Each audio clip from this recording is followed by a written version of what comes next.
I declare open this hearing of the Senate Finance and Public Administration Legislation Committee into the Public Governance, Performance and Accountability Amendment Ban Unethical Contractors Bill 2025.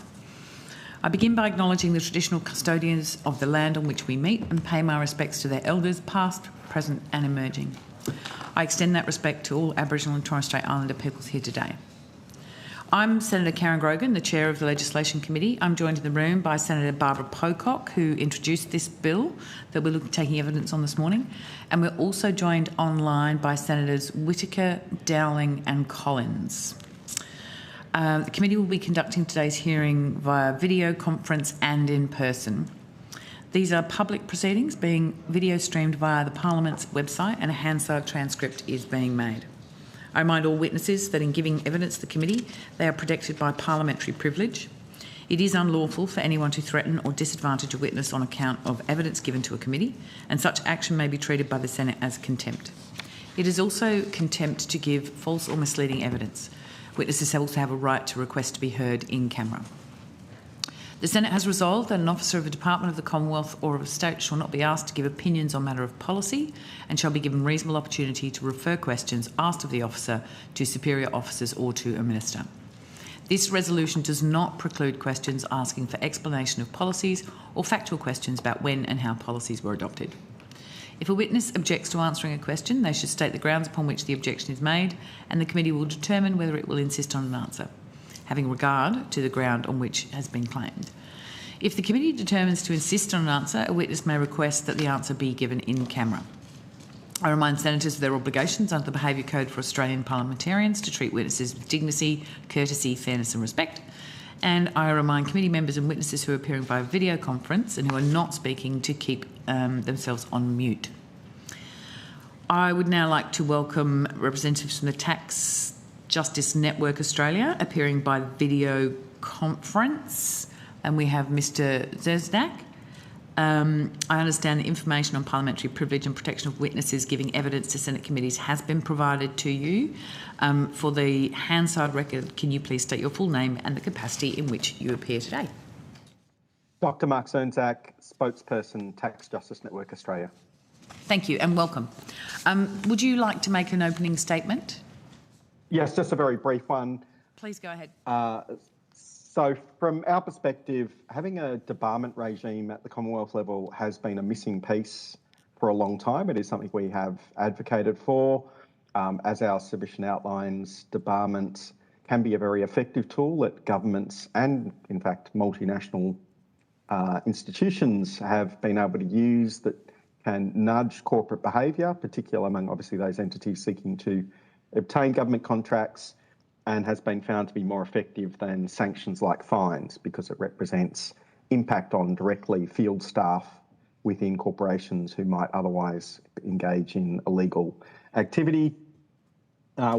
We therefore support the bill and believe it should proceed, although our preference would be some modification around what constitutes the behaviour that would cause an entity not to obtain government contract, and we think that should be modelled largely on the Western Australian government's model, which has received acknowledgement and endorsement really from the World Bank in their assessment about debarment regimes globally. Happy to take questions. Okay, so we will start with Senator Pocock. Thank you, Chair, and thanks, Mr Zernzak, for being here and for your submission. I know you and your organisation have followed the events that have led to this bill very closely and been actively engaged in putting forward your views. I just want to begin by inviting you to say a little more on exactly what you find useful and preferable about the WA arrangements and how they build on the World Bank experience. Look, I think the main difference really is around just having fairly tight criteria by which procurement officers are going to be able to establish that an entity has crossed the line. I think the current drafting of the bill would probably, if it was to be adopted, I think would need some regulation to further, or rules to further elaborate and just make it clearer. I think the danger with debarment regimes is often their lack of use. So what you will find is even regimes that might have them, it's a question of, do the government entities making purchasing actually apply them? Do they stick to the rules? And some, for quite reasonable reasons, have allowed carve-out. So, for example, there might be a view that it's, in the public interest to accept a certain provider, despite the fact they otherwise breach the rules. But that becomes, potentially quite dangerous. That level of discretion can mean, a senior public servant can simply decide to ignore the rules effectively and wave someone through.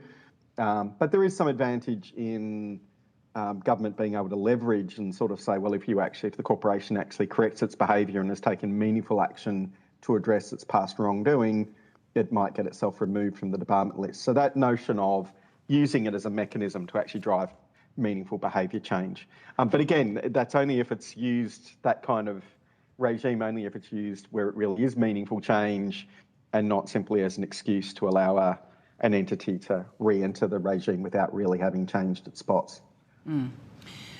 I wonder, I take from your submission you're clear that you do support a debarment regime, and in your absolutely, and in your opening sentence you said that a debarment regime had an effect that an ad hoc fine or response to misbehaviour has. Just could you elaborate on why a debarment regime creates a different kind of disincentive to unethical or other misdemeanours? Because it actually, so I think debarment represents a higher level of push for an entity seeking government that would otherwise seek government contracts. By being debarred, you have an ongoing loss of revenue, and particularly in a regime where you might say the entity might be able to get the debarment lifted by actually making meaningful change, you provide a very strong incentive. By comparison, a fine, you pay it once, it's gone.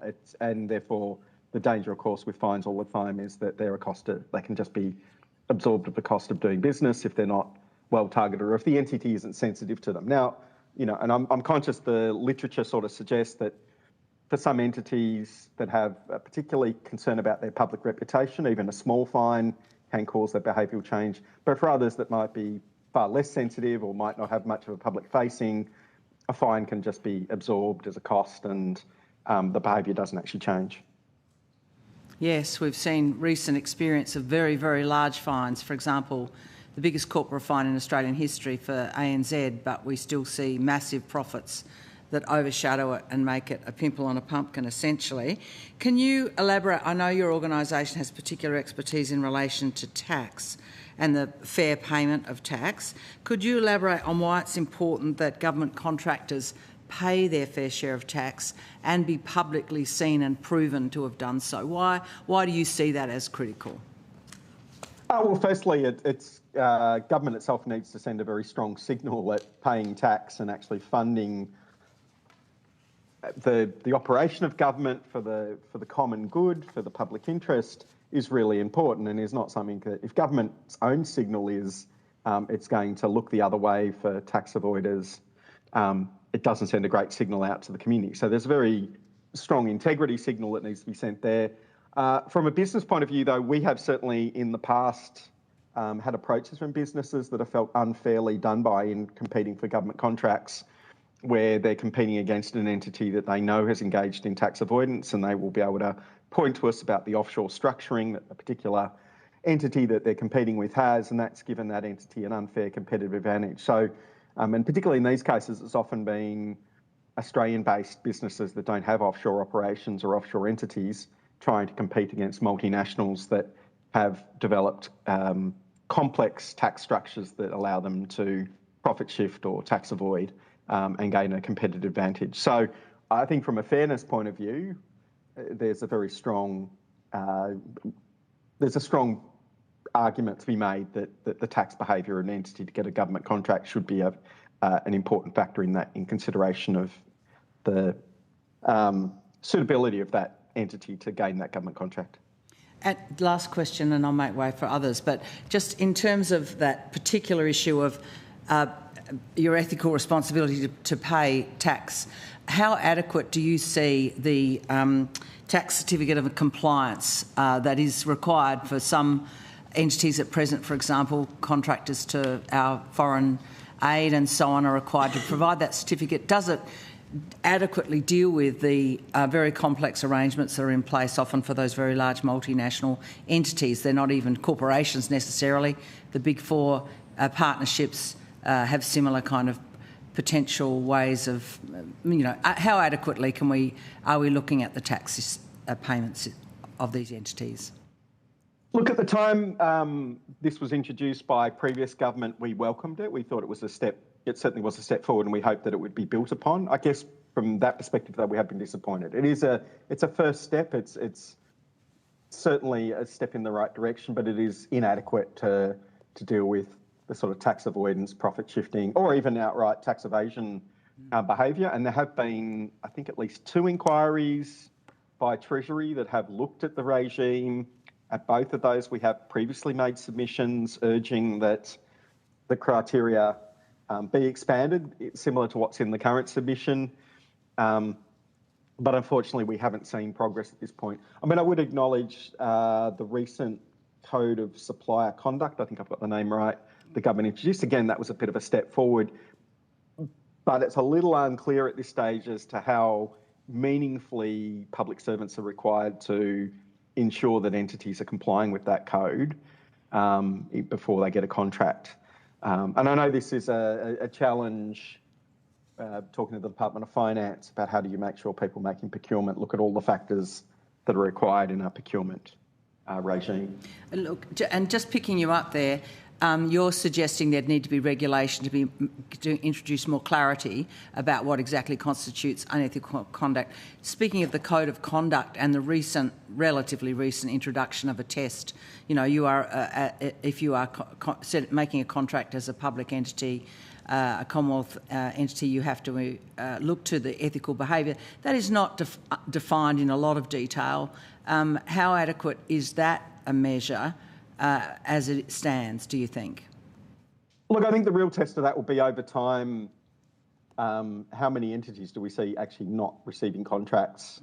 And I mean, that is a bit of a test of the debarment regime too, as to how many entities do you actually see on a debarment list or get put on a debarment list and then actually do the work to get themselves off the debarment list. I mean, that's the real test of whether a regime's working. And I guess in that case, we have looked at the World Bank in the past and seen it has done some of that kind of work, and that would be one of the models we would have looked at. We do look at other regimes around the world where you sort of say, well, there's only a couple of entities on the debarment list, which makes you worry that it's not really doing much work, or it's not being made to do much work. Thank you, Mr Zernzak. Thanks, Chair. Thank you. Senator Collins, do you have any questions? Okay, we'll go to Senator Dowling. Thank you, Chair. Thanks for the Tax Justice Network for the submission. I think effectively you're supporting the bill, and you're arguing that the Commonwealth lacks the effective tools to deal with unethical contractors. I just want to look at, though, sort of the framework we already have. It does allow agencies to operate under the Supplier Code of Conduct. There's mandatory tax compliance checks, adverse event reporting clauses, exclusion powers under the procurement rule. So do you think there's a sufficient sort of body of cases where these mechanisms have failed to allow government to act? Look, we certainly, our broader work, and myself and my colleague Jason Ward are appearing at the afternoon session for this committee as well. And the submission to that inquiry, we point out a number of entities where we feel their behaviour should have excluded them, in our view, from receiving large government contracts. So we would probably think there is enough doubt in our mind that the kind of things that are being put in place are being adequately applied in looking at some of those contracts.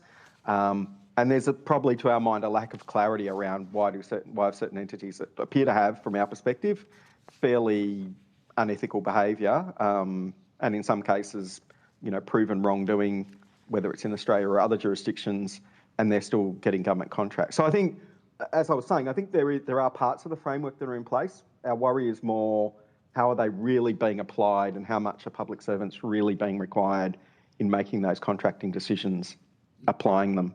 Yeah, I think that's where I was getting to, whether this bill is actually necessary, or if agencies can already terminate contracts, refuse future tenders, require remediation plans, exclude suppliers for serious misconduct. What precisely does this bill enable in practice that can't already be achieved under existing frameworks? This bill, what this bill does is, though, it creates a register where, so effectively, if a part of government has done a thorough assessment and decide this entity is not suitable, you're having a universal register that actually means should apply, and this is a good debarment regime, that other parts of government shouldn't then do it. And one of the critiques that has been made by the World Bank of the current Commonwealth level regime is that simply one department could say, well, we think this body is highly unethical and has engaged in egregious behaviour in the past, and another department can award them a massive contract. So that consistency across government is also probably something that a bill like this would achieve. And I think that's a really important thing that government should be looking to try and obtain and achieve. Yeah, I think the nature of procurement, though, it naturally is devolved at an agency level, and that's because that's where the expertise lie. And then you're looking to centralise a debarment regime. Do you see any sort of inconsistency of how that might stymie the procurement process? No, not at all. I think it's the reverse, because if one department's had to do a whole lot of work and figure out this is an unsuitable entity, and it then gets put on a debarment list, another department doesn't need to waste a whole lot of time trying to make an assessment on the same entity. If that entity, and again, it's then that entity, if you have a mechanism by which the entity can actually redeem itself and get itself off the list by making appropriate amends and remediation for past harms and introducing proper systems to ensure they're not going to be repeated, then you get a good outcome. You get a good outcome in changing behaviour, and you get an outcome where that entity can then reapply for government contracts. Yeah. I think one of your reservations about the bill, though, was that, and I think you touched on it earlier, was that the definition of unethical conduct is very, very broad. And I think, is there not a risk of passing vague and discretionary standards leading to some legal uncertainty and, again, impeding an efficient and effective operation in procurement? So, look, our view would be, ideally, you would amend the bill could be negotiated and amended to provide that listing. That would be the preference, but I think our preference would be, even without that, we would probably still see the bill preferred to be passed and then have a rule or regulation making that actually allows for that section around unethical conduct to be properly specified and tightened down to be usable. So I guess my comment, and we do say it openly in our submission, we wouldn't want to see our comment around that section being used by the committee to say, well, the bill shouldn't be passed for that reason, or that we somehow, as the Tax Justice Network, don't support the bill. We do support the bill. We think it could be improved upon, but I want to be really clear, we are supportive of this being passed, preferably with amendment in the direction we've suggested. Okay. Thank you. No further questions. Senator Pocock, do you have any final questions? No, that's good. Thank you. Lovely. Thank you very much for joining us this morning. We do appreciate it and your submission. We will let you go about your day. Thank you very much, and thanks for the opportunity. Thank you. I'd now like to welcome a representative from the Community and Public Sector Union appearing by video conference. Mr. Chu, we have you there? Yep, I see you. I understand that you have received information on parliamentary privilege and the protection of witness giving evidence to Senate committees? Yes, that's correct. Excellent. So for the Hansard record, could you please state your full name and the capacity in which you're appearing before us today? Yes, so my name is Osman Chu, and I am appearing as the Senior Policy Research Officer from the Community and Public Sector Union. Thank you. Do you have an opening statement? Yes, I do. So, excellent. Please go ahead. Yeah. So I'd like to begin by acknowledging the traditional custodians on the land on which we meet today, and I'd like to pay my respects to elders past and present, and extend that respect to any First Nations people amongst us today. I'm appearing on behalf of the Community and Public Sector Union, the principal union representing employees across the Australian Public Service. Our members are deeply committed to serving the government, the Parliament and the Australian public with integrity and professionalism. We therefore welcome the opportunity to contribute to this inquiry. The CPSU supports the establishment of a broad debarment and suspension regime. A strong regime is an essential integrity safeguard and a necessary stick to deter corporations that benefit from public money from engaging in unethical and unlawful behaviour. It is a critical step towards rebuilding public confidence in government contracting through stronger accountability and transparency. Now, our support for a federal debarment regime is long-standing. In 2023, the CPSU advocated for such a framework in our submission to the Senate inquiry into the management and assurance of integrity by consulting services provided to the Australian government. And recent experience underscores why a systemic regime is needed. The so-called ban on new PricewaterhouseCoopers contracts illustrates the shortcomings of the current approach. The CPSU was critical of the Finance Department's decision to lift the formal ban in 2025 after just 1 year. And our view is, while the Commonwealth procurement rules allows agencies to exclude suppliers, the PwC saga demonstrates the weakness of relying on discretionary and ad hoc decisions rather than a clear legislative framework. A debarment regime shouldn't depend on agency discretion or shifting political pressure. It should be predictable, transparent and applied consistently. And nor is this idea controversial. State governments are already moving in this direction. Western Australia established its own debarment and suspension regime in 2022, and New South Wales has committed to establishing a similar regime following a recommendation of the Independent Commission Against Corruption. And finally, we note that the proposed debarment period of 5 years is modest by international and domestic standards. It aligns with WA's approach, is shorter than prohibitions of up to 10 years in Canada, and is less severe than the World Bank sanctions, which can exceed 10 years. And we also note that Queensland until recently maintained an effective ban on contracting with IBM that lasted more than a decade.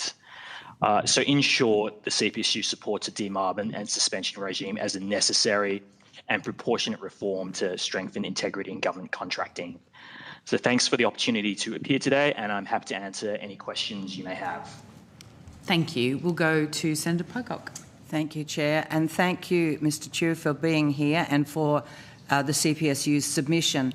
I was recently at a park in Adelaide and I was bailed up by one of your members who is a part-time professional in the public sector in Adelaide, and she talked to me about what it's like to be an employee and have a consulting firm turn up alongside them, tell them how to do their job, cost 3 times the price, and ask for the watch in order to tell them the time. That kind of real fury by this worker about the way in which contracting by consultants in particular undermined the budget of very significant budget of departments and the sense of getting a job well done by public servants.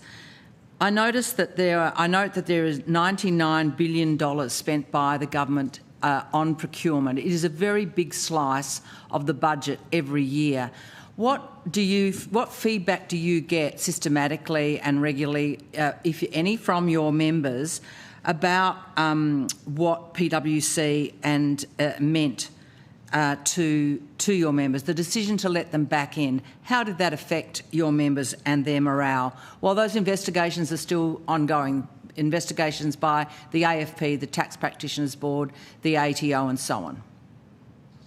Well, our members were very frustrated, but, not completely surprised. We've been talking about this issue of the extensive use of contractors and consultants in the public service for quite some time now, and the fact that it has been hollowing out the capacity of the APS. And I think for many of our members, it was almost the icing on the cake, just to highlight and really get into the public consciousness how the extent of the problem. And I think for many of our members, I think the fact that this saga had to be dragged out for so long to get action really highlights the need for this debarment and suspension regime. So, if you look at PwC, and they admit this in their own statement of facts from the independent review. After being faced with subsequent media questioning, public scrutiny, once it was raised, its former leadership downplayed the significance of the matter and the severity of the findings and didn't adequately represent the key issues. So it appears there was a sense that there was a lack of consequences for their actions and they could somehow ride out the storm. And our view is, if there was a suspension and debarment regime where they knew that their company could be banned, they may have taken these matters more seriously or thought about the ethical consequences of their actions. Thank you for that. Yes, if you think about the resources that it took to surface the issue of unethical behaviour, an extreme example of unethical behaviour in PwC, two Senate inquiries, enormous amount of media time, investigations by those journalists, and a lot of work by people across the public sector trying to understand what had happened and then trying to deal with it piecemeal in each department. It really is a very, very expensive way of surfacing an issue and then trying to deal with it. And you are saying, I believe, from what you've just said, that a debarment regime might have been a stronger incentive to preemptively not behave unethically, but also surface the unethical behaviour more quickly. Am I understanding you correct? That's correct. And our view is that the existence of a debarment regime sends a signal that there's a clear penalty that is both financial and reputational, and that there is the possibility of escalation. And is there an issue, we just heard previously, about an issue arising in a particular department in relation to a particular contractor who's behaved unethically, and people across the service not being made aware of that damaging behaviour and its potential, the need for it to be considered across departments? Is that a question and something that a register of unethical practitioners would help deal with? Yes, we believe so. I think it's important to ensure a level of consistency across the government and making it clear what will happen. In our view, clarity and consistency will help to reduce regulatory and operational burdens. And our view is the current decentralised model often just shifts the burden to agencies. And do you feel there'd be general support across your members about a debarment regime in view of that partial and imperfect approach at present? Yes, we believe so. I mean, having a public register would be will be something that our members support. And I also note that when you look at other parts of government, so an example would be NDIS providers. So the NDIS Commission lists providers that it has banned from providing supports, and that's a searchable online register. So clearly there are other examples, not exactly the same, but having these registers of banned providers is something that government is doing in other areas. Okay. You say that we currently have in your submission a discretionary and ad hoc approach to misdemeanours and unethical practice. Can you speak to that, that it is fractured and ad hoc? Is that what your experience and experience of your members has been? Yes, and I think part of the challenge is that there is this decentralised procurement framework where agencies are supposed to consider what is unethical in procurement, and leads to this inconsistency. So, if you look at guidance provided by the Department of Finance itself in one of its procurement policy notes, it states, and I quote, "The government expects all suppliers to the Commonwealth to abide by the highest ethical standards, and when assessing value for money, this can include the consideration of unethical behaviour."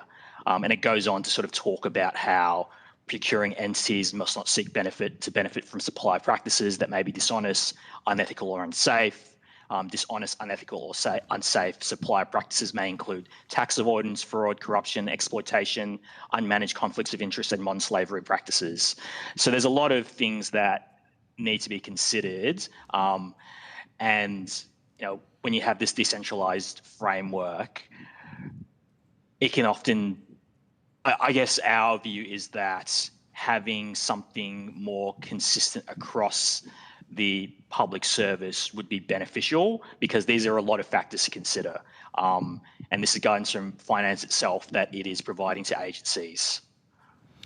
And do you see any contradiction between an agency being required to make consideration of unethical practice when it lets a contract, and also having a centralised consideration on unethical practice and a register that, as you said, is searchable by others at agency level letting contracts? Do you see them as complementary, or do you see problems in having both that devolved responsibility continuing and having a debarment regime in place? So our view is that, both can continue. Obviously, our starting point is that there should be a debarment and suspension regime. There may be issues that arise from its technical implementation, but that shouldn't be a reason not to do it. We should be working through those issues that are raised, rather than saying, oh, there are these reasons why we shouldn't do it. We should be thinking about, we believe that this debarment regime is important, and these are the issues that we need to resolve to get it working. I wonder if you could give us a sense about how your members have reacted to the experience of massive increase in contracting across the public sector, and the PwC experience specifically. How has it affected morale in the public service? Look, I think there's been, a lot of frustration and anger. We saw a significant increase in the use of contractors and consultants over the last few years. That has started to come down, but there's a lot more work to be done. And the fact that you have people doing core work that should be done by public servants, and often, being paid significant amounts of money, and at times questionable quality of work, really angered members, considering, the resource constraints that the public service was under and the need for more staffing and resourcing. Mm-hmm. Thank you. And what was the general reaction when, the CPSU called on Minister Gallagher to override the decision to let PwC back into contracting, and the CPSU said it sent the wrong message, especially while those investigations were happening. Do you stand by that, your view that it was the wrong decision by the Minister? Yes, we do. Mm-hmm. Great. Thank you, Chair. I might have more after, but... Okay, thank you. Senator Collins. Thank you, Chair. I just have a couple of quick questions. Thank you for your evidence today and your time here at the hearing. I'm just wondering whether you're saying this, as I understand it, the primary shortcomings of the current approach is that there is no clarity or consistency across the board. Can you just clarify for me whether consulting companies can actually be debarred by one particular department? So you're calling for a regime right across the board. So if one department has a bad experience, you're saying all departments will therefore have a bad experience, and we've got to debar them from any department? As it said, can just one department do that? Take them off the list. So the way we think about a debarment and suspension regime is that it's a part of, I guess, it allows for escalation. So, there may be a reason for a company to be banned or by a particular agency, but this provides greater scope. So it's giving options to the government to say, this, based on if you engage in unethical and unlawful conduct, this is what could happen. So the idea is to send a strong signal and dissuade suppliers from engaging in such conduct. So that's how we see the regime. Can you give me examples of the conduct that you would think would be eligible for greater scope like that? Well, I mean, the obvious one that comes to mind is PwC, and I think the fact that it only got a 1 year effective ban, was quite a stark example of something that there shouldn't have been much stronger action. So that's for us is the sort of big example that is quite clear. Well, sure, that's just one example, but you know, as a business going into, as a consultancy firm going into business with the government, you want some pretty strong, hard and fast rules about what it would mean to be unethical. It's a pretty grey area. You can do a whole degree and it's still not come to the end of it. Yep, go. Yeah, and I completely agree. And I think, you know, that is part of the challenge that, you know, as I said earlier, with this devolved procurement regime, finance does advise agencies to consider these ethical issues. So it's almost, in our view, having something clear and more consistent across government is actually beneficial to businesses. So they have a clear understanding of what they need to take into account and what the potential penalties are if they do not comply. So you said that there needs to be an ethical team or department in order to be able to monitor the ethics of engaging in business with the government? Well, I think that, you know, finance does need to provide some greater guidance on what constitutes, you know, unethical behaviour. You know, it does provide some very general guidance, and I refer to that guidance from the procurement policy notes, where it said that, you know, agencies that expect suppliers to engage in, to have the highest ethical standards. So clearly, agencies are already getting that advice. They need to consider unethical behaviour, but it's quite obvious they need further support and guidance, and having something more consistent across government would be helpful.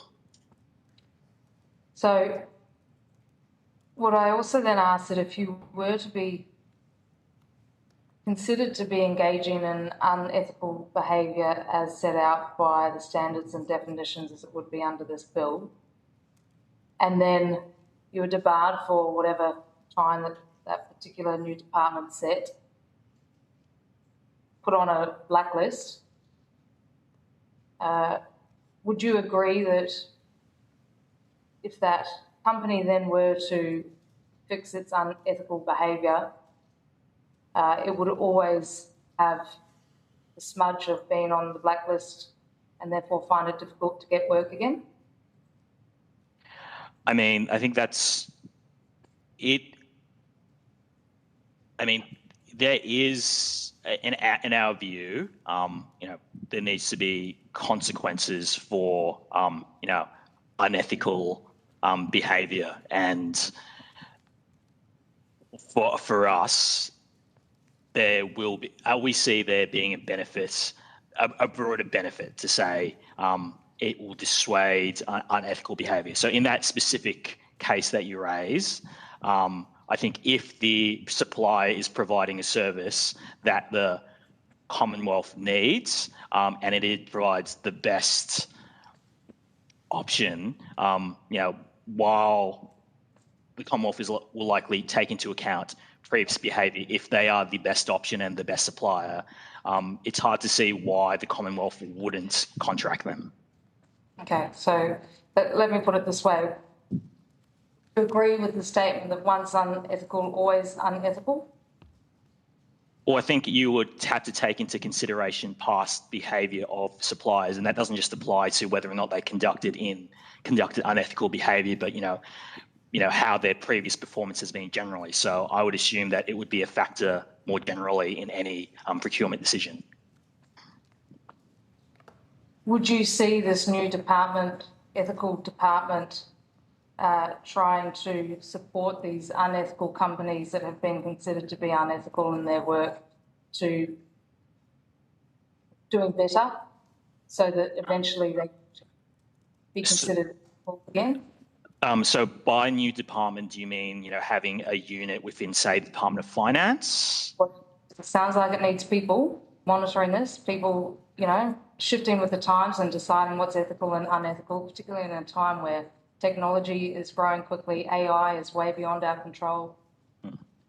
Look, I think that's something that should be considered, but we also should be looking at, what's the experience in other regimes. So, obviously the Western Australian experience, and I think we should be closely looking at New South Wales as it establishes its own regime. So I think there are, lots of lessons that can be learnt from, those two regimes that can be drawn on and applied at the Commonwealth level. Okay, and final question. Without actually defining what is ethical and unethical behaviour, would you agree that this would bring a level of lack of confidence in doing business with the government? I think that clearly based on the Department of Finance's own guidance that agencies are supposed to consider ethical standards. So I think this really is about providing that clarity, and the Department of Finance has a role to play in providing that guidance about what exact unethical standards need to be considered. But as I said earlier, our starting point is, in principle, there should be a debarment and suspension regime, and these issues that are being raised are things to work through, not a reason not to have a regime. All right, thank you very much for your time. Thanks, Chair. Thank you, Senator Collins. We'll go to Senator Whittaker. Thank you very much, Chair, and thanks very much, Mr. Chair, for your time and for your evidence so far. I just have a couple of questions. Of course, I think it's important to note that the government, since the PwC scandal, I suppose we'll call it, the government's done quite a bit of work to strengthening that oversight of procurement through existing measures like the Public Governance Performance and Accountability Act and the Procurement Rules Framework. I guess I'm just interested in your view and perhaps the view of your members about those changes and the impact that has had to lifting integrity in procurement for this kind of work. Yeah, I think, we welcome the changes that the government has made. They've been a step in the right direction. I guess for us, having this debarment and suspension regime is about sending a wider signal. So, for example, those changes are important, but I would say that most suppliers and the broader public wouldn't really be aware of the extent of those changes. But I think having such a register and this suspension and debarment regime would send a really strong symbolic signal to really strengthen trust in the procurement process by the public, and also provide that consistency to potential suppliers to know this is what is expected and these are the consequences that may if you don't abide.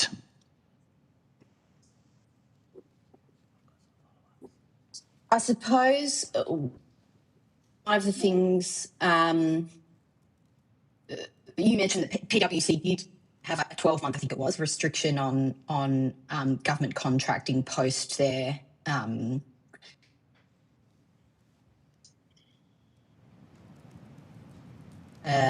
post the findings. Well, I guess. Senator Whittaker, we're does that actually not send a message to others that kind of behaviour and the organisation? Senator Whittaker, we're having some trouble. I wonder if you would like to try turning off your video.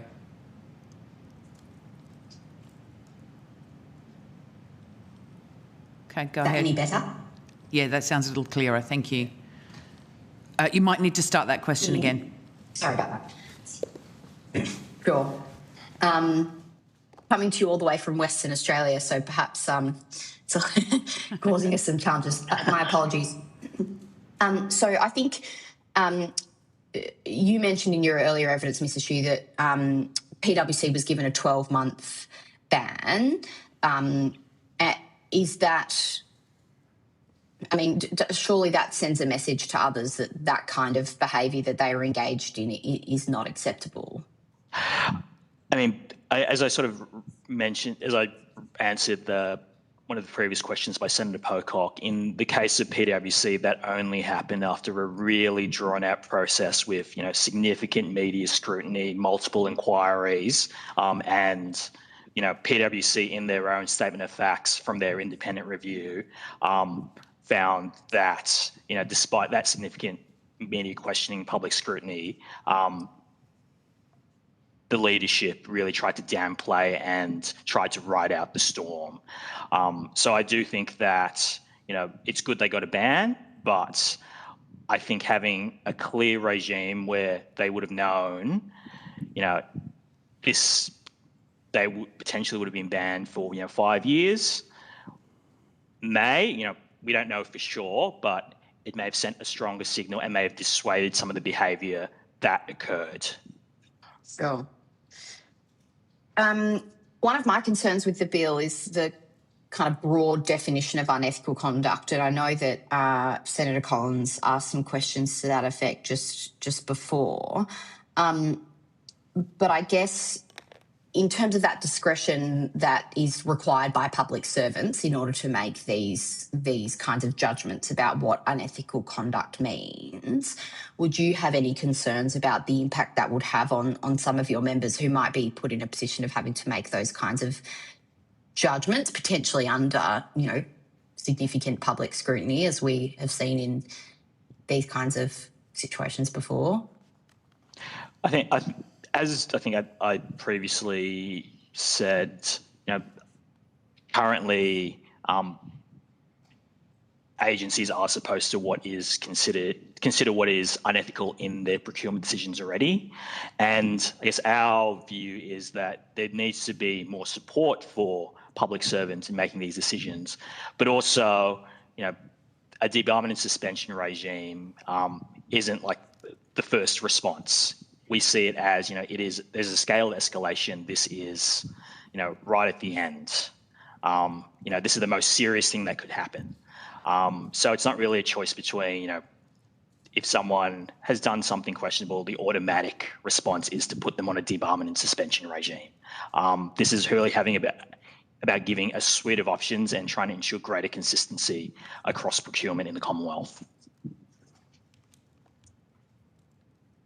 So you talked then about the most serious of circumstances and I guess the most serious of unethical conduct. There's, of course, often lots of talk about the PwC tax scandal as evidence of that kind of conduct.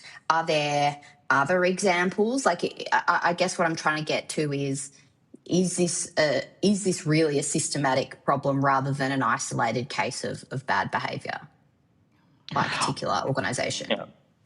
I guess the way, there are, I think part of the challenge is that a lot of the discussion is, it sometimes may not be in the public sphere. So the way, we're thinking about this is that, it is a recommendation that, the Australian Law Reform Commission has put forward. It is something that a range of state governments are already pursuing. So I think there is a clear understanding, across jurisdictions and, across levels of government and across, institutions, that having a debarment and suspension regime is something that is useful. And that should be considered. It's not just, us and Senator Pocock proposing to have this suspension and debarment regime. It is something that is being pursued at multiple levels in multiple jurisdictions and across the country. So I think clearly there is a view that, there are issues and that something can be done, and this is a practical and reasonable measure. I think, certainly I agree, and I think it's pretty clear that the government agrees that, enhancing integrity in procurement is impossible and is important, and we've been doing it, over a period of time. I guess it's not clear to me why this bill is necessary when we've undertaken some pretty significant work in this space already. And I guess it's just I'm interested in some more specific examples about where this is a problem beyond PwC, but it sounds like you don't necessarily have any other specific examples. I'm happy to provide some more stuff on notice. Okay, sure. Yeah. Great. That's it from me, Chair. Thanks. Yeah. Thank you. We will go back to Senator Pocock. Great. Thank you very much. I think this discussion really shows the usefulness of an inquiry about a proposal like this. I just want to ask you, Mr. Chu, to respond to the fact that PwC, despite a very serious misdemeanour, very serious, it monetised confidential tax information and across a large network of firms attempting, and it did make millions of dollars from it. PwC was never banned by any department, a single department or a group of departments. There is no capability in the existing, as I understand it, regime around, including the amended regime since the PwC experience arose, to enable debarment. At the time that all of this was unfolding with the Senate inquiries, PwC continued to hold active contracts with agencies. Indeed, it had 3 active contracts with agencies worth $11.6 million at June 2025 before they were officially allowed back to enabled and permitted to contract again. So there was never a ban on PwC. This bill is an attempt to create the possibility of creating a ban.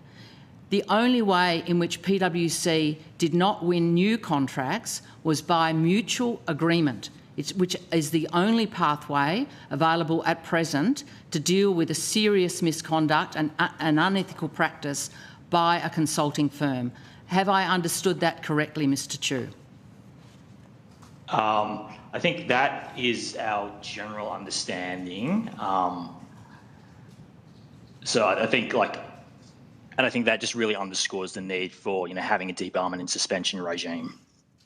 So there is no ban capability at all. So when we ask questions about, when was PwC banned and that never happened. It has not been banned.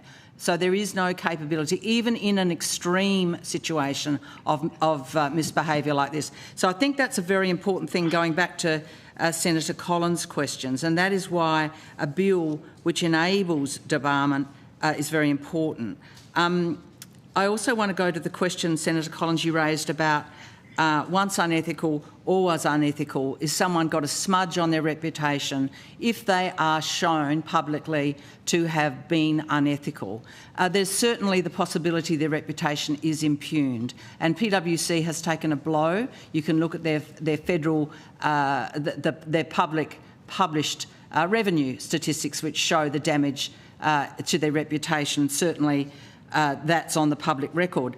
But there is no reason why remediation is not possible, and the fact that people's reputation is smudged by a public banning, for example, if this regime was to come into place, is no reason not to call it to public attention and to require consequences.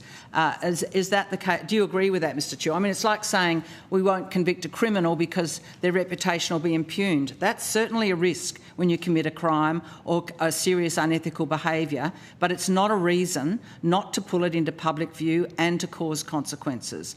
What do you think, Mr. Chu? Look, I would agree, and I think, as I said previously, when making decisions about procurement, you would hope that previous behaviour is taken into account. So, if, despite past behaviour, if they are the best supplier and offering the best product or service to the Commonwealth, one would assume that they would be chosen, so long as they no longer are engaging in, that unethical conduct.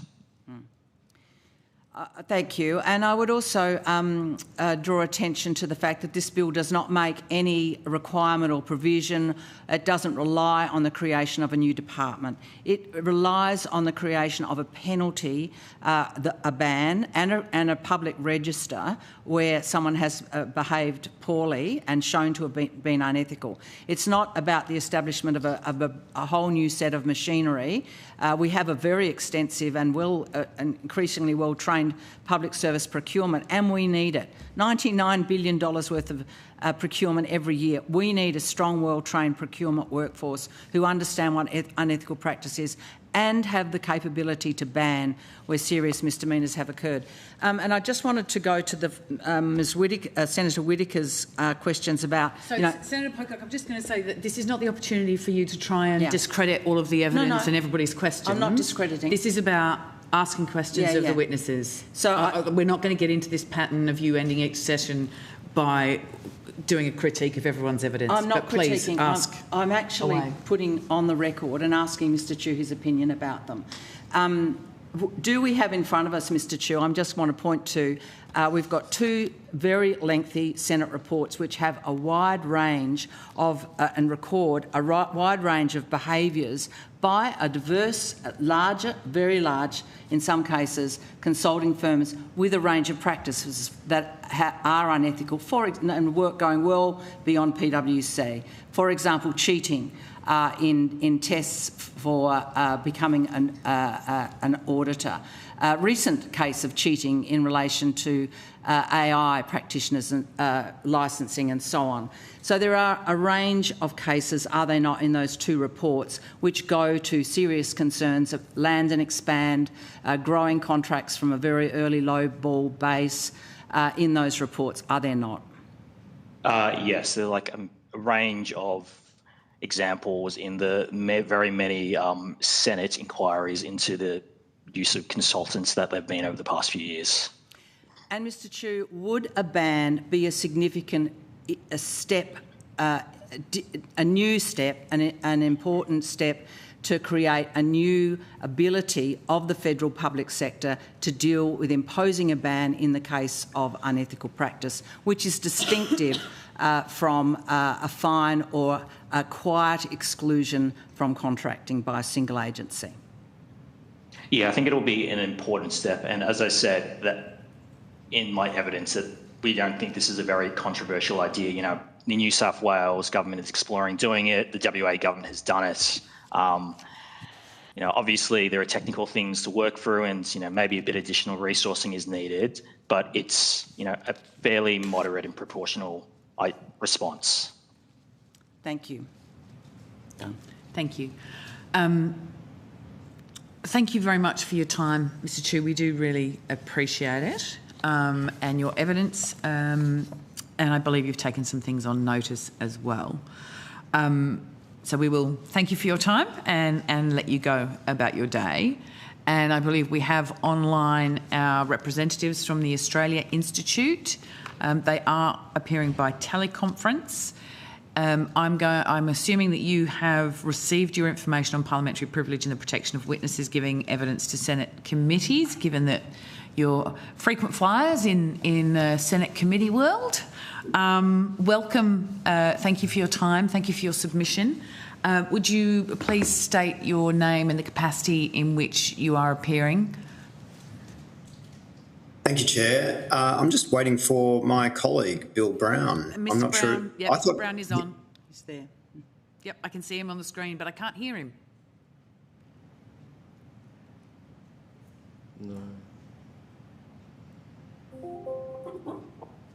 No, Mr. Brown, we can't hear you.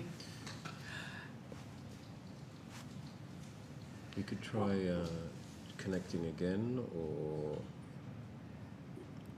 Yeah, Mr. Brown, maybe you want to log off and try logging back on again.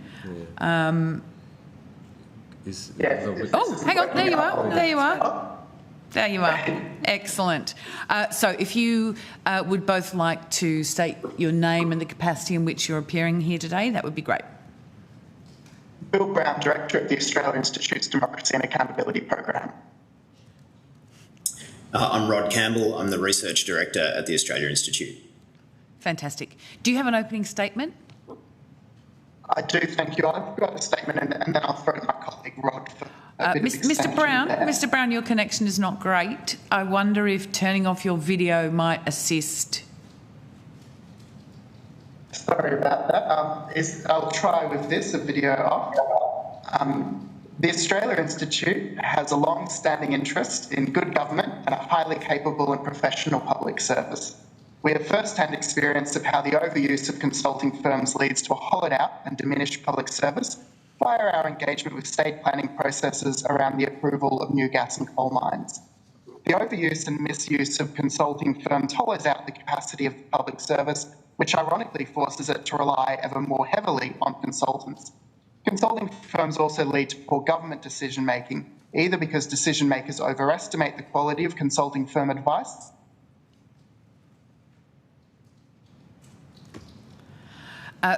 Mr. Campbell, I wonder if you're able to... Yeah, perhaps I'll continue with Yes. the opening statement. I actually have it in front of me. So, consulting firms often lead to poor government decision making, either because decision makers overestimate the quality of consulting firm advice, or because pliable consulting firms give apparently independent advice that is actually catered to the interests of those paying the piper. Our body of research on the use and abuse of consulting firms dates mostly to 3 years ago, when we contributed to the inquiries into the consulting industry. These inquiries showed the Parliament at its best, Labor, Liberal and Green senators working together to systematically reveal a problem that the public had previously learned about in chunks through media reporting. The impetus for those inquiries was the revelation that PwC had misused confidential government information and shared it with clients and potential clients with the understanding it would help multinational companies circumvent Australian tax law. PwC very nearly escaped any real consequences for that grave breach of public trust. It has still gotten off lightly, especially given the other examples of abuse of trust, conflicts of interest and waste of public money that have emerged, like PwC's willingness to bury taxpayer-funded research in order to help cover up the cruel, illogical and illegal robo-debt scheme. Australia Institute polling research shows strong support for companies like PwC being banned. 4 in 5 Australians, 79%, agreed that PwC should be banned from receiving new government work. Almost half, 45%, thought the ban should be permanent. A clear majority, 60%, thought the ban should be for at least 5 years, which is the upper limit contemplated in this bill. Instead, there was a mutually agreed pause on PwC bidding for new Commonwealth work, which ran between April 2024 and July 2025, or a bit over a year. PwC had active government contracts for the entire duration of the pause. Sorry, you there, Bill?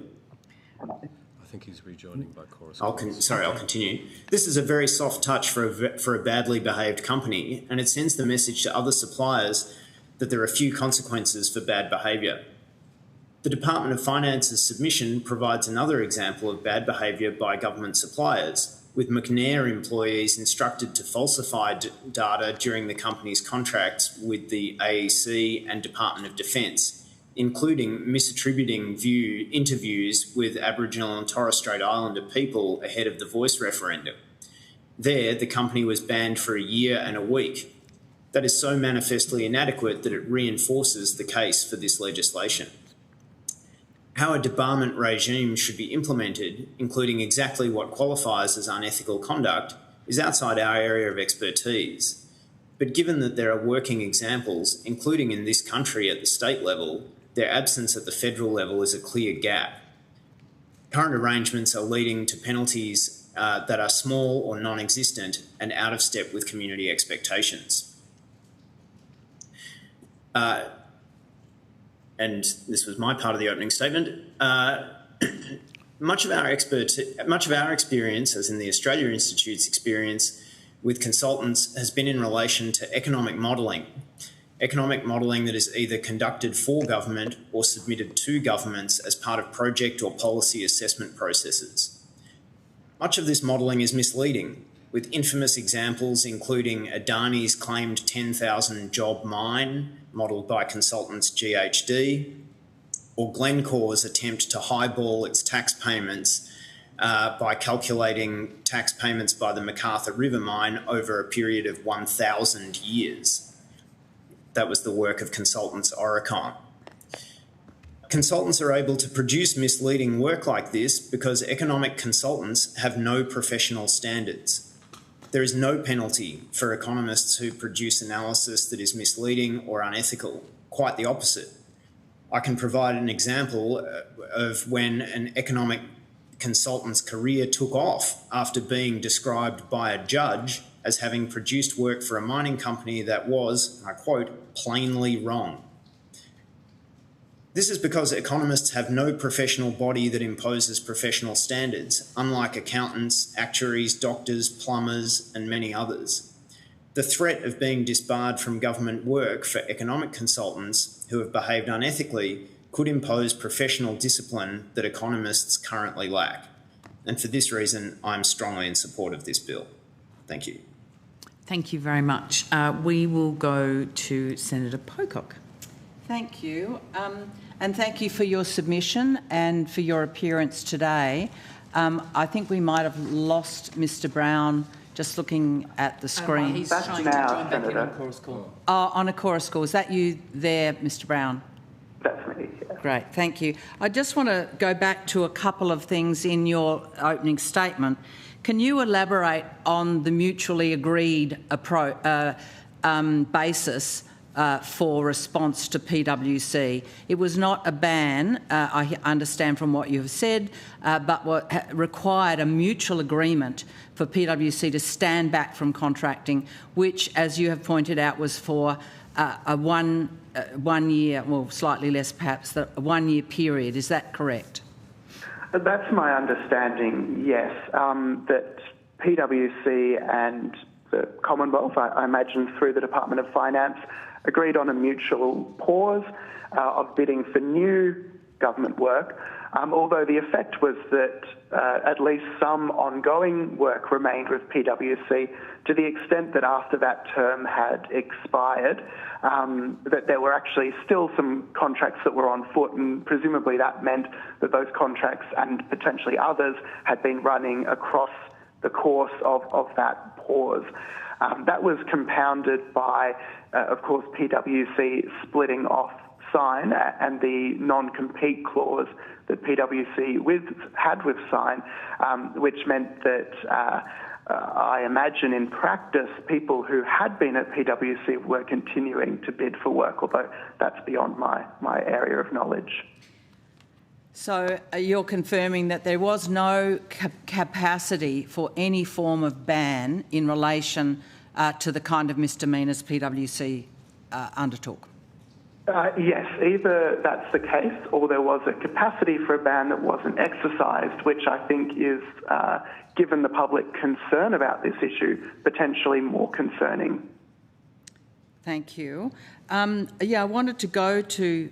let me go again, picking up something else in your evidence. Mr Campbell, you pointed to McNair. I think people who haven't followed this, and you know, it's been a very, very detailed chapter for the past 4 years, are not conscious of how wide the misdemeanours have been. They are not only committed very seriously in PwC, but in other places as well. You referred to McNair that falsified data in surveys it was paid to undertake. There was also clear evidence to our inquiries which showed denial of mapping of government departments to take advantage of very profitable contracting possibilities, and then evidence that such mapping was occurring by some of the Big Four. There were cheating scandals that I mentioned earlier in relation to accounting exams, some of which were very seriously fined in other countries, but not here in Australia, and then the whole practice of land and expand and other misdemeanours. having given evidence at both the previous inquiries, is it your understanding that there are a wide range of diverse breaches which do constitute unethical practice and would be caught by a banning provision, possibly? I think Mr Brown's probably best to answer that. Yep. That was certainly the impression that I formed, both in the research that the Australia Institute did in making its submissions to those inquiries, but then also following on what those inquiries heard in terms of evidence from others. Whether that was the shady business practices of management consultant firms. You've mentioned land and expand, and to kind of expand on that. One of the things that struck me is that when the public service took on consultants to give strategic advice, that positioned that same consulting firm to also bid for the work that strategic advice encouraged the department to commission. For a small consulting firm focused on a single area, you can imagine that they're not capable of taking advantage of advice in that way. But when we have the very large and diversified management consultant firms, they can be in a position to bid for work that is quite unrelated to the strategy work that they were initially brought on board to do.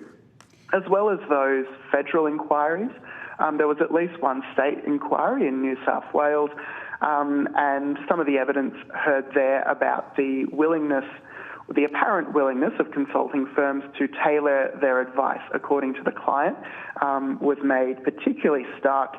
There's one example where two government departments were thought differently about a proposed government initiative, but they both commissioned the same consulting firm, and whether by coincidence or design, each department received the advice that was favourable to their existing position on that initiative. Thank you for drawing the committee's attention to a further kind of terrain of serious misdemeanour, which has often called walking both sides of the street. A very large consulting firm, for example, that helps the federal government frame an environment policy while having on its books all of the major fossil fuel producers around the globe on its client list. And in the case of the health department, we had examples of the same company advising on the construction of standards in relation to aged care and advising a wide range of clients on how to meet those standards. That is unethical practice because it's a conflict of interest, is it not? And did we not surface a wide range of those amongst the Big Four and other consulting large firms as well in the process of that inquiry? Do they need governance as well and to be examined for whether they're ethical or not? Yes, I think there's a real concern with conflicts of interest which arise in a few different ways. The first is the fairly unusual situation we have in government, unlike private enterprise, where the person, the ultimate group paying for the work, the public, are not the ones commissioning the work, which is senior public servants or government ministers, the executive side of government, which means that it's not always the case that bad quality work is undesirable. And the classic example here is with the robo-debt scandal, the fact that PwC withheld a report because it made the government look bad. That's an example of how there is a distinction in the interests between the commissioner of the work and the person who is ultimately intended to be the beneficiary of that work, the public. Just to elaborate on that example, Mr Brown, is that the case where PwC was paid $1 million and provided a 10 or 12-page PowerPoint presentation, in the end never put its report on the public record and was roundly criticised for that contract and the withholding of advice that would have made a real difference in that robo-debt disaster, and in the end paid back that payment because they recognised the misdemeanour there. Have I understood that correctly? That's right. From memory, a draft report had been prepared that was never presented. And again, from memory, the records about the decision to not produce that report were not available or in any case not presented. Thank you. I'd like to go... I can provide a similar example at a state level as well, where the New South Wales Coal Innovation Fund, which is a taxpayer-funded research fund, paid, I think it was in the order of $400,000 to Deloitte to conduct economic analysis of the potential for carbon capture and storage to be conducted in New South Wales. That money was paid, the report was delivered, but it's never been made public. I've been chasing it via the New South Wales Upper House for quite some time. But yeah, in terms of consultants providing work that, clearly based on the meeting minutes of the New South Wales Coal Innovation Fund, it's pretty clear that the results showed that carbon capture and storage is a boondoggle that would do nothing but greenwash the coal industry at taxpayer expense in New South Wales, a result that the Coal Innovation Fund didn't want on the public record. And so that report's been buried and the taxpayer is $400,000 worse off, and Deloitte have laughed all the way to the bank. So there are a wide range of different kinds of issues that the public would benefit from having surfaced, examined, considered what is unethical or ethical, and also a requirement on consultants and contractors to come forward and bring to the Commonwealth examples of where they've been charged or had a licence removed or somehow had a misdemeanour surfaced publicly with a consequence. That there are a wide range of possibilities that might be relevant to consideration of a ban. Am I understanding Senator that? Pocock, we're going to need to correct? Share the call. Yep. After this question. Yes, I'd agree with that. I'd absolutely agree with that. And I think the economics profession is really a prime example of that. If there was any, at the moment there is zero consequence for any economist who essentially lies for their client. And indeed, anyone who has a reputation of being able to get their clients favourable numbers that are potentially misleading but useful to their cause in government assessment processes or public debate, anyone with that kind of reputation sees an increase in their business. As I said in my opening statement, there was an economics consultant who appeared before the New South Wales Land and Environment Court in relation to the Rocky Hill coal mine. His evidence was described by the judge as, in the final judgment, as inflated, contrary to economic theory and plainly wrong. And what happened to this economist who was basically accused of lying by the judge? His practice was bought by EY and he was made a partner. And that is how the incentive structures for economists, at least, and I would argue a wide range of professional consultants, work. You're incentivised to come up with results that further your clients' businesses.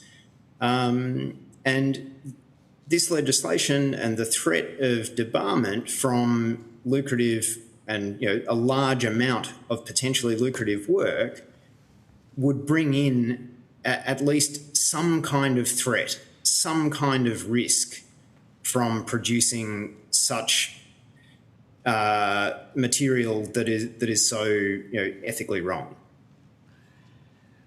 Thank you. Will Senator Collins, do you have any questions? I do. I have quite a few. Thank you very much, Chair. I might just, first of all, just bring it back to what you were just saying now, that you put 300 economists in the room, you'll probably find that none of them agree with each other. So to call an economist unethical because you don't agree with his conclusions, I think is completely disingenuous. And you have a look at the economic debate today,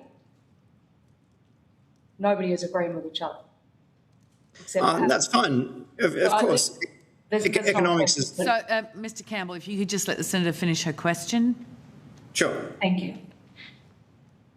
And I think, you know, in terms of the debate about whether you can call work unethical or they're doing the job or meeting performance measures or not is something that you would agree needs to be properly defined if this bill were to proceed. Is that correct?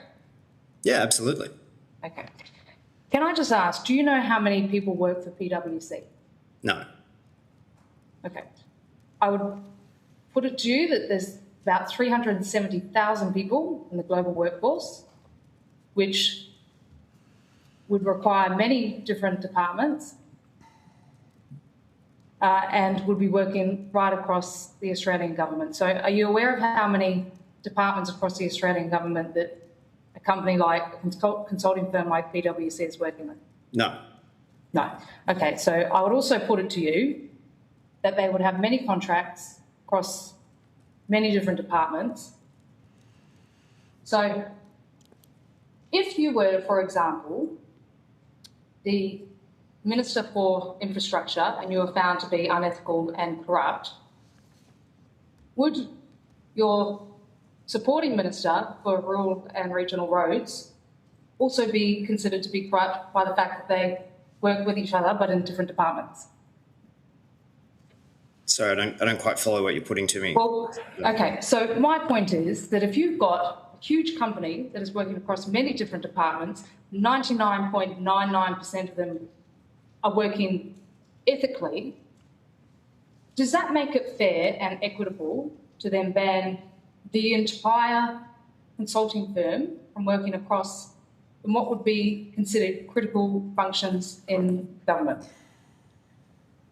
So I think the difficulty with the sorts of comparisons that you're suggesting is that there are professional standards. So for a wide and diversified consultancy, you know, like the big ones, they have accounting sections, they have actuaries.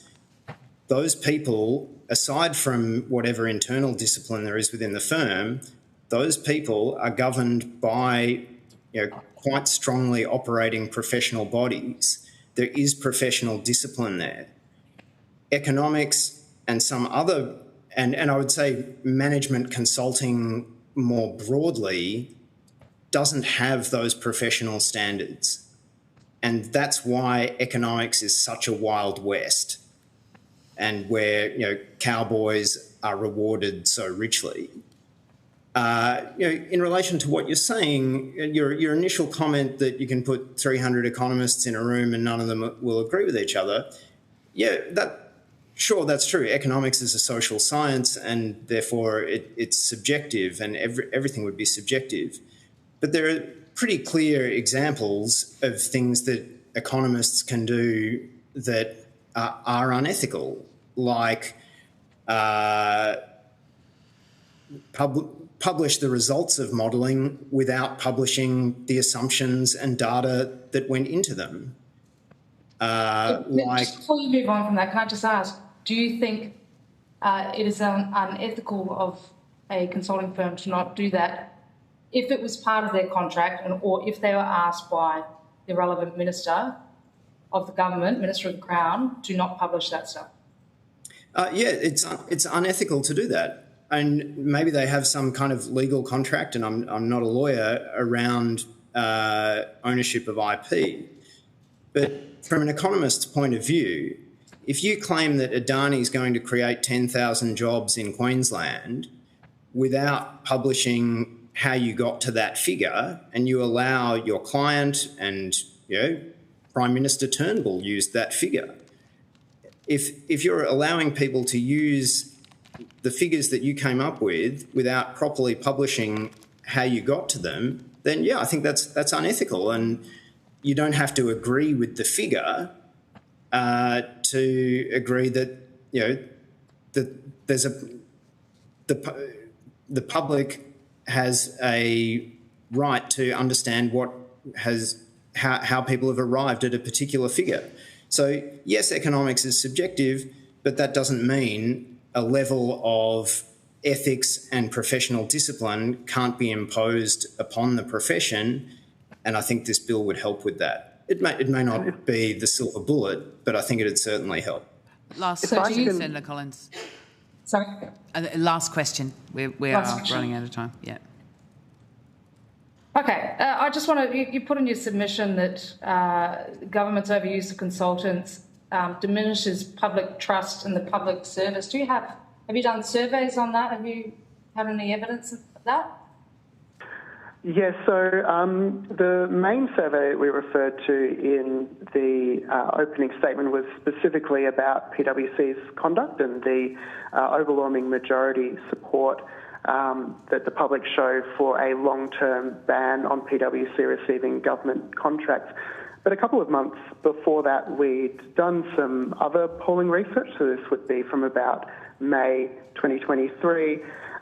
It showed that 4 in 5 Australians agree that the public service should have the skills and capacity to do work currently outsourced to consultants.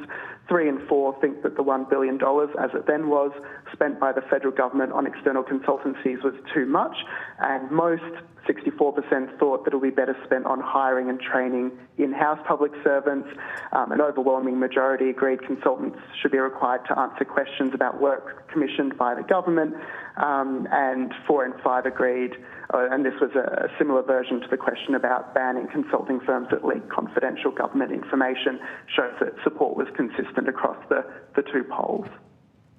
Okay, but that particular issue about public trust in the public service being diminished by use of consultants, was that actually asked? So I didn't quite hear the question. Just that part, you've got one sentence in here that says the overuse of consultants diminishes public trust in the public service. Did you actually ask about that particular statement? We didn't ask about that specifically, but I think both the strength of the response from the public on the questions that we did ask and the enormous community concern that we witnessed about multiple scandals from consulting firms makes that self-evident. Okay, so it was an inference that you took from the questions that you asked, but you never actually asked. I can give you an example from the field of where that's occurred. I am going to have to ask us to move along. If you give a very swift answer, please. Yeah, very quickly. In the Southern Highlands of New South Wales, there was a proposed coal mine called the Hume Coal Project. Hume Coal commissioned their consultants to write their economic assessment, and then the New South Wales Planning Department commissioned its consultants to review the first consultants, and then the mining company commissioned another consultant to review each other's consultants, and the community group commissioned me to get involved as well. And I can assure you that the community in the Southern Highlands of New South Wales, that their trust in the New South Wales Planning Department was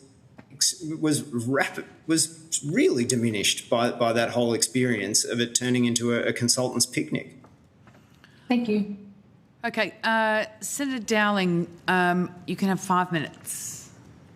Thank you, Chair. And let me declare as an economist, feel some conflict of interest in asking these questions, but I feel that the profession has been somewhat besmirched in this process.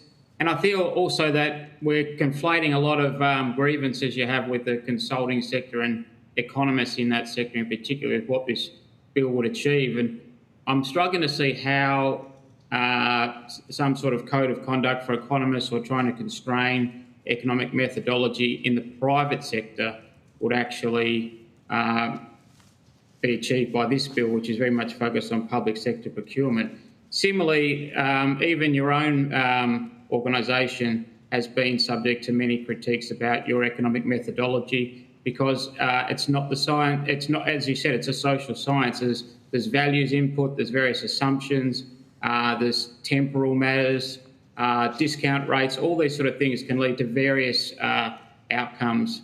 And your analysis has been just as scrutinised as many others. But I have no... No, exactly. It's been Mr Campbell, please, can you not interrupt? Thank you. Senator Dowling. if you could just address exactly how this bill would address any of what you're saying is going on in the broader economics profession, particularly around consulting. Yeah, I didn't want to hijack the whole session onto talking about economists by any means, but I think EY have produced plainly misleading and unethical work for coal miners in New South Wales, and if there was the threat of losing government contracts, federal or otherwise. So who would be the arbiter of what is unethical then? Because that's your definition in your own mind. But the definition is so broad. One person's unethical conduct would be very different to another's. Yeah, but there's been various codes of conduct suggested for economic modelling and the presentation of economic modelling results. We've published a suggested code of conduct some years ago. Others have too.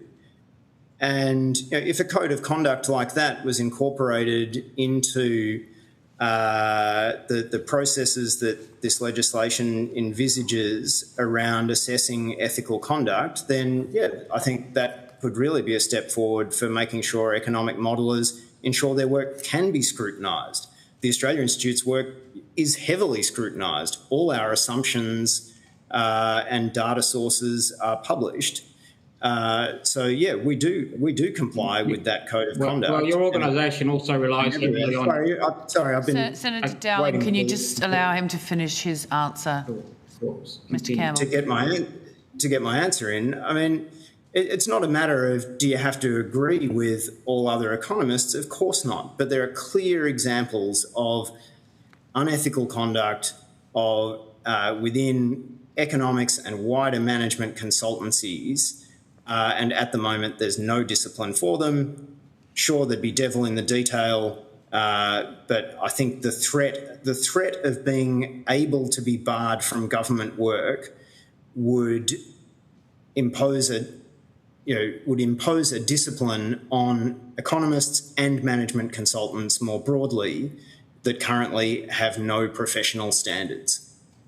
So the bill, though, as it stands, has no sort of very limited recourse for someone to say, receive a notice, respond that how their behaviour may or may not be unethical, actually challenge the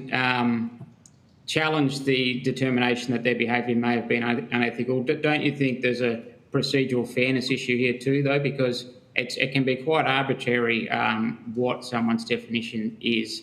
How would we have comfort that could actually be procedural fairness be applied? And in terms of the... Well, if someone says, if we get to the point where we go, no, you've done unethical economic modelling for a client, you're banned from government work, full stop. How does the bill actually give that person a right of reply? Look, that'd have to be gone into in drafting and so on. I'd say that's beyond my expertise. I'm not here to draft the bill.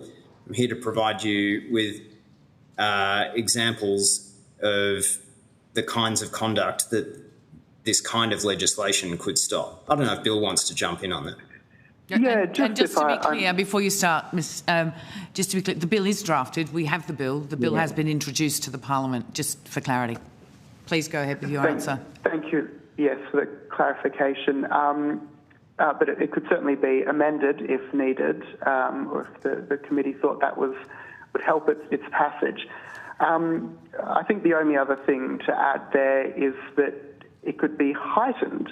Procedural fairness could be heightened by providing for a clear mechanism for debarment, a process that is open and that follows an agreed upon set of rules by the Parliament, rather than, for example, an ad hoc agreement between two participants or a shadow ban that is not spoken about. I think that actually raises serious procedural fairness concerns that debarment regimes around the world have managed to resolve. Final question, Senator Dowling. Well, if we think a lot of your submission relies on public polling, and I think a lot of the research you do uses public polling, and at times various polling experts, psephologists have criticised your methodology of how you conduct polls. Under that scenario, you could potentially be subject to some of this regime. Do you think that's a fair outcome? I don't think that would happen because we show a great deal of integrity in our polling. We're members of the Australian Polling Council and meet those requirements. We're transparent about who we survey, what the questions were asked, and so on. So I have no concern that we'd fall foul of anything like that. We also don't do any consulting to government, so it's largely irrelevant. Okay, thank you very much for your time, Mr Brown, Mr Campbell. Thank you for your submission and thank you for appearing. We will let you go. Thanks. Thank you. I would now like to welcome representatives from the Australian Tax Office and the Tax Practitioners Board and ask you to come forward to the table. I also believe that there are some representatives from the Tax Practitioners Board appearing via video conference. Great. Information on parliamentary privilege and the protection of witnesses giving evidence to Senate committees has been provided to you. Is that correct? That's correct. Yes. Excellent. For the Hansard record, if you could just work through and give us your name and the capacity in which you're appearing before us today. We'll start in the room and then we'll go online. Assistant Commissioner Adrian Jacewski from the ATO, responsible for procurement in the ATO. Assistant Commissioner Michael Ingersoll from the ATO. I work in public groups and am responsible for administration of new law for public groups. Great. Jeanette Liu, Assistant Secretary for the Tax Practitioners Board, and apologies, my voice is a bit croaky today. Have you got some water there? We might just make sure you've got some water. Thank you for coming. And online, Peter DeCure. Thank you. Chair of the TPB. Thank you very much. And Andrew Orme, Secretary of the Tax Practitioners Board. I seem to be having some trouble with my camera, so I'm just going to rejoin from another device. That's fine. If it's easier just to not have your camera on, we can hear you loud and clear, so it's entirely up to you. I will rejoin. Thank you. Okay. Would you care to make an opening statement? No. No? No, thank you. Okie dokie. We'll go directly to questions. Senator Pocock, you have 10 minutes. Thank you. Thanks all for being here and for your submissions. Much appreciated. If I can begin with you, Mr DeCure and the TPB. Your submission says that the proposed amendments in this bill are, quote, in strong alignment with existing requirements for registered tax practitioners under the Tax Agent Services Act 2009. In particular, the mandatory exclusion periods, the review process for excluded suppliers and a public register of excluded suppliers proposed by this bill are aligned with requirements for tax agents. We know the whole PwC scandal blew up because of Peter John Collins' removal from the TPB public register. Could you speak to the importance of mandatory exclusion periods, the public register of exclusions and review processes in the taxation system? Thanks, Senator Pocock. I think clearly the regime that's applied to tax practitioners since the introduction of the Tax Agent Services Act in 2009 provided an important foundation for the regulatory action that was taken in the PwC matter. So we found through that process that we were able to conduct both significant but procedurally fair investigations. We found that there was some behaviour within that firm that didn't meet the requirements of the TASA, the Taxation Services Act, and we were able to take specific regulatory action, which was firstly, in the case of Mr Collins, was to terminate his registration with the TPB which means that he was no longer legally able to provide tax agent services for a fee or reward. And using the provisions that were available, we were able to add an exclusion period, which meant that he was not entitled to reapply for registration with the TPB until that exclusion period expires. Now, I'd probably just add simply that the exclusion period under the TASA at the moment, the maximum period is 5 years. We are aware that government is working towards some amendment or increased sanction capability for the TPB, and that maximum exclusion period may be extended in that process. But I would point out, once an agent has been terminated by the TPB, at the end of any exclusion period that does apply, if they wish to reapply for registration, at the point of their reapplication, they must meet all of the registration requirements to be a registered tax agent. And one of the critical requirements of the Act is that you be a fit and proper person to be a registered tax agent. So anybody who's been excluded or becomes a terminated tax agent, if they wish to come back, they must be a fit and proper person and be able to demonstrate that.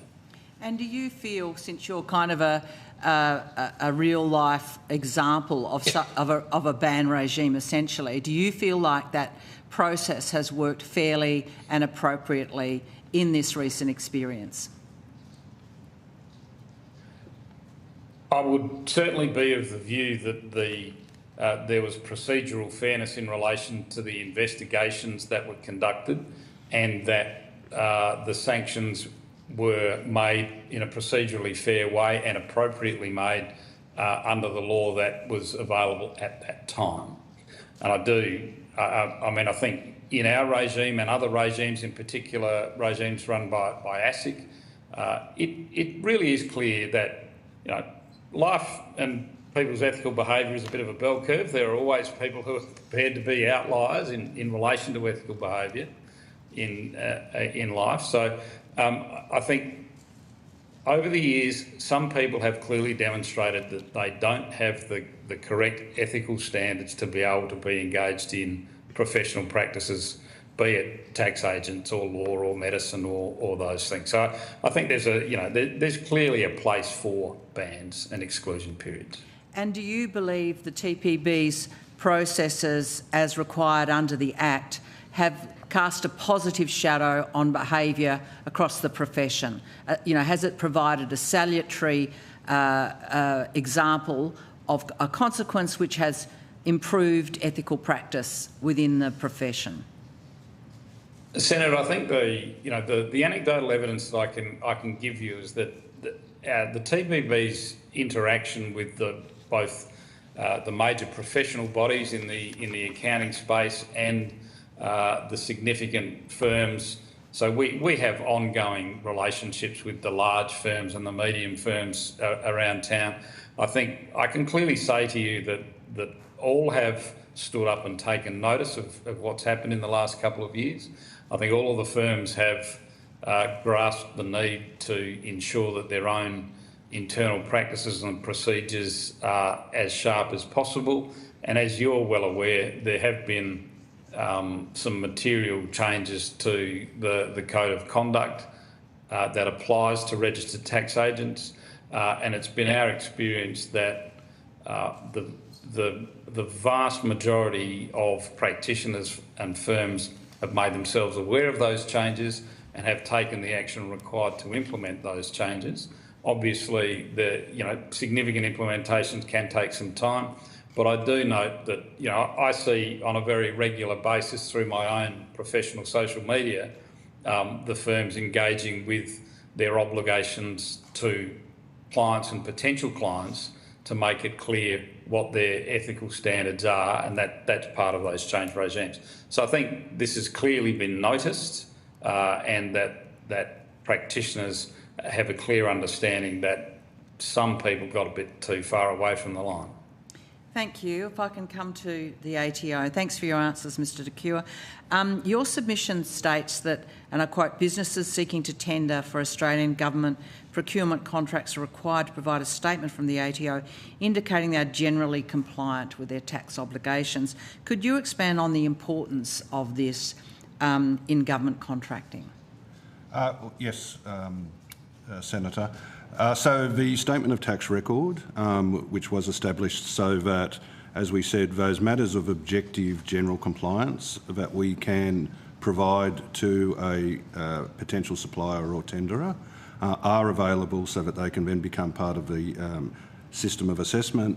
In terms of our own administration as a procurer, I'll ask my colleague Adrian as to the importance in terms of the ATO's own procurement. As we've outlined in the submission, the statement of tax record in effect covers 3 of the key obligations, which are that they are registered in our system. So we're making sure that it's registered, and that's one of the key obligations, to participate in the tax system and in how we want taxpayers to engage, and in a way that so they meet their tax obligations. The second is that they're generally up to date, over 90% with their lodgement obligations. The third is the obligation of paying their debts. We do generally talk about in tax compliance that there is a 4th core obligation, which is correct reporting. So that is that the information in our self-assessment that they put in their tax return is correct and accurate. The statement of tax record at the moment, currently does not provide information on that. That does go to some of the question. I was reflecting on Mr de Cure's statement as to a bell curve. I would say there's a bit of a spectrum in terms of taxpayers complying with the law, and we do consider that, depending on the taxpayer segment, but the vast majority do attempt to meet their taxation obligations in terms of correct reporting. Obviously, there's some taxpayers who don't do that, and we talk about the importance of those behaviours and addressing those behaviours. And the purpose then of our submission was that to outline, some of the considerations we thought relevant to when, in the correct reporting sense, those behaviours may be, in the terms of the law, tax avoidance, or more generally, unethical conduct. I'll just ask. Sorry. I'm yes. sorry to cut you off, but I know my time's short, and I really want to pursue you on this. Yes. We have some very large corporations and big partnerships as well that are supplying large amounts of services to the public sector. Amazon Web Services, Microsoft, Oracle, IBM, Accenture, all of those pay little or no tax. They're very big corporations. For example, Amazon Web Services whole of government agreement is now worth over $400 million. Amazon paid just $61 million in corporate tax on revenue of over $3 billion in 2024. Do you view those big tech companies, Amazon, Microsoft, Oracle, IBM and Accenture, to be compliant with their tax obligations, given that they pay little or no tax? And I think that goes to correct reporting and the confidence we can have in their tax behaviour. Is it ethical? So, Senator, as you know, I won't talk about specific taxpayers. In general, though, we do put out a lot of information about the work we undertake in the large market and for the largest entities in seeking to ensure that, under the tax laws of Australia, that they are correctly reporting in their tax return. Obviously, I am a keen observer of the Senate and inquiries, and so I'm aware that, my second Commissioner, Jerry Hirschhorn, has outlined some of the aspects of the international tax regime previously that mean that, we need to assess based on our laws those largest corporations.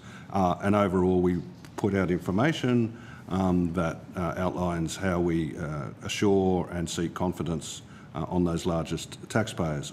Obviously, it's critical that the behaviours of all taxpayers are in accordance with the law, including our largest taxpayers. but isn't there a special obligation to these very large contractors who are the recipient of enormous, very profitable contracts from the Commonwealth, that they in particular should be? Do you place special emphasis on making sure or pursuing analysis and investigation of their tax practices and whether they are fully compliant? So in terms of our compliance, we have a program that is the Top 100 program that is in essence looking at those entities every year in terms of their compliance, and we work directly with them. We ask them to disclose on a regular basis information as to their affairs, and they're reviewed by our highest level of compliance officers in the ATO each year. Thanks, Chair.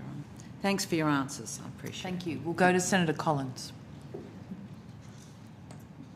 Thank you, Chair, and thank you to the witnesses for appearing today. I just want to follow on from that line of questioning from Senator Pocock. As tax professionals,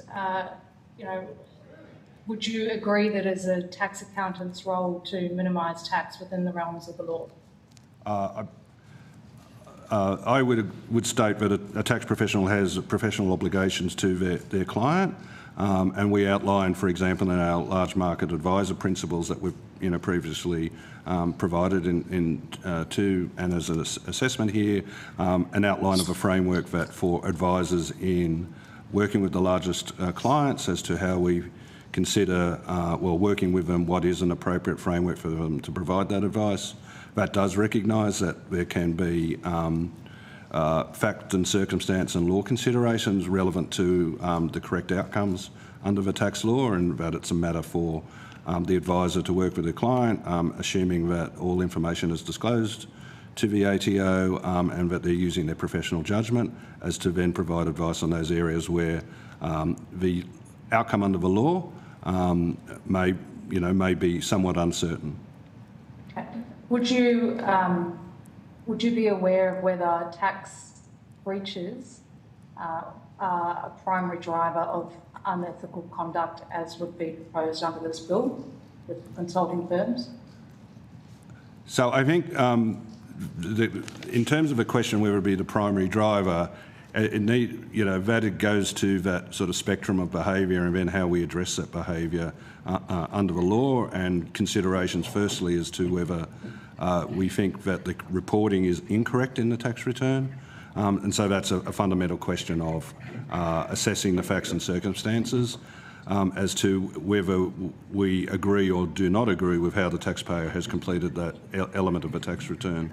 The second question then is as to the reasons or behaviour. So in terms of, for example, of our penalty framework, that takes into account considerations as to whether they've taken reasonable care in assessing the return, or if they've not, and further behaviours. So the law, or the tax law already, through that penalty framework, takes into account whether there's been, say, for example, recklessness, which is one of the higher levels of penalty that we can apply.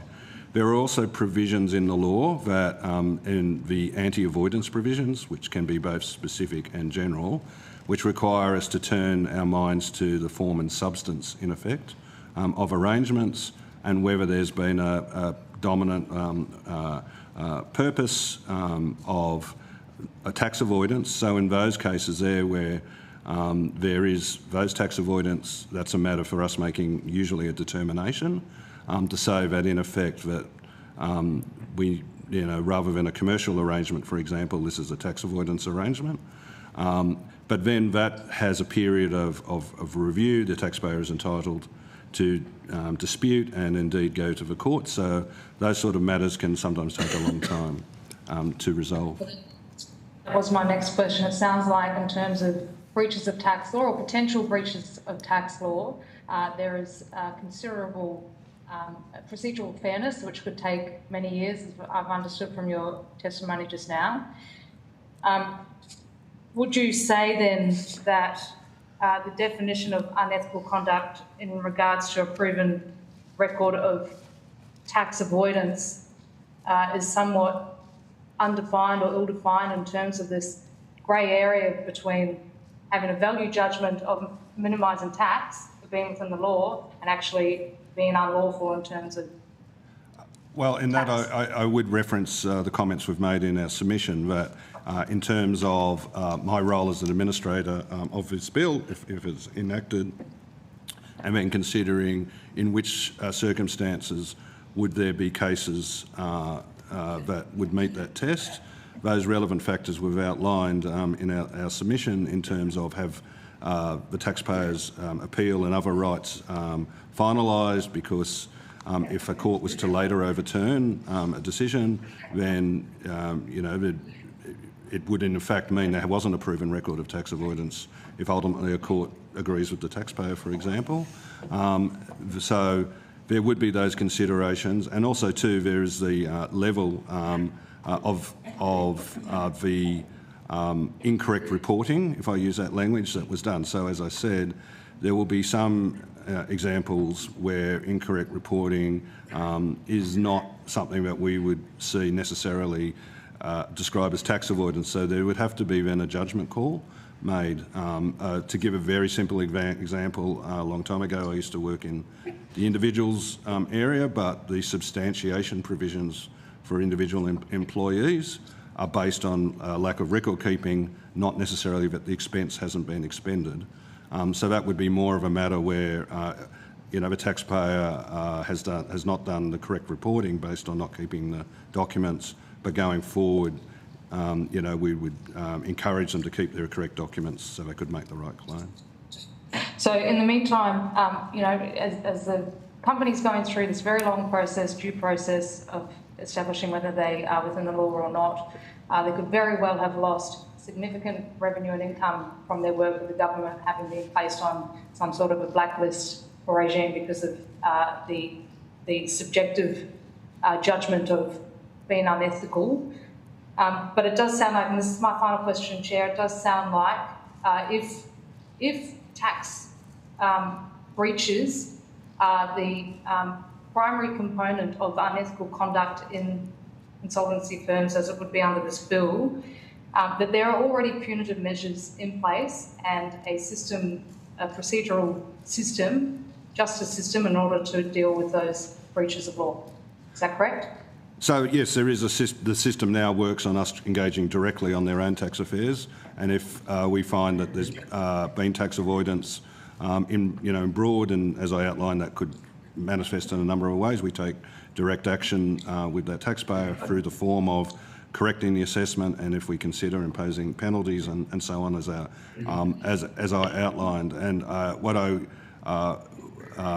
am expressing is that if this bill was enacted, we would carefully, obviously, review the bill, all the relevant explanatory materials, including any supplementary explanatory materials, and deeply understand that to see how we could fairly and effectively administer the law on the concept of what is tax avoidance.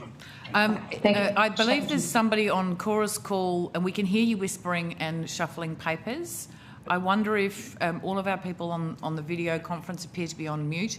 If you are on the conference call, can you please put yourself on mute? Thank you. Sorry, Senator Collins. I'm done. You're done? But my papers. Yeah. Okay, thank you. We'll go to Senator Whittaker. Thank you, Chair. Just a couple of questions from me, and I think this next one sort of follows on quite neatly from Senator Collins' questions.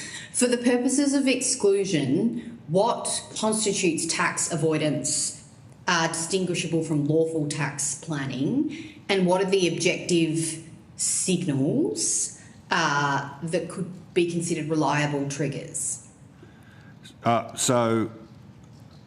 will reference my previous answer that, in the sense, it is not something that is clearly set out currently in the tax laws as what is exactly is tax avoidance. It's actually a matter of determining the incorrect reporting in each case of the assessment of that taxpayer, and then subsequently making decisions as to the behaviour in terms of the appropriate penalties to be applied. There are obviously, within the framework of making decisions of correcting that tax return, as I outlined, when you get to the anti-avoidance provisions, which have avoidance in their name, but they require you to step through quite carefully the legislation to identify a tax benefit, identify the purpose objectively of the obtaining of that tax benefit, and whether that is for a sole or dominant purpose. It can vary. There are some which have a principal purpose test, but in general work out the purpose based on the objective evidence as to the taxpayer's, in effect, motivation of entering into it, because in terms of just general tax planning, the tax law will have a lot of choices, for example, that can be made in the ordinary course of meeting your tax obligations, and there might be commercial reasons for choosing one outcome under the tax law that's permitted compared to another. So ordinary commercial dealings are not generally caught by the anti-avoidance provisions, and then finally there has to be made an actual determination that anti-avoidance provision applies to, in effect, remove the tax benefit. So that, in that sense, whilst it's described as an anti-avoidance regime, it is not a matter of just looking at a set of circumstances and determining that is tax avoidance. So, if I understand correctly, what you're saying is it's not just as simple as looking at a set of circumstances in any, at a particular moment and saying really clearly this is tax avoidance. It takes quite a process to come to that, decision after an allegation or an investigation might have been made. Obviously, as a general concept, we consider tax avoidance as something that will require our specific attention. But then in the detail of that specific attention, as I outlined, it requires a series of steps that don't actually lead at the end to a conclusion of this was tax avoidance or not. It leads to a conclusion as to whether we adjust a tax return to increase a tax liability or not, and then whether we impose a penalty that would be referable to the behaviour, and which would then, in that sense, have an increased penalty the more the behaviour is, the further it is, specific tax avoidance compared to areas where there may be, it's just a matter of interpreting the tax law. Sure. I wonder if the Tax Practitioners Board might have anything to add. Senator, happy to add a few things, and I think it's important to understand the Tax Agent Services Act imposes a number of conditions through the Code of Conduct, not the least of which is that practitioners are obligated to be competent. They're obligated to take reasonable care to understand the individual circumstances of their clients. And we deal with a number of referrals from the ATO in relation to matters where practitioners may be demonstrating a lack of competence or may be demonstrating patterns of behaviour that appear to be inappropriate. When those patterns of behaviour are investigated thoroughly, it might be that a practitioner is not appropriately qualified or competent to interpret the law and are making a series of mistakes. So we might make a competence finding and impose a sanction that could involve training, perhaps additional training for the practitioner. There are also other circumstances where practitioners may be involved in tax planning that is contrived or designed to get a specific result. There may be sets of circumstances where practitioners are deliberately disregarding the law. There may be sets of circumstances where practitioners are either knowingly assisting clients who are prepared to make false and misleading statements in their claims. All of those things are part of the regulatory framework. So the investigation of, say, a referral from the ATO or a matter that we've uncovered through our own research or complaints will go through an appropriate process to identify the type of behaviour and the seriousness of that behaviour. And as I said earlier, the tax practice does tend to reflect society, so behaviour at the outer edges can be quite bad. The vast majority of practitioners, in our experience, are doing their best to do the right thing and do it regularly. And I think that things like deliberate tax avoidance schemes, things like phoenixing, things like inappropriate use of the R&D concessions are places where we are able to conduct investigations and take regulatory action.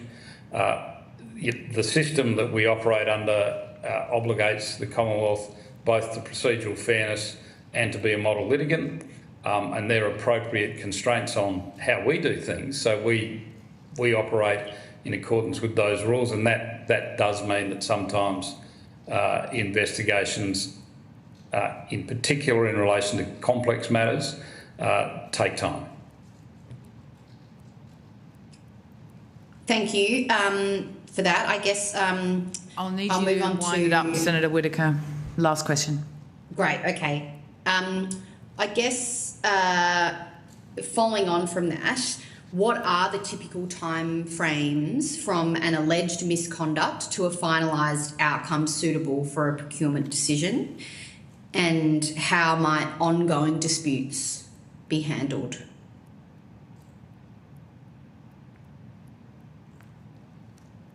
Senator, is that directed to me? Sorry, to either, but perhaps you can start, Mr. Taylor. Look, I can tell you that complex investigations, the timeframes are normally in the range of 1 to 2 years for the more complex, high-level investigations. The simpler things can normally be done in a 3 to 6 months period. We don't. And I think it's important to say, we don't conduct investigations for the purpose of procurement decisions. The TPB's activities are to conduct appropriate regulatory activity in relation to the conduct of tax practitioners. So, but the sort of complex things we're talking about in terms of artificial tax schemes, inappropriate use of R&D or other concessions, they are generally complex matters, and they will take some time. And in the most recent amendments to the Taxation Services Act, our period for conducting an investigation has been extended from 6 months to 2 years. One of the things that we have changed in our modus operandi is that we are now able to commence investigations at an earlier stage because we've got 2 years, whereas in the past we often had to do a lot of preliminary work to make sure there was something worth investigating before we started the 6-month statutory period. So the increase in time has been productive for us in terms of we're able to commence formal investigations quicker, which means we're able to use formal powers to obtain information earlier in the process. Can I just ask one very brief question? We really we have a very real-time pressure. I've just been advised of that our next witnesses need to leave at 11:30, so we do need to move on. You can put them on notice, and questions on notice will be due back on the 6th of March. Thank you very much for your time. If there are further questions, they will be placed on notice. Thank you for spending the time with us this morning. We really do appreciate it. Thank you, Chair. And we'll swiftly move on to our next witnesses, and we'll welcome the representatives from the Government of Western Australia, Department of Treasury and Finance, who are appearing on video. Thank you for taking the time. I believe you have received information on parliamentary privilege and protection of witnesses. Yes, lovely. For the Hansard record, could you please just state your names and the capacity in which you're appearing before us today? No problems. My name is Kate Ingham and I am the Assistant Under Treasurer in the Department of Treasury and Finance here in WA, and I am also joined online by Nicholas Power, Director Procurement Assurance Systems and Reporting, and Jonathan Chong, Assistant Director Procurement Assurance. Nick and Jonathan both lead and manage the team that administer the WA Department regime. Thank you. I'm afraid I'm going to have to get them both to cite their name. It really is just for Hansard and broadcasting purposes so that we can identify people. Mr. Palmer, Mr. Chong. Yes, my name is Nicholas Power. I'm the Director of Procurement. Thank you. Nicholas Power, Director of Procurement Assurance Systems and Reporting. and Jonathan Chong, Assistant Director of Procurement Assurance. Thank you very much. Would you care to make an opening statement? Yep, happy to. So as a way of providing some background, in 2019, the former Western Australian Department of Finance was asked to develop an ethical procurement framework following a Corruption and Crime Commission report titled Report on Misconduct Risks in the Health Support Services and North Metropolitan Health Service. As a result of this report, several suppliers were prevented from doing business with government. And although legal advice at the time supported the view that such action could be taken, the advice noted a risk in doing so without some form of transparent process. So in September 2020, the Minister for Finance gave his approval to draft the debarment regulations. The debarment regime is a transparent process to help ensure consistency and equity in decision-making around exclusion. The Department of Treasury and Finance administers the Western Australian Supplier Debarment Regime under the Procurement Act 2020 and the Procurement Regulations 2021. The debarment regime commenced on 1 January 2022 and establishes processes and governance that allow government to work with suppliers to improve business practices. In the worst case of wrongdoing, it provides grounds for suppliers to be excluded from contracting with government. Some examples are fraud and bribery. Conduct for which a supplier may be debarred is categorised as either Category A, Category B or other debarment conduct. Category A offences describe the most serious conduct. The Department of Treasury and Finance's Under-Treasurer may carry out an investigation into a supplier and consider whether or not they should be debarred if she reasonably suspects that the supplier or a senior officer of that supplier has engaged in debarment conduct. Following an investigation, the Under-Treasurer may debar a supplier from supplying goods and services or works to state agencies because of any conduct of that supplier or senior officer of that supplier, if is satisfied that the conduct is actually debarment conduct and the debarment is in the public interest. We typically rely on investigations and prosecutions and outcomes of other entities who are responsible for oversight and enforcement of legislation for prescribed debarment conduct contained in our regs. For example, court judgments obtained by the WA Police Force and the Fair Work Ombudsman. During a period of debarment, the supplier is precluded from directly or indirectly, as a subcontractor, seeking or being awarded a new contract for the supply of goods, services or works to a state agency and seeking to be awarded an extension to any existing contracts. An agency may choose to terminate an existing contract with a debarred supplier. The debarred supplier may apply to the WA State Administrative Tribunal for review of a debarment decision. When a supplier is debarred, the supplier's name is published on our Tenders WA platform, specifically under the debarred suppliers page. In addition to this, the Department of Treasury and Finance notifies all agencies of the debarment of a supplier and informs them of the consequences of that debarment. We also have a checkbox in any new procurement processes to ensure that anyone facilitating a procurement process checks and verifies that all offers have not been received from any debarred suppliers. I think that's probably enough from me. Happy to take any questions. Thank you very much. That was very helpful. Senator Pocock. Great, thank you. And thanks so much for coming along and bringing your experience to our consideration of this bill. What is your assessment of the operation of the scheme so far? So it's been in place since 2022 and we have investigated 3 suppliers and all 3 have been debarred. I'm not quite sure how much further you'd like me to go with that. We haven't done an assessment of the effectiveness of the debarment regime as yet. Mm-hmm. So let me follow up with a more specific question. So you have debarred 3 suppliers since in the last 3 years. What impact, or can you offer us any comment on what impact the creation of the possibility of debarment has had on practice out there in the industry of suppliers?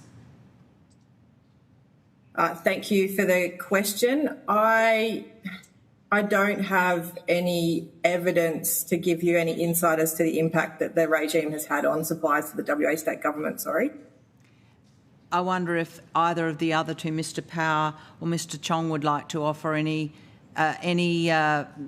anecdotal or other evidence about what difference the experience in Western Australia has had on the behaviour of suppliers? No, we don't have that level of insight, as Kate mentioned. Can you give us a little bit more detail on the kinds of actions that the 3 debarred firms or entities engaged in that led to debarment? I'm not asking for details beyond what's on the public record, but I understand you register those organisations and provide some detail about what went wrong. Happy to speak to that. We do register them and we don't necessarily share all the conduct issues that may have occurred, and that's on advice from the State Solicitor's Office here in WA. However, for the purpose of your question, the information is actually publicly available because it's a result of investigations that have been carried out by other entities like the Fair Work, and it's been for underpayment of staff. In all 3 cases? Nick, it is, right? Sorry, I just need to confirm. No, for one of the cases it was for theft. Okay.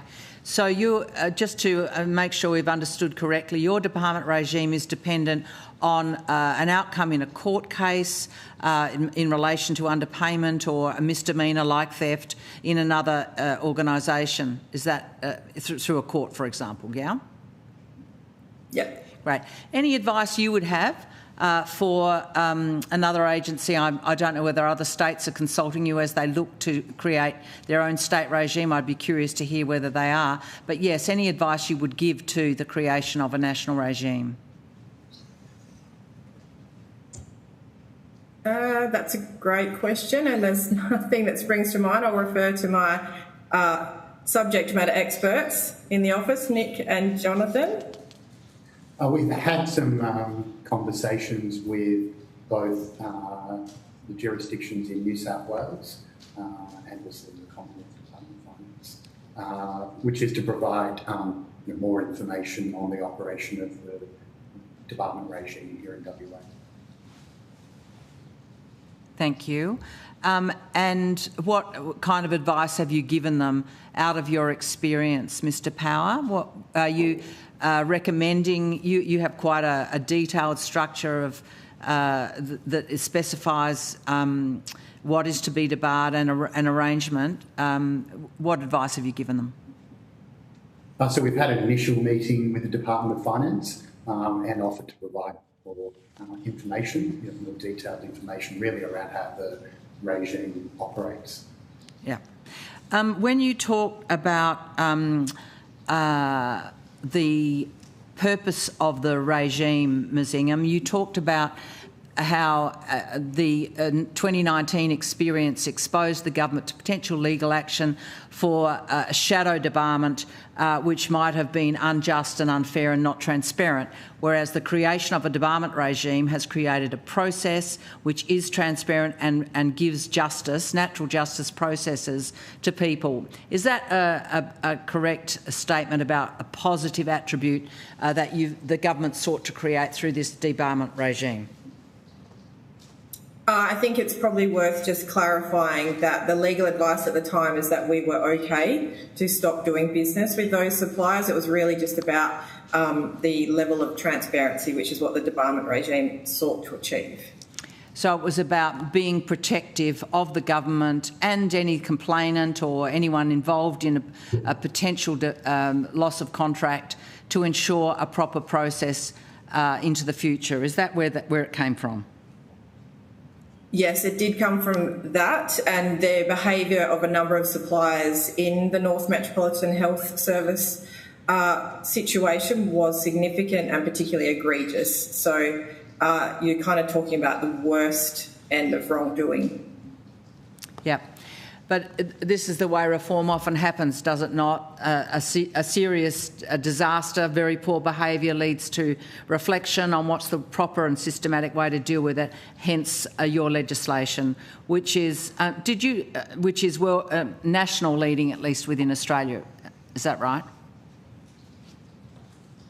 I believe that the government at the time did make statements to that effect. Yes. Great.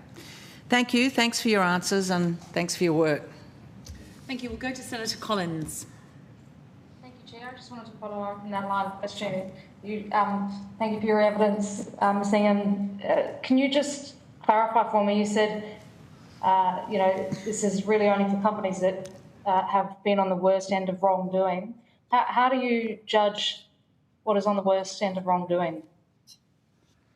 So we have Category A, Category B and other debarment conduct in the regulations that maps that out in more detail, and then we're reliant on what other investigative organisations investigate. Okay, so to the point of the investigation process, you can only do this if another entity, the courts or an arbitrator, have concluded their case and have deemed them to be doing, serious misconduct or legal matters. Is that correct? To date, that has been how the debarment regime has operated, yes. But is that a requirement that it has to have gone through the courts already, or how do you? What if you have an investigation and it hasn't been through the courts, but you deem it to be serious misconduct that may go for, let's say that court case goes for, the judgment to go for 5 years. Do you wait for that court case to conclude, or you pass your judgment? It would depend on the serious nature of whatever was that court case was about and the risk in terms of public interest. Okay. So you can debar a company based on allegations rather than evidence? We haven't tested that part of the debarment regime as yet. Do you think it would be a good requirement to have in a bill that a company had been through the law courts before you sought to debar them from doing business with the government? That was certainly the intent on the back of North Metropolitan Health. Okay, and within the team that you have working on the investigations or the outcomes of this, are they independent of government or are they within the public service? They're within the public service, so they are a team that sits within the Department of Treasury and Finance. The Department of Treasury and Finance itself doesn't procure a whole lot of things, so they're not completely independent. They are public servants. Okay, and how large is the team? How many people are working on that team? So Nick heads up that team, and then Jonathan has 4 direct reports. Is that correct, Jonathan? 3. Right. 3. And you're working full time on this. Do you have, how many companies are you currently investigating at the moment? I don't think we're in a position to share that information. Sorry. Okay. Final question from me. Does it have to be systemic misconduct from a company, or there's one person in a company that's engaging in corrupt conduct, is therefore that whole company then barred from doing business with the government? It can be one person who would be a senior officer, not just the business. What if it were a middle management person? It would depend on what the conduct was. Sorry, that one's a difficult one to answer. Okay. So there's a grey area around whether it's systemic, just a corrupt individual, and that is not only bringing down the company but preventing that company from providing services to the government. Is that correct? There's a grey area around that? I'm not sure I'd call it a grey area. So the first part of the debarment process is working with suppliers. So we have a stage that's a show cause notice. So that would be the period if it was an individual who was doing something, that supplier might then take action, and then we would assess whether the action they took was sufficient or not. Okay. And with the 3 suppliers that have been debarred, have you been working with them to lift their standards of ethical behaviour and conduct so that they can get back onto the list? Once they're debarred for a period of time. After that time, they can then rebid for government work. In that time where they're debarred, we're not working with them. Do they have to show any proof of improvement to their systems and processes? The length of time that we'll debar a supplier is generally based on what they have, the action they've taken or not. So it's a punitive measure, not a corrective measure. Yeah, that's correct. It's punitive, not corrective. There's a corrective part before we would debar. So yes, once they're debarred, that is punitive. So they're given an opportunity to correct their behaviour before they're debarred? Or explain the circumstance. Okay. Would it be your assessment with the 3 suppliers that have been debarred that it would, regardless of being back on the list or not, would be very difficult for them to be able to procure work from the government again, given everybody has seen their name on that list? Regardless of whether they can prove that they've corrected their systems? That's a difficult question to answer due to the nature of the suppliers that have been debarred and their locations and their how intertwined they might be in their local community. So I'm sorry, but I can't actually give you an answer to that one. Thank you. Anybody else want to add to that?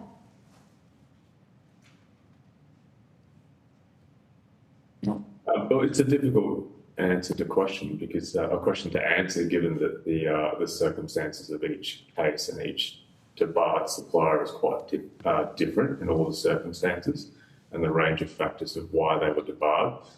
So it is a difficult question to answer that with a definitive answer.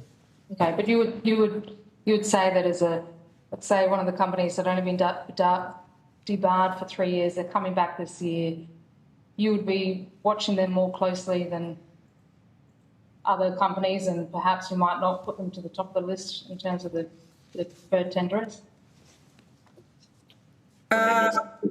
Sorry.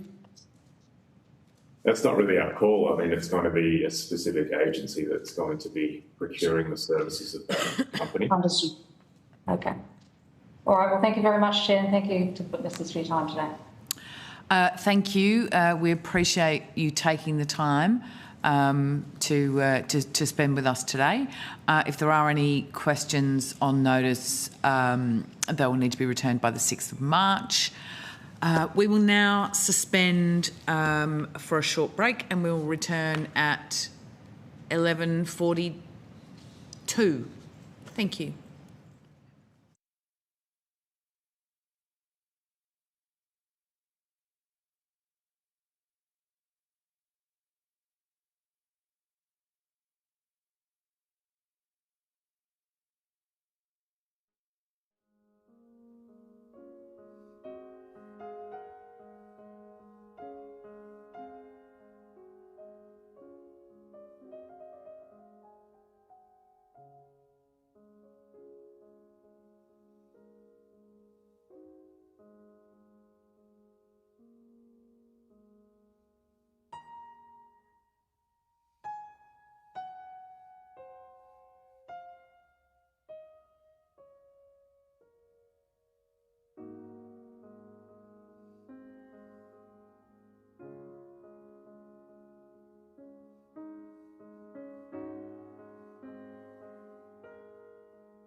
Welcome back, everybody.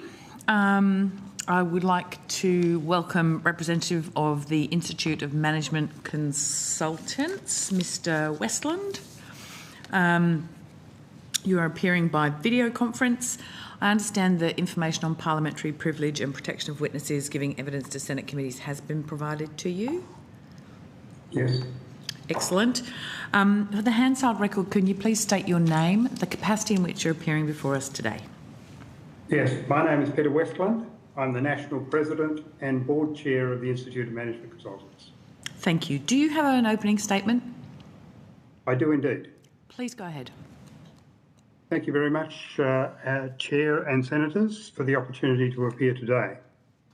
The IMC is the professional body representing management consultants in Australia.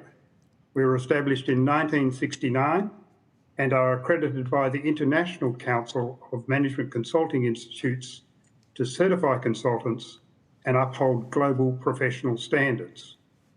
We maintain an internationally endorsed code of conduct and ethics, and we contributed to the adoption of ISO 2700-2025 guidelines for management consultancy services in Australia.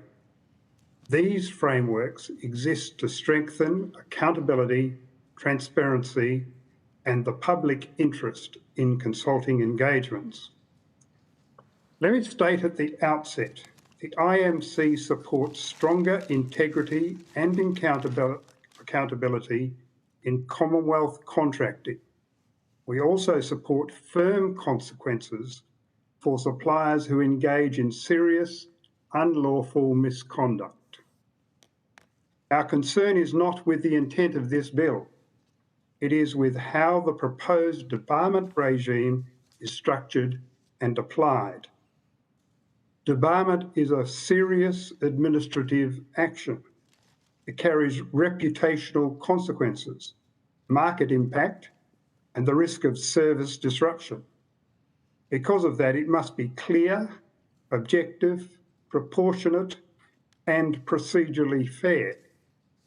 Our central concern is the reliance on the concept of unethical conduct as a trigger for exclusion.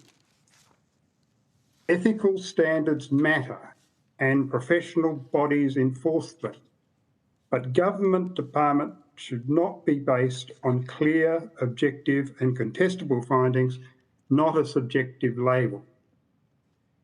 Where debarment is concerned, the threshold should be based on clearly defined objective and serious misconduct, ideally anchored in statute rather than an open-ended and potentially variable interpretation of ethics.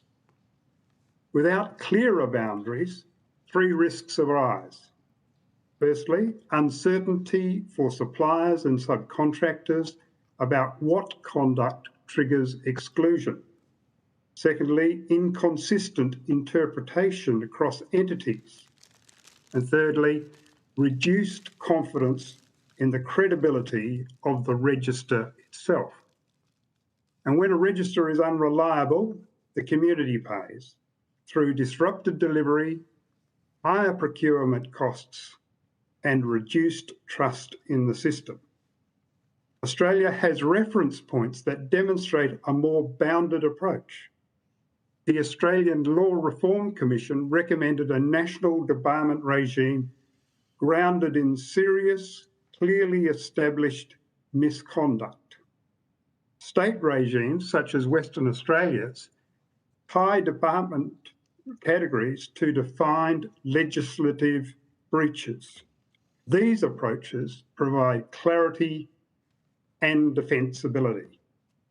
By contrast, aspects of the bill such as payment of a pecuniary penalty, a proven record of poor labour practices, a proven record of tax avoidance, conduct that adversely impacts public confidence in the Commonwealth, are drafted in a way that is broad and potentially indeterminate. For example, a pecuniary penalty can range from minor regulatory matters to serious contraventions.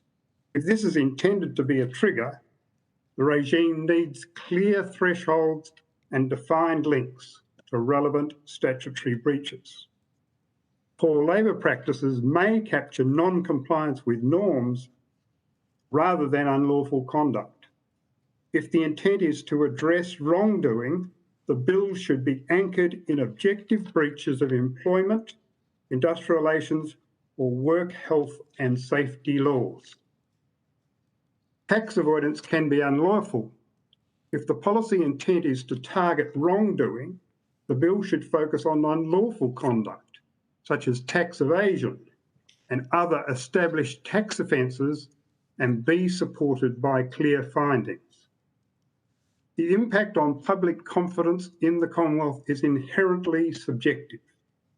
If it remains, it requires defined decision criteria, materiality thresholds, and clear evidentiary standards to support consistent and fair application.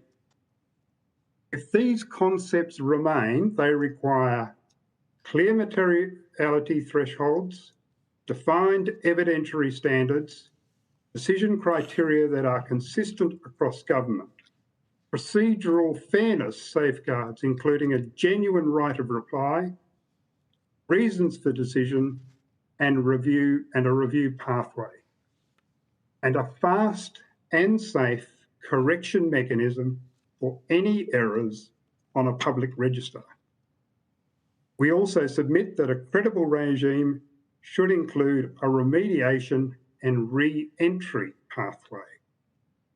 The purpose of debarment should be to promote behavioural uplift and protect the public interest, not to impose permanent exclusion without opportunity for improving when remediation is appropriate. Finally, the IMC stands ready to contribute constructively. We can support both consultants and procurement officials through established professional practices, standards and certifications, training in professional ethics, and the practical application of ISO 2700 to improve engagement, governance, and delivery of quality. In closing, the IMC supports the objective of strengthening integrity in Commonwealth procurement. However, for the regime to command confidence from Parliament, agencies, industry, and the community, it must be clear, proportionate, consistent, and procedurally fair. Thank you. I welcome your questions. Thank you very much. We'll go to Senator Pocock. Thank you, Chair, and thank you for being here, Mr Westland. I just wonder if you could give us a little information about your membership. How many people are members? I imagine it's an individual membership. And you said you've been in place since 1969. Can you just fill us in on who's the kind of people are they in small practices, big Big Four, a little bit about who they are. Thank you. Yeah, thank you, Senator Pocock. The large majority of members of the IMC are smaller and boutique practices in the management consulting across a diversity of various skills, from strategy through to organisational development, business improvement, etc. In number, we have somewhere in the order of 300 odd members. This is starting to grow. We've lost quite a few members as a result of the last 2 to 3 years where there's been some concern about the ethics of management consultants and consultants in general. It certainly had an impact. Back in the late 1990s, we lost a large number of the large management consultants to which you just referred, because they were not keen at all at that time in adopting a similar standard to ASO 2700 and So that was a significant loss in terms of large consultants in membership of the IMC. And just to follow up, you're saying that more recently there's been a disinclination to register to join an organisation of management consultants because of concern about the reputation of. I just wanted you to explore that very briefly a little further. Okay, so yes, over the last couple of years, but it's starting to turn around now, and in fact, as the large practices are shedding people, we are finding that we're picking up some of those people who are joining as individual members and also commencing their own practices. You place considerable reliance on ISO 2700. Have you ever, as a organisation, undertaken an investigation of a breach of ISO? Has a member ever been excluded because of a misdemeanour from your organisation? Okay, so there's a little bit of a misunderstanding about ISO 2700. ISO 2700 is a guideline standard for the management consulting service. It's not a normative standard. We provide training in the utilisation of the ISO standard. So where an issue may arise is in terms of our membership. If somebody breaches our code of conduct and ethics, Senator Pocock, which I think is the really important piece, and we've got a 25 commitment code of ethics. And interestingly, number 3 on that list of commitments is we comply with all applicable laws and regulations. And so if there is any breach of those 25 commitments, then we embark on a disciplinary procedure. We have a procedure, a very defined procedure for disciplining a member who breaches any one of those code commitments. And how many previous members have been excluded, say, in the last 5 years? Not in the we haven't had any in the last 5 years. Prior to the last 5 years, we had 2 members who were brought forward to a disciplinary panel. One of those was suspended for a period of 12 months. Do you see any value as I understand your submission, you're in favour of strengthened regime to protect the integrity of Commonwealth procurement, but not in favour of the administrative details in the current bill. Have I understood you correctly? You have understood me perfectly. Thank you. And I draw as a reference what was proposed by the Australian Law Reform Commission in their recommendation 15, and where that proposed, and this was April 2020, their report 136, but it proposed that debarment only occur where a corporation is convicted of an offence, and it would not be applicable to employees or directors who were not involved in the commission of that offence. So I'd like to go to that because recommendation 4 in your submission is to implement a debarment regime that, quote, excludes from government contracts any corporation that has been convicted of a criminal offence and only in those circumstances.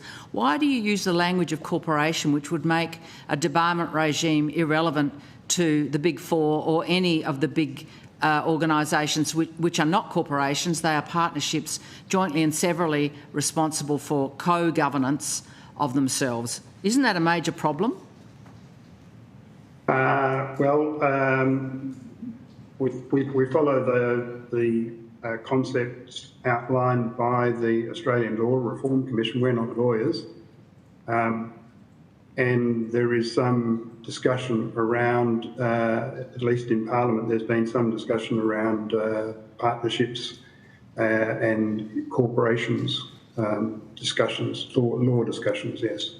legislative discussions. But as things stand, the partnerships would all be excluded, and that's where most of the big... I mean, it would have excluded PwC and all of its people if it took that definition. So I just think that it would be a problem with the adoption of that. What regime do you support? It sounds like you're not averse to a debarment regime, but you're looking for a very different shape than we propose.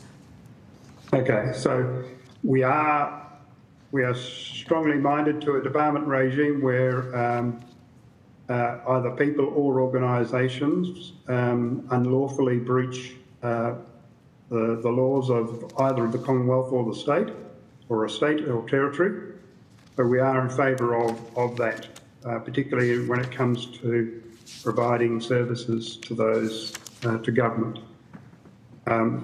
So that's our fundamental support of a debarment regime. Okay, thank you. Thanks for your submission and for being here today. Thanks, Chair. Thank you, Barbara. Thank you. Senator Collins. Thank you, Chair. And thank you for your time today appearing as a witness. I just wanted to follow on from that line of questioning with Senator Pocock and just understand a little bit better. You already have a disciplinary panel that's operating. You have debarred 2 companies, as I understand it, recently. Do you feel like there are gaps in what you're providing already, or is it this work needs to now come under the government umbrella? Well, we see ourselves as being a self-regulated profession as the Institute of Management Consultants. The issue here is that our code of conduct only applies to members of the Institute. It doesn't apply to non-members of the Institute. And so this is why we are pressing forward to... So, for instance, this is my 4th submission to the Senate on the matters that arose in 2023 concerning the management consulting profession. So we are consistently trying to get some improvement in management consulting behaviour, and so in that way, hopefully grow our membership significantly so that our code of conduct and ethics applies to a wider audience. There's nothing to stop, of course, our code of conduct being adopted as part of a procurement process for management consulting services. Could you share that debarment with those 2 examples of debarment with the government? Sorry, would I share? When it happened, when you debarred those 2 companies? Well, let me just reframe that again. As I said to Senator Pocock, we had 2 issues that occurred more than 5 years ago. One of those was suspended from membership for a period of 1 year. The other, whilst there were some issues, there were some problems in our own process in terms of natural justice, and so we weren't able to proceed with that one. Okay. Can I just ask, what, in your view, given you have a lot of members that you are representing, you've talked a lot in your evidence today about, the importance of restricting this to actual criminal conduct that has been tested in the courts, as opposed to subjectively defined ethical conduct. If this bill were to pass, what would you see the impact being on companies that, where their conduct hadn't been tested in the court, and in the end proved the allegations proved untrue? Would that reputational damage be very hard to undo? It would be serious. It would be very serious. And in more than likely, and a lot of our members, for example, are directors of smaller corporate enterprises. So they're not the large 4 or 8, as we mentioned before. But most management consulting firms and our members are associated with their own corporate enterprises. And if it was found that the unethical conduct which was alleged, in fact, was not true, it would have a serious impact on that organisation, and probably they would not be able to practice as a management consultant again. Okay. So this is why in framing such a debarment regime, it has to be very clear that the evidence that is used for debarment is based on strong legislation, on statutory legislation.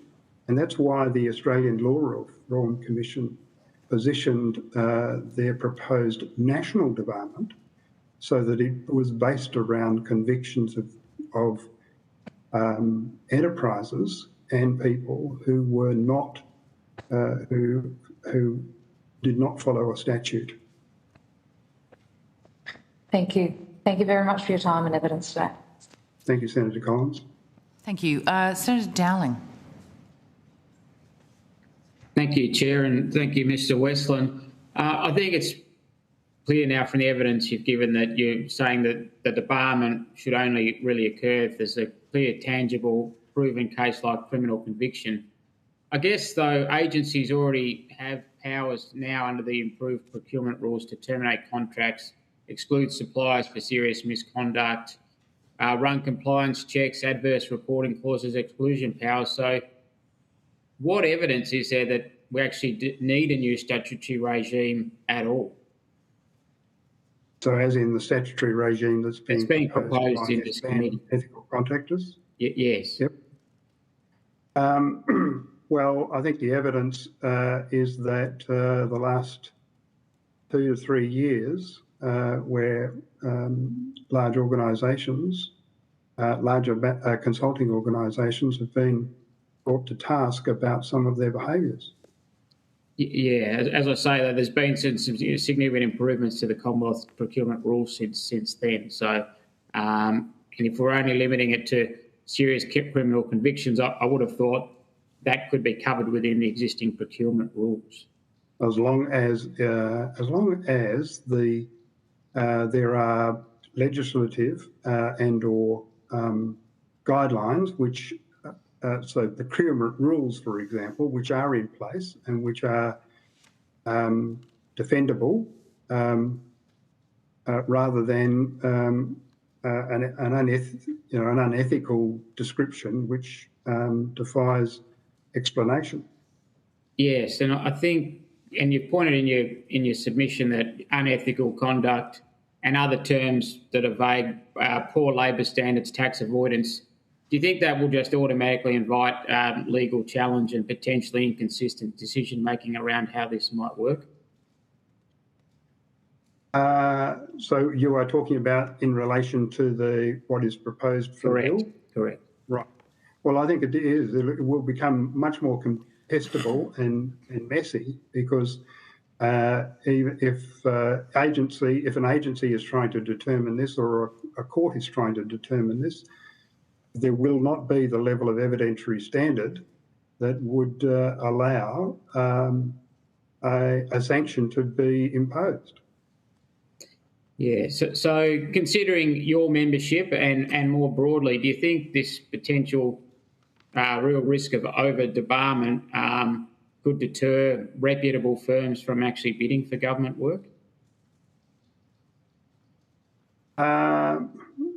Not sure that I could answer that extremely, properly, given, there's a bit of guesswork. I don't know. I don't know whether they. Well, I guess it's hypothetical because the definitions are so broad. But do you think that potentially firms may be put off by bidding for work where they could, where there's the risk that they could be labelled unethical without proper process? Oh, look, I think so. In some circumstances, yes, probably more particularly with firms who might in their first instance, be applying to undertake government consulting work. Yeah, okay.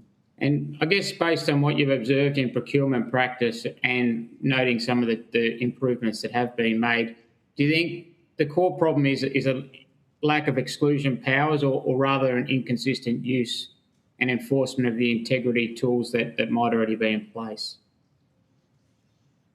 I think that some of the integrity tools that are in place, if they were more robustly implemented, that would serve the purpose. Right.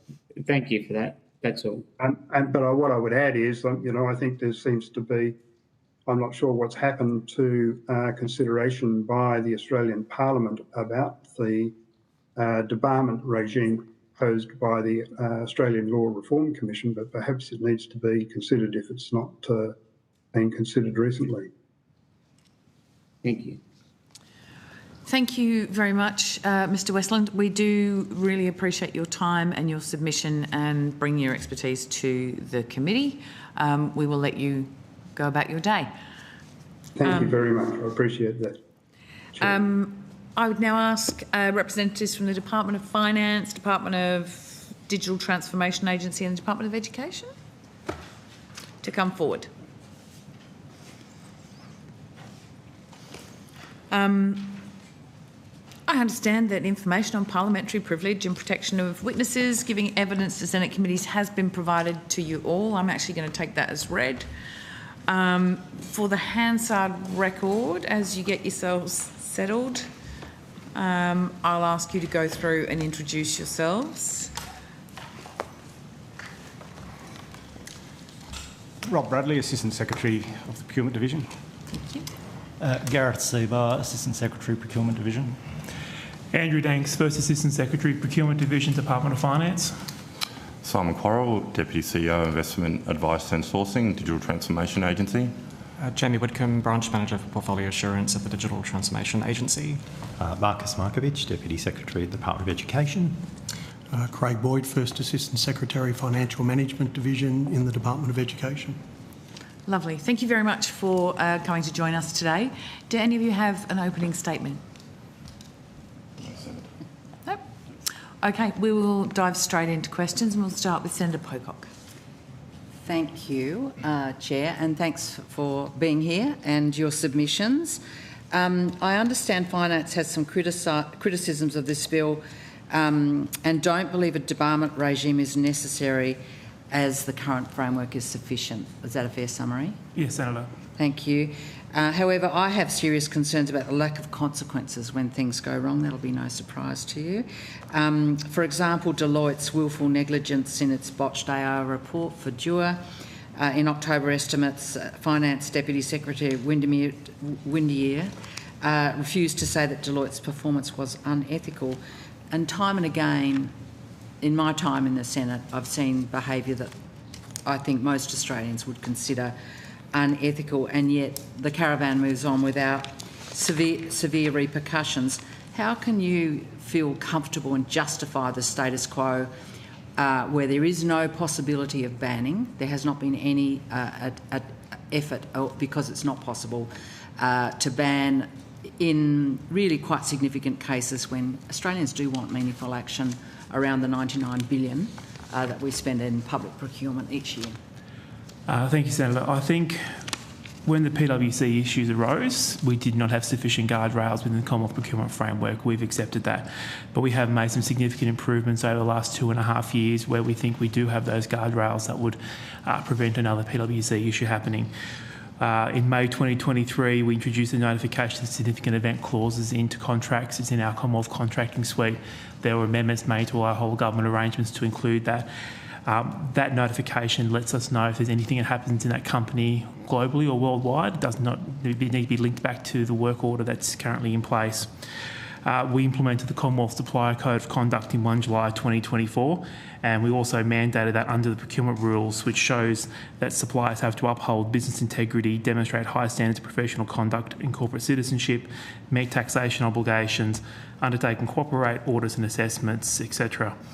More recently, we have commenced an enhanced supplier engagement process with the top 10 suppliers of the MAS panel to remind them of their obligations and give us comfort and confidence that their governance structures are fit for purpose. With the MAS panel is mandatory for all non-corporate Commonwealth entities. All 104 Commonwealth agencies must use that MAS panel for non-ICT consultancies. And we have, in the past, suspended suppliers on that panel where they haven't performed at the ethical level that we'd expect. So I suppose my response is we think we do have the powers now to suspend suppliers who are not acting ethically. What do you mean by suspend?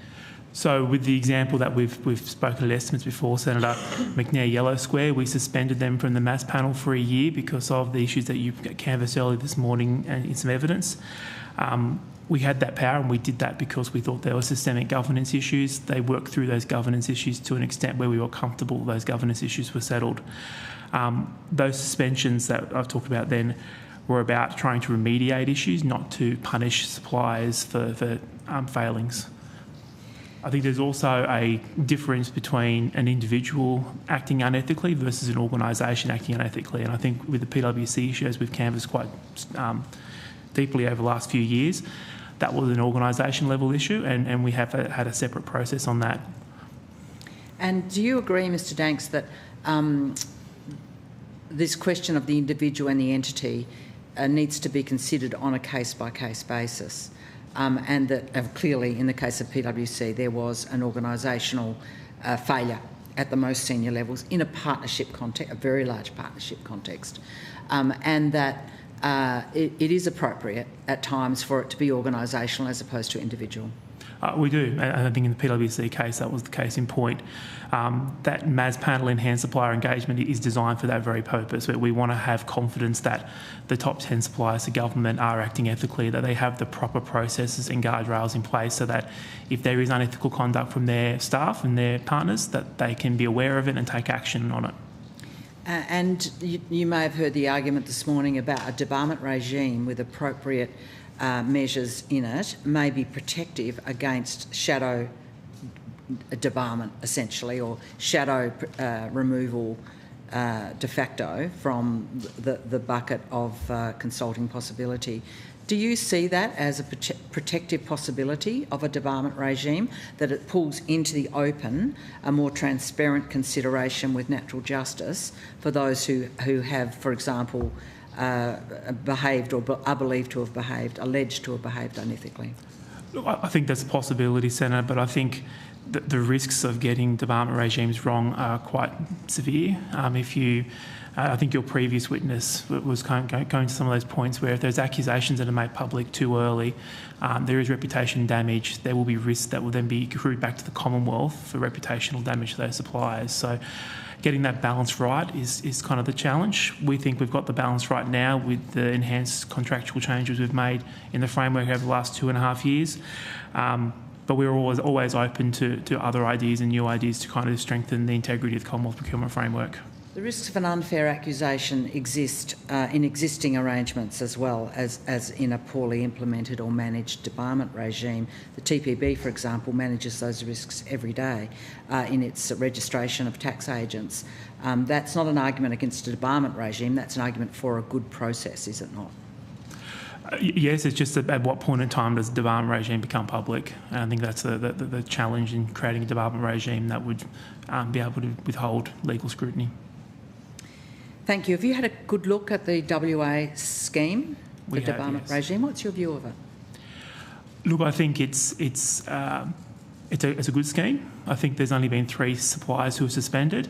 My understanding is they did not suspend PwC through their debarment regime. They use their contractual measures much like we have. I think it's hard to see how that would scale up the Commonwealth level because of the size of the WA economy versus the size of the Commonwealth procurement ask.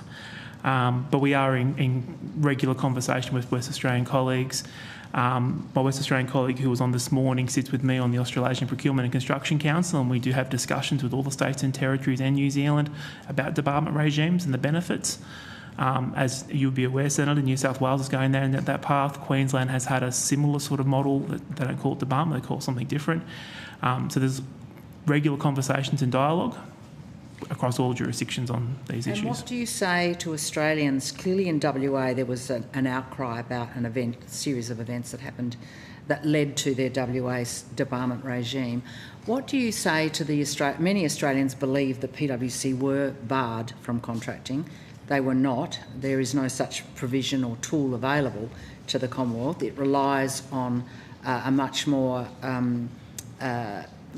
it's not a debarment regime, essentially. So what do you say to Australians who would clearly think that PwC's behaviour should have resulted in a debarment from any access to government contracts? Well, I think the evidence shows that when those PwC issues happened, the Commonwealth Government stopped contracting with PwC. The accountable authorities, through a devolved framework, saw the ethical issues, they took that into account for money considerations and didn't contract with them. And as of today, I think there's only 3 contracts Commonwealth has with PwC. One's ANAO, which has been discussed before with you, Senator, and 2 others are court-appointed requirements. So I think whilst it's not a formalised structure around debarment, I think entities have taken on board the ethical issues quite seriously.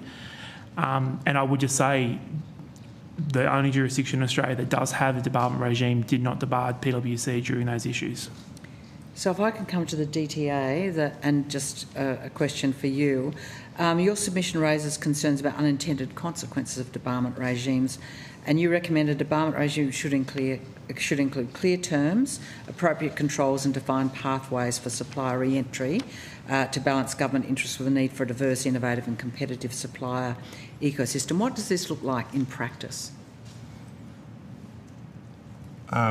Senator, I guess with the unintended consequences, with any debarment regime, you need to sort of take into effect, I guess, if someone is debarred, about whether you're actually reducing any competitive tension within the market.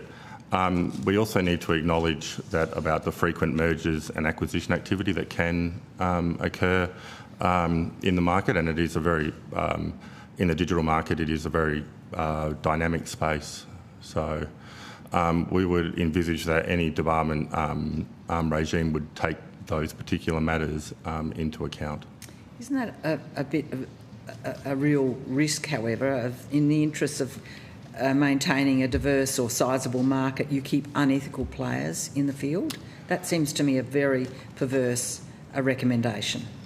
As Mr Danks indicated, I guess debarment is a very high bar and has lots of consequences associated with it. So if I could draw you to our submission, where we did sort of indicate some of the measures that we are currently undertaking that don't quite hit the level of debarment, but I guess meeting the expectations that sellers will behave ethically. So if I can go to the digital suppliers underperformance regime, where a digital seller could be underperforming with a particular buyer, that information is provided to the DTA, and we make an assessment and form a register on that, and that would be shared across the Commonwealth. I can also talk about the performance management framework, where we are collecting data on the performance of particular sellers to sort of better understand about the performance of particular sellers in the digital marketplace. If I can go to education, is that okay? Thank you. Thanks for the answer. Your submission outlines the department's approach to procurement and argues you have a range of processes in place to address integrity risks throughout the procurement life cycle. Have you ever blocked a procurement due to unsatisfactory ethical conduct or performance? Senator, I'm not aware that we have. We certainly, in response to the PwC incident and perhaps advice from finance, looked to wrap up existing contracts and... With them? With PwC. And also we had some contracts that continued but we didn't utilise the services. So I think we've been responsive to advice about unethical conduct. I probably haven't got the detail of every single procurement process to be able to give you an answer to say that we've definitely not proceeded with a procurement engagement on that basis. But certainly our framework does require the procurement delegate to have regard to ethical conduct in making decisions about the selection of vendors. I may not necessarily be advised of all of those decisions within the procurement process, so I don't want to mislead you about the answer. What I can emphasise is the items that Mr Danks spoke to, we have instituted across the department, and it is something that the department is well aware of. The other point I'd probably make, which was outlined in our submission, in addition to the things Mr Danks has mentioned, we have instituted some things at a department level, including, I think we reference an annual contract compliance statement where we've perhaps thought through some of the issues here and impose an obligation that each year our vendors need to write to us and proactively confirm their compliance. I noticed that. Thank you. And if you do find you need to correct your evidence on, I'd be curious. Thank you for giving us that on notice.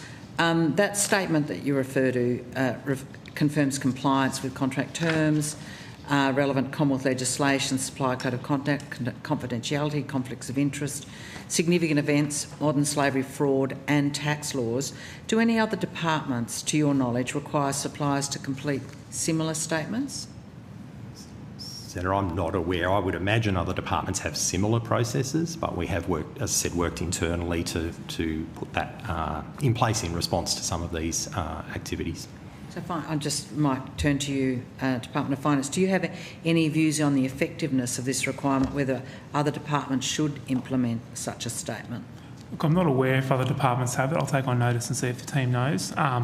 I think it's a good development. I think it's something we'll look at and see whether we can provide guidance across the APS to something similar.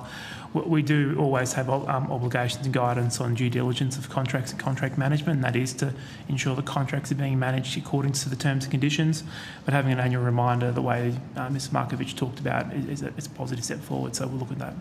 And I understand Education also obtains written referee reports for procurements over 80,000 or those considered complex or high risk, which include questions on path ethical conduct and performance.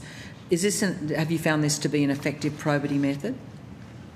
So, Senator, we include that as part of the selection process. I think the responses to that are probably a question that delegates are able to answer. Probably, I think it is a part of the process that we've put in recently, again in response to the issues that have been raised and demonstrating an awareness of we need to make sure that our delegates are considering everything as part of the procurement process. So I think giving you a specific answer about how much value we've got out of that so far is probably a little premature. Okay, thanks everyone for your answers. Thanks, Chair. Great. I'm just going to be a bit cheeky and throw in a question before we go to Senator Collins. There seems to be this tension between the level of processes and scrutiny that you go through when you actually award a contract in going through all of the people who've tendered, and having a regime to ban organisations, businesses from contracting with the government. What are the challenges for the Commonwealth in banning businesses from tendering for Commonwealth business?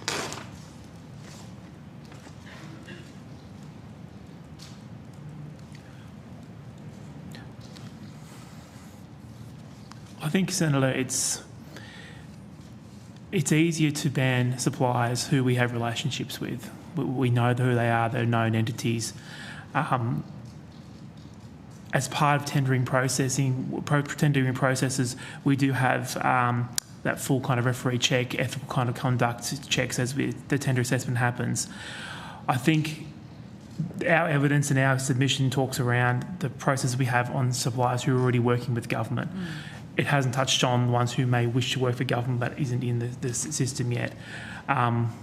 Obviously, if my colleagues would think to add that. I think there are also challenges in what information is the Commonwealth able to get itself across. So at the moment, the gateway is at the time of the tender going ahead. As our submission says, if the debarment regime is looking at all businesses, even those that don't work with the Commonwealth, then that puts a much greater burden on officials to, particularly the officials responsible for the debarment scheme, to look at businesses who may have no intention of working with the Commonwealth or don't have any intention in the short term. The preference, it's certainly a much easier process to manage for a procuring official to consider the businesses before it rather than the full scope of businesses that operate in the Australian economy. Okay, so focusing on that assessment and due diligence as opposed to seeking to ban people, as in just not contracting with people if they don't come through your process. That's right. Okay, sorry, Senator Collins. Thank you, Chair, and thank you to all the witnesses appearing today. I guess that might be a bit of a follow-up question from me then. We heard before that, the procurement process or tendering processes, when you're awarding them, you have regard to the ethical conduct of that particular organisation. And I'm wondering, how deep does that analysis go? Do you do let's say, for example, you did a quick Google search and saw that, a particular company, there was an article that made allegations. How much further does that review into ethical conduct go? And is there an opportunity for organisations that have been through allegations of unethical conduct to correct their course and then therefore prove that to the tendering board? Well, I think, Senator, it depends on the scale and scope of the procurement. So I think for smaller procurements, it may just be a Google search to the company to see if there's any news articles comes up. For larger procurements, there would be a mix of referee reports, business checks. Some agencies may wish to get investigators in to do deep dives into particular companies to see what their ethical standing is, and particularly in those industries that may be more prone to those ethical issues. So I think it's a scale and scope issue. I think it's hard to put a one-size-fits-all approach to that, though, Senator, because if you're looking at a $50,000 project versus a $5 billion project, you're going to spend different amounts of time the project evaluation doing your due diligence. Sure. So do you have any insight as to why the Western Australian government didn't debar PwC? I don't know that, no. Sorry, let me correct the record. In the discussions I've had with officials of Western Australia, they felt that their contractual measures they had in place with their whole of government consulting panel gave them enough control to be able to stop PwC working with them. So you're saying they weren't debarred, but they could still stop them from working with them? They could stop them using their controls under their whole of government panel arrangements, much like the way that we can do with our Management Advisory Services panel. So were they still contracted with them, or were those contracts terminated? My understanding is they were terminated through the contractual mechanisms within the panel as opposed to through a debarment regime. But I think if there's any other questions, Senator, the West Australians may be better placed. Absolutely. Yep. So I guess that brings me to my next question is, you raised before the concept of the individual versus the organisation. And, do you have sort of hard and fast rules about whether, something is systemic and therefore all contracts with a very, very large company like PwC must be axed until further point at which we can ascertain somehow with an ill-defined process of review into ethical conduct that they have done better or they are going to do better, versus a small group of individuals that have engaged in what would be regarded as unethical conduct under this bill. Where's the line? Where's the line on that, the individual versus the organisation, and therefore all departments, all contracts must be axed? Look, I think it's a judgment call, Senator. There's no hard and fast rule to say if 5 people have had unethical findings, then it becomes a governance issue. I think in the PwC circumstance, it became very clear early on that it wasn't just a couple of localised individuals, it was throughout the governance board. It might assist, Mr Seabar might run through the process we did with PwC, so you can see the process we went through to work out it was a systemic issue, and then the remediation pathway that we've taken with PwC over the last little while. That would be helpful, thank you.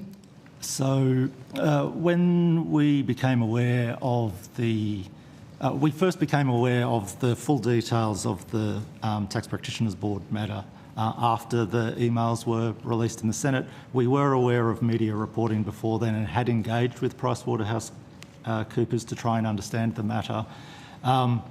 We became much better aware once that information was available in the Senate.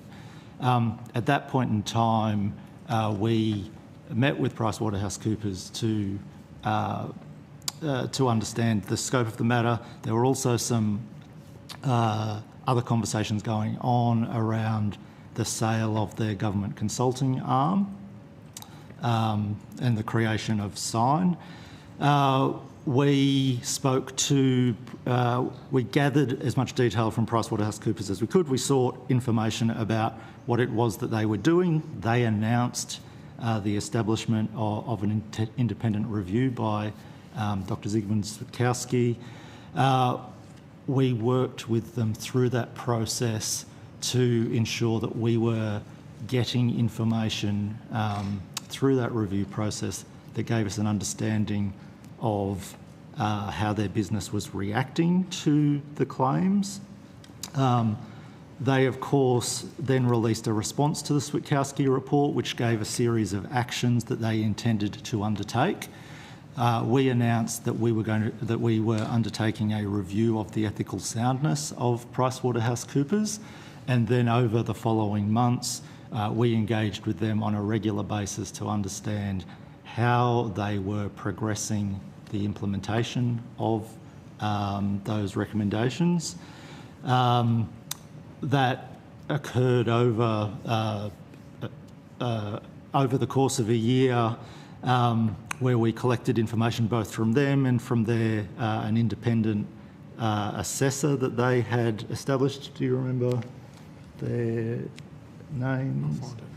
And based on that information, we undertook a review which led to a public report from the Department of Finance determining that PricewaterhouseCoopers had implemented a range of initiatives to improve its ethical performance over that period, and that there were some elements which were still undergoing implementation.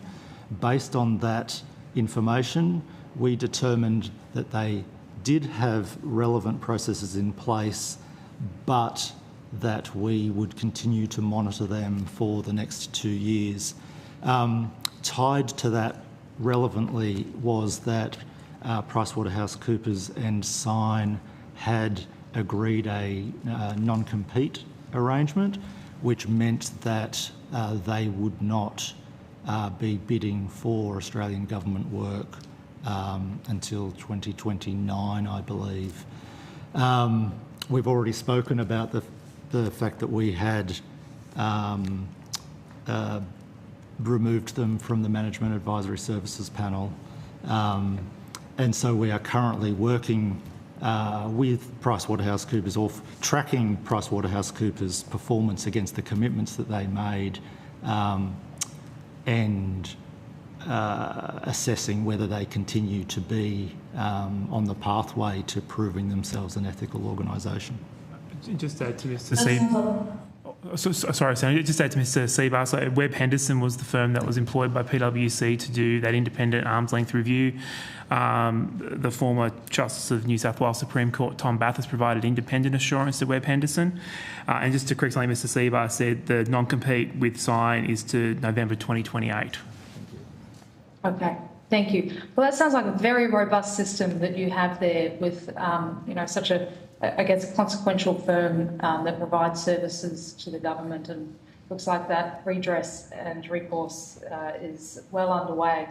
So congratulations on that. But I just wondered, if final question, Chair, whether you could just reflect on, I guess, the issue that we've heard a lot today about, I guess, the implications of assigning unethical behaviour versus actual criminal behaviour from consulting firms, and whether, and perhaps an example of what sort of unethical conduct would constitute a lifetime of reputational damage, but also, as we, have just heard, what would be a huge financial cost to these big companies, to what they're going through over the past, over these coming years.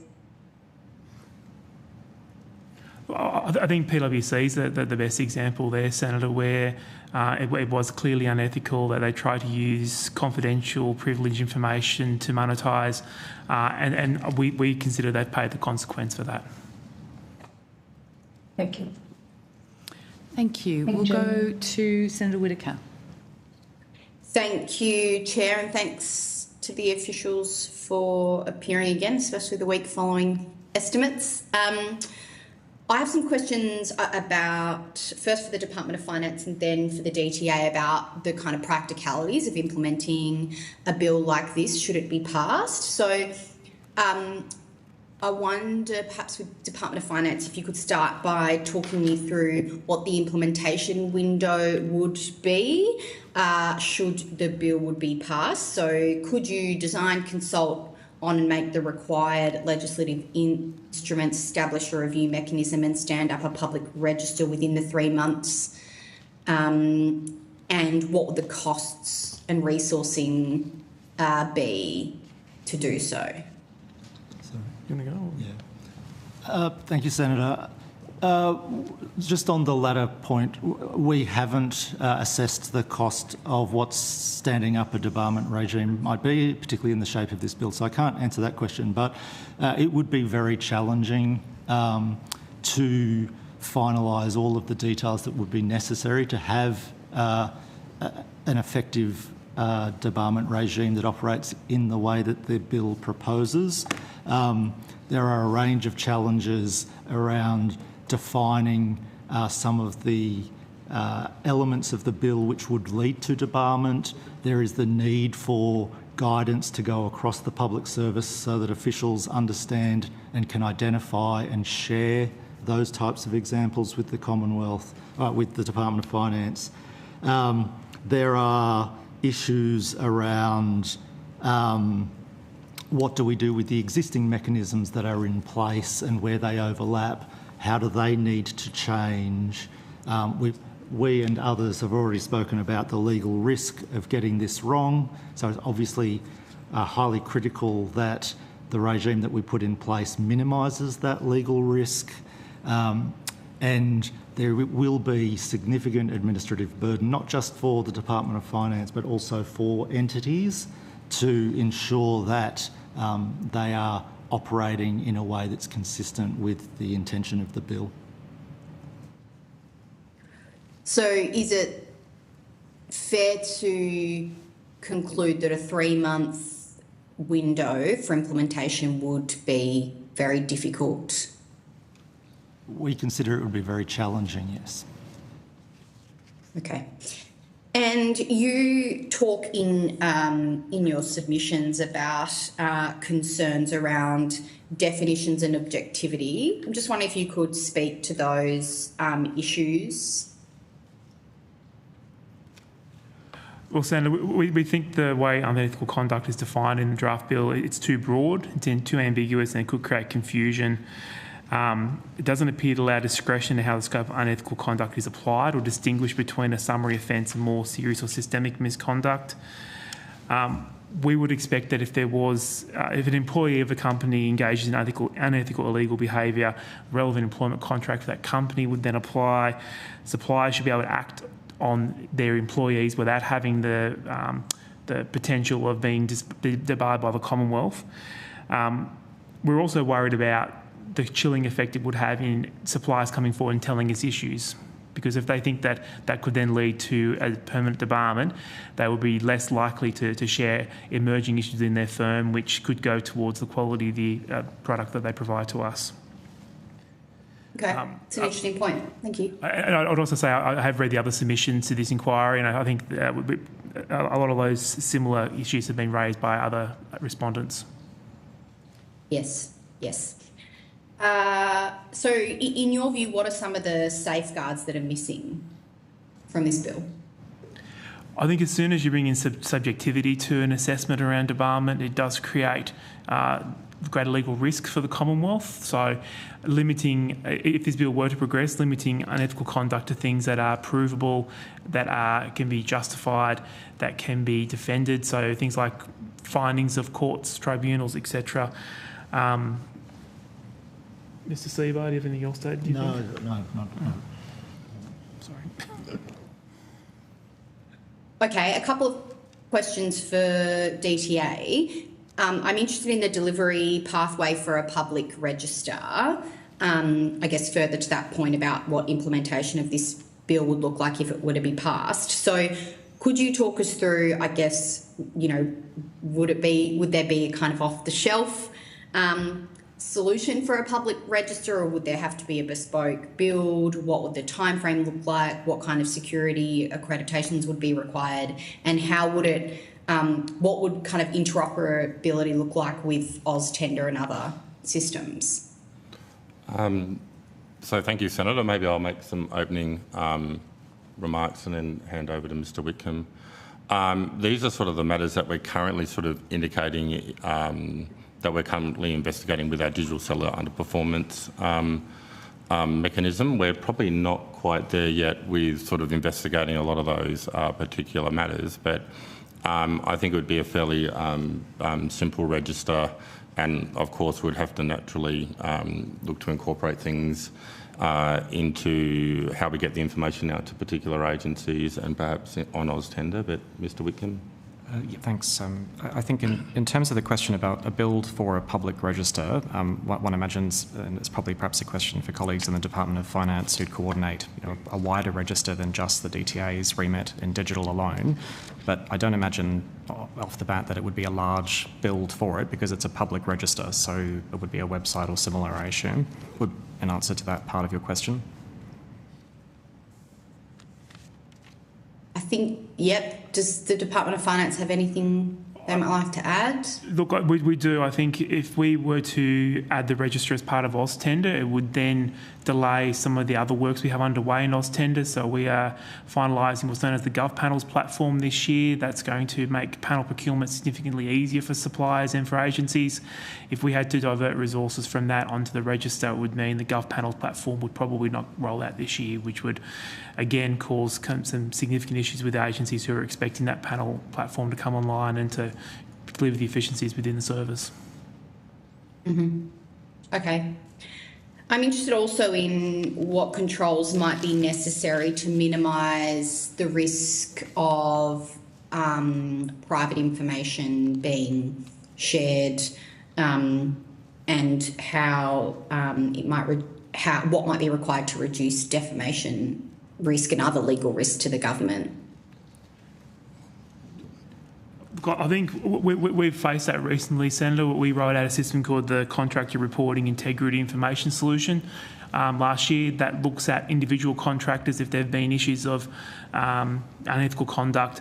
It was about a 6 to 9 month process to get the legal structures around that right, so that we did minimise the risk of defamation, we did minimise the risk of reputational damage to the Commonwealth, and that system is confidential and sitting just in the APS. It's not even public. So I think it shouldn't be undersold how complex it would be making sure that those legal protections are in place before it went live.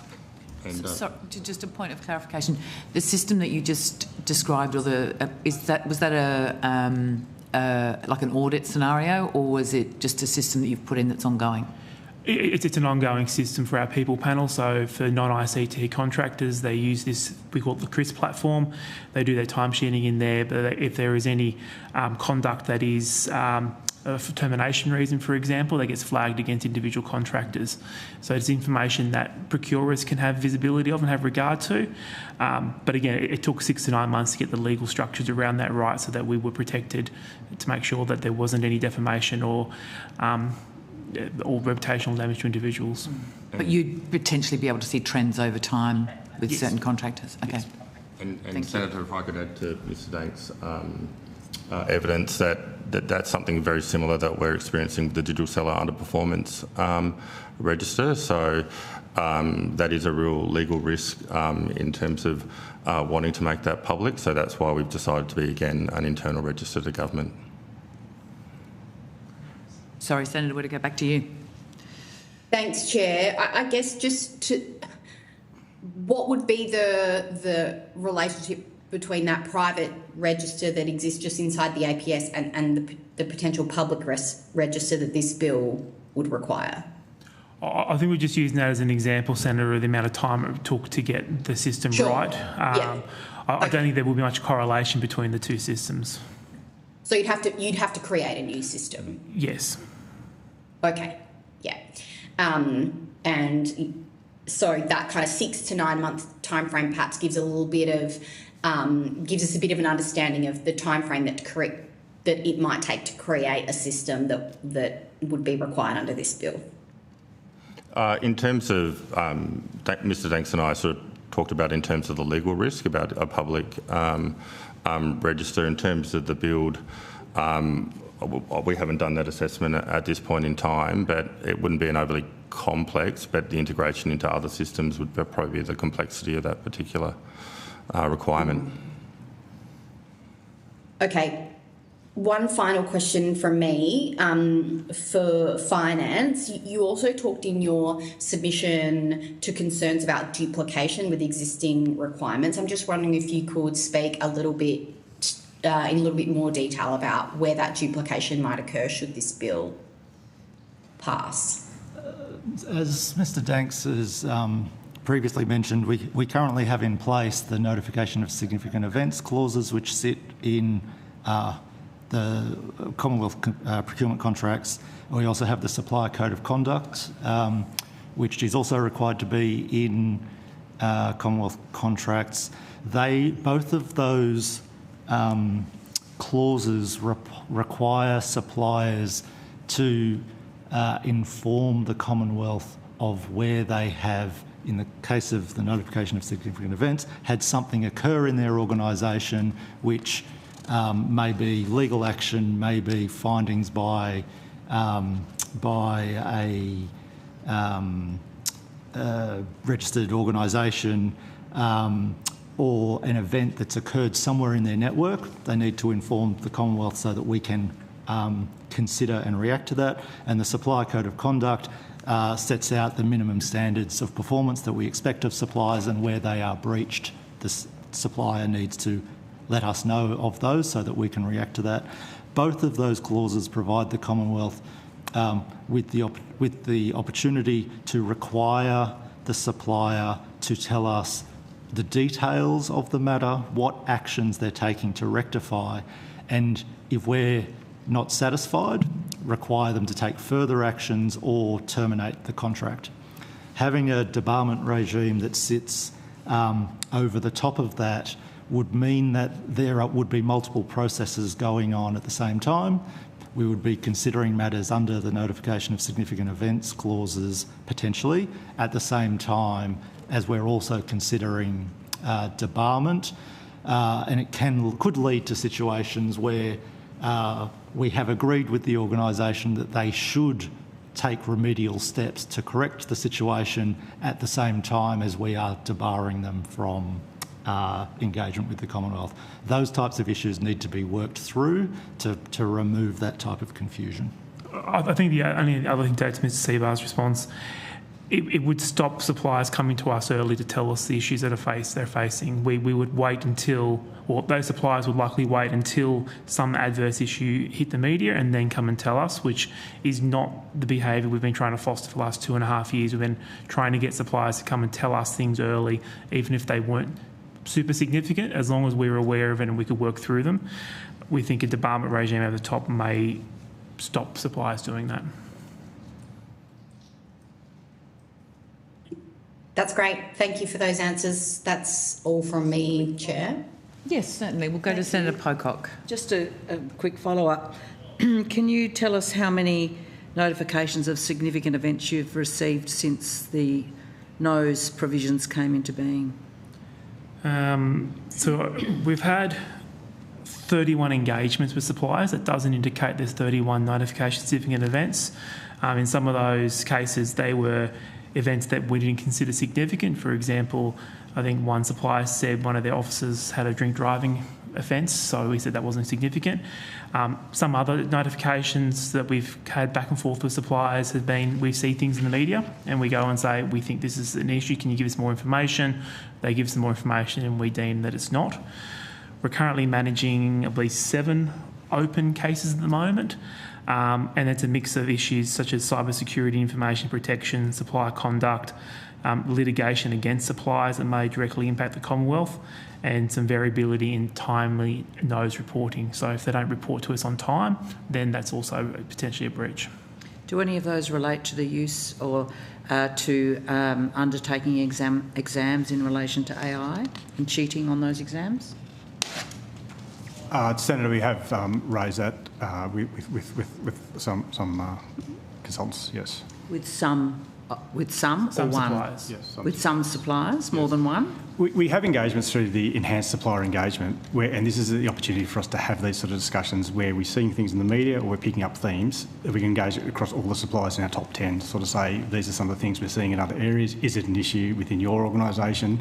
What protections do you have in place? How can you satisfy us that this is something? So we'll have those discussions with all suppliers. It won't necessarily be an issue with those suppliers, but yes, we have obviously seen media reporting on that and followed up with the relevant companies. How many of the NOS events that you have pursued have been on your initiative in response to what you see in a public report? I have to take that on notice. I don't have that level of detail here today, Senator. But we did write out to all suppliers on the mass panel on the 28th of January this year to remind them of the timely response. I think before the December estimates, there may have been a news article in relation to an AI cheating scandal that we found out in the AFR, which we to that supplier that wasn't appropriate. They need to tell us in advance. But we'll take on notice for how much has been generated from us as opposed from the supplier. And what has been your reaction on those? What kinds of actions do you have underway in relation to substantiated NOS events? I think probably the key one at the moment, and it has been spoken about a little bit earlier, was the McNair Yellow Square, where we've worked with them over a 12-month period to ensure that they have the governance and arrangements in place. In terms of sort of reinstating them back to the MAS panel, we have put some protections in place around sort of working with them with ongoing meetings in terms of we put in place from the time they received their first contract under the Management Advisory Services panel would meet on bi-monthly to work with them. I think that's probably the key one where we've sort of had a substantial finding against an organisation we've put in place sort of the follow-ups. Any penalty if someone or an organisation fails to notify? An example of KPMG reported in the Financial Review in relation to AI cheating. Is there any penalty for failure to notify? The initial suspension of McNair Yellow Square was because they didn't tell us about the issues that were happening. They didn't tell you? No. And what about others who have not failed to notify? There's been no other suspensions to date, Senator, no. What's your view of failure to notify? Look, we take a dim view on that, Senator, which is why we've written out to all the suppliers to remind them of their obligations. Okay. Thank you. Thanks for all your answers. Thank you very much for joining us. We do appreciate your time and your submission. We will let you go about your day. That concludes our hearing today. So thank you to all the witnesses who appeared. Thank you to Broadcasting, Secretariat and Hansard, who will do a great job. We'll just note that we have agreed that responses to the questions on notice should be provided by Friday the 6th of March 2026. And we now stand adjourned.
I declare open this hearing of the Senate Finance and Public Administration Legislation Committee into the Parliamentary Joint Committee on Public Consultancy and Services Contract Bill.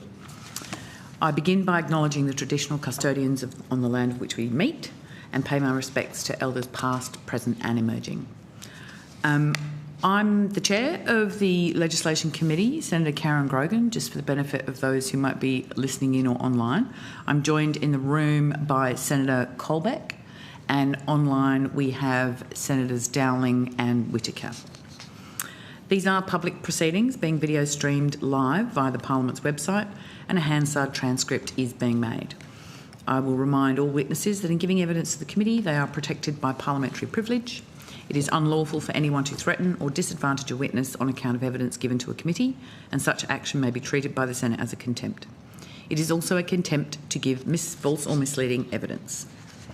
Any witness may request to be heard in camera. The Senate has resolved that an officer of a department of the Commonwealth or of a state shall not be asked to give opinions on matters of policy and shall be given reasonable opportunity to refer questions asked of the officer to superior officers or to a minister. The resolution does not preclude questions of asking for explanations of policy or factual questions about when and how policies were adopted. If a witness objects to answering a question, they should state the ground upon which the objection is made, and the committee will determine whether it will insist on an answer. We will have regard to the ground on which this is being claimed. If the committee determines to insist on an answer, a witness may request that that answer then be given in camera. Commonwealth officers appearing today are also reminded of the Senate's order specifying the process by which a claim of public interest immunity should be raised. A copy of that order is available from the Secretariat. I remind all senators of their obligations under the Behaviour Code for Australian parliamentarians to treat witnesses with dignity, courtesy, fairness and respect. And I will just remind people that if you're not speaking and you are on the video conference, if you could remain on mute. I would like to now welcome Professor Andrew Podger and Professor Brendan Lyon, and understand the information on parliamentary privilege has been provided to you. If you would both like to state your name, the capacity in which you're appearing before us today, and then I'll invite you to make an opening statement. I'm Andrew Podger. I'm an honorary professor at the Australian National University, but I'm here in my own personal capacity. Thank you. My name's Brendan Lyon. I'm a professor of practice at the University of Wollongong and am here in a personal capacity. Thank you. Would you care to make an opening statement? I'll just make a couple of comments, if I may, Senator. Look, I do agree that there's a strong case for closer scrutiny of consultancy and related contracting arrangements. The public service reliance on contractors has undermined its own capacity and raised serious issues of integrity as well as questionable value for money. But I don't believe the Parliament should be involved itself in such contracting decisions. That is a matter for the Executive within the funding appropriated by the Parliament and any conditions applying. The role of the Parliament is more to scrutinise the Executive decisions. Indeed, parliamentary involvement may add a political dimension to what should be impartial decision-making according to the law by the administrative arm of the Executive. The procurement rules under the PGPA Act also specifically limit the role of ministers.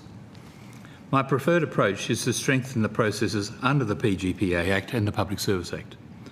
One of the reasons for strengthening the Public Service Act as well as the PGPA Act processes is the danger of ongoing service contracts to circumvent the Public Service Act's requirement for merit-based employment, facilitating opportunities for nepotism and corruption and so on, the very issues that led to the 1854 Northcote Trevelyan Report and the creation of a professional civil service.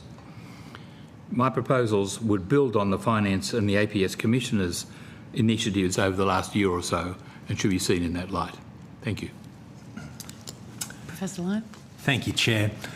Through you, I thank the committee for the invitation to appear, and I acknowledge the critical role that this committee has played in exposing the Big Four consultants.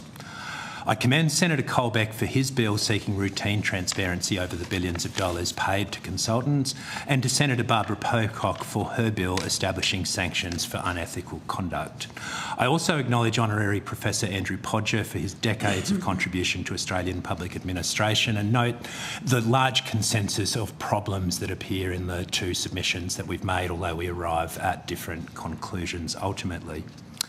My remarks are going to address three matters. First, my submission with Professor Johnston. Second, some peer-reviewed research published in the Australian Business Law Review. And third, the public interest litigation I've brought to undo special firm-wide legal protections granted to the Big Four. The bills before the committee concern how the Commonwealth buys and reports consulting services. My case concerns what happens after those services are provided. It will determine whether the Big Four are once more accountable to taxpayers for the damage caused by reckless, negligent or deceptive acts. Turning first to our submission, we describe Commonwealth procurement as a divine comedy in which the Big Four received $6.3 billion of contracts, but only 14% of those were disclosed as consulting contracts. Instead, Big Four contracts are scattered across more than 100 categories, including aircraft maintenance, medical experimentation, marketing, human resources, and even celebrity management.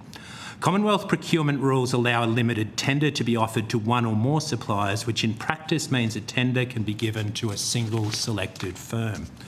Nearly all Big Four contracts were awarded this way. Any, many or all of the $6.3 billion may therefore have been awarded without any competitive process, which could help explain the staggering concentration of Commonwealth expenditure on the Big Four.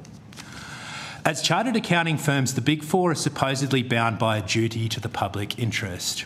It is difficult to imagine clearer breaches of that duty than the sale of tax secrets to multinationals, providing false evidence to Senate inquiries, or open defiance of parliamentary orders. Yet CAANZ has not investigated or sanctioned a single partner or firm of its own initiative. Despite public concern and strong political statements, two major Senate inquiries have resulted so far in no meaningful change. In recent weeks, the Commonwealth Government has rejected, noted or delayed all substantial recommendations made by this committee and the PJC. After all the noise, it is business as usual for the Big Four. Yesterday, I provided the committee with our published research. We document how a professional scheme designed for qualified accountants was quietly expanded in 2007 to include non-accountants and non-accounting services of any type. A scheme meant to improve standards for qualified accountants is now used to shed liability for hundreds of non-accounting services delivered by many thousands of unqualified consultants. Professor Lyon, can I just ask if it is a terribly long statement, if you would like to table it? We do only have until 2:30, and I know that there are a lot of questions, so your call. I mean, it goes for another minute or two, but... Go right ahead. In practice, anything done by a Big Four firm is swept into this protection. Alarmed by our findings and the absence of political will, I've filed proceedings in the New South Wales Supreme Court. My case asserts the Professional Standard Acts were never intended to grant firm-wide limited liability, and that the CAANZ scheme was never intended to cover commercial consulting services unrelated to accounting. A simple example illustrates the importance and relevance to the proceedings today. If a Big Four firm is paid $8 million for consulting services that cause a $100 million loss, the CAN scheme caps liability for non-accounting services at $20 million. Taxpayers are prevented from recovering the remaining $80 million of which they have lost. Of the $20 million taxpayers can recover, insurance pays $19 million.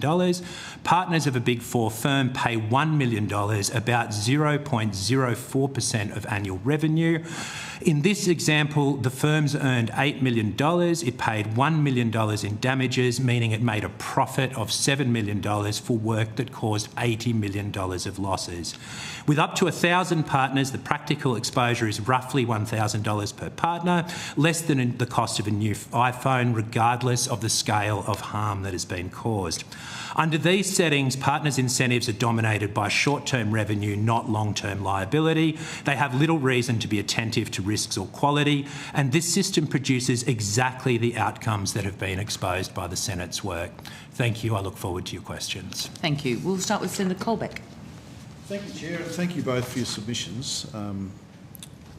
I appreciate the suggestions you've both made, and as acknowledged, you both come to different conclusions, but we're heading in a similar direction with what we're looking to do. I'll just make a couple of quick comments in the lead up to my questions to sort of set some parameters a bit if I can. And I don't know how many people have looked closely at the operations of the Public Works Committee and how it operates, but the effect of that committee is that it reviews proposed expenditure by the government on infrastructure projects. It approves the expenditure. It doesn't have a role in who gets the contract or the awarding of the contract, and as Professor Podger, you indicate quite correctly, that's the role of the public service, and as it should be. But it's about providing oversight for the expenditure. And so in that sense, it's, from a government perspective, it's flagging an intention to contract. The role of the committee is to look at the expenditure to say whether they see that as providing value for money, and that's the process as I see it. And I took that approach to drafting the legislation, mirroring it off the Public Works Committee legislation, because that was the concern that I walked away with after the inquiries that we conducted. So I just want to put that in on the record for context, because the theme flows through from other into other submissions too.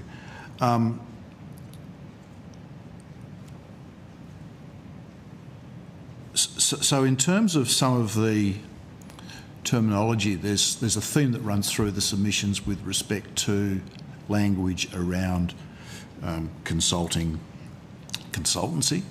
I'd just be curious in your respective views on that as an issue, because it's one of the things where I thought this process might help to improve the legislation, which is why I wanted to have some hearings and receive evidence. So how does perhaps refining the language in the bill improve what my intention is? And I just like put another layer there. The point with respect to engagement with an ongoing contract, if there's an intent to increase significantly a contract that's ongoing in the public works process, if a project runs over its allocated funding, there is a requirement in that legislation to come back to the committee and seek approval to spend more money. That's the point there. It's not about getting involved in the contracting or who the contractor is or whatever that is. That, as you've indicated in your submission, Professor Podger, quite rightly lays with the public service and the roles that they play. But I'm very interested to hear your thoughts around the language that comes up in a number of submissions in relation to particularly the scope, and then I'll go on to some other points after that. If I may, first of all, I was aware that you had drawn upon the Public Works Committee arrangement, and I mentioned that in my submission. Having served on a number of times as well. So I'm not saying, so my experience is a practical experience in that sense. So, yes. So I understand that that's where it comes from, and I do understand that the PwC is a case where the Parliament looks at something before a decision's been taken. But I think there are some quite significant differences between a contract, or a consultancy contract, which is paid for out of the administrative expenses of a department, and a capital procurement money for an infrastructure project, which is there for delivering long-term benefits. So I think there are some quite significant differences in terms of the nature of an infrastructure project and its long-term consequences, and the funding arrangements where the consultancies come out of administrative expenses, which cover a very wide range of activities, including the salaries of public servants, their travel expenses, all sorts of things are from that bucket of money. And this would involve looking at one particular element of that bucket of money. And I think that raises a reason why it's a bit different. Okay. Senator. Sorry, can I, on the issue of the language, I haven't, in my submission, addressed this directly, but you are right. There is a continuing problem with the term consultancy and service contracts and so on. Some work has clearly been done around that by the Finance Department and others, but I think it's still not quite clear. I'm concerned that we shouldn't be too narrow in our definition of consultancies, in part precisely from what Professor Lyons said, that a lot of the issues of consulting firms are not strictly fitting within the definition of a consultancy. There are a whole range of other service contracts, and I think I would like to see a slightly broader definition. And the way I addressed it in my submission, as you'd be aware, Senator Colbeck, is to turn it around so that actually the firms that form part of the management advisory services and similar panels are deemed to be consultants, and that any contracts that are issued to those, however they're described, whether it's celebrity management, whether it's marketing or whether it's the inspection of toilets, is captured and reported. And the reason I would suggest that, and I think I showed this also in the submission, is once your inquiry into management focused on management advisory services began, we saw a lot less popularity of reporting contracts that way, which became management support service contracts, MSS instead. I guess the point is people are naturally incentivised to try and avoid the politicisation and public interrogation of things they're not proud of, where you leave wriggle room for those to be reported by judgment and decision rather than by a firm requirement that ensures all of it's exposed. That's where you get changes in the fashion for how things are reported and ultimately frustrates the sort of oversight that you're seeking to bring. Professor Podger, you talk of consultancy contracts in particular coming out of general appropriations for a department. What about things like large IT projects which are separately appropriated and are infamous with respect to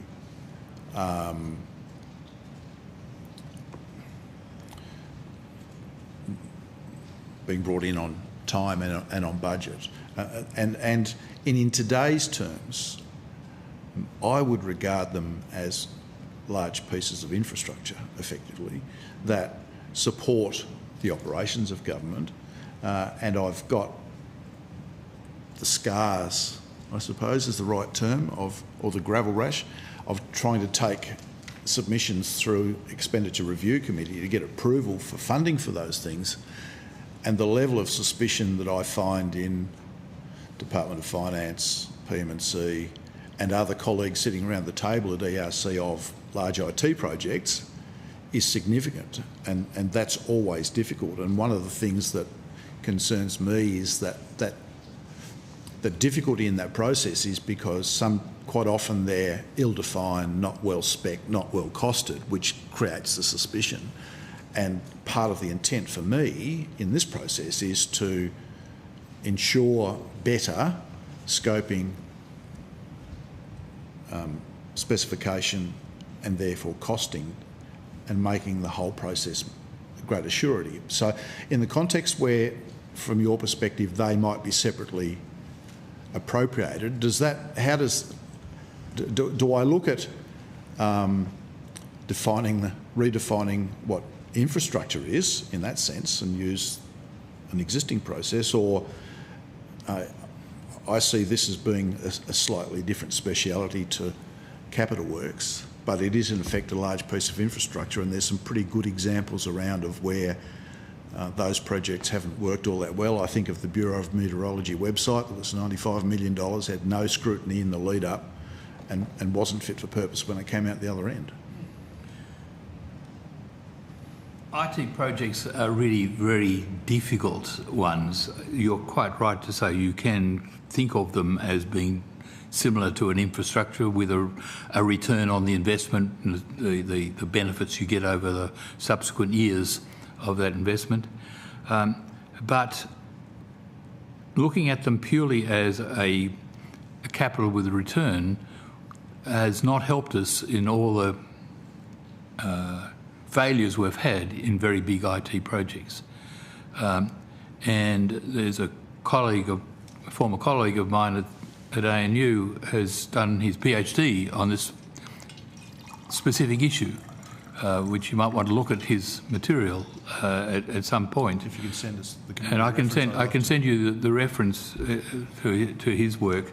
He looked at projects in Australia and New Zealand, and felt that looking at them as a big capital project wasn't necessarily a helpful way to work your way through and get a successful project.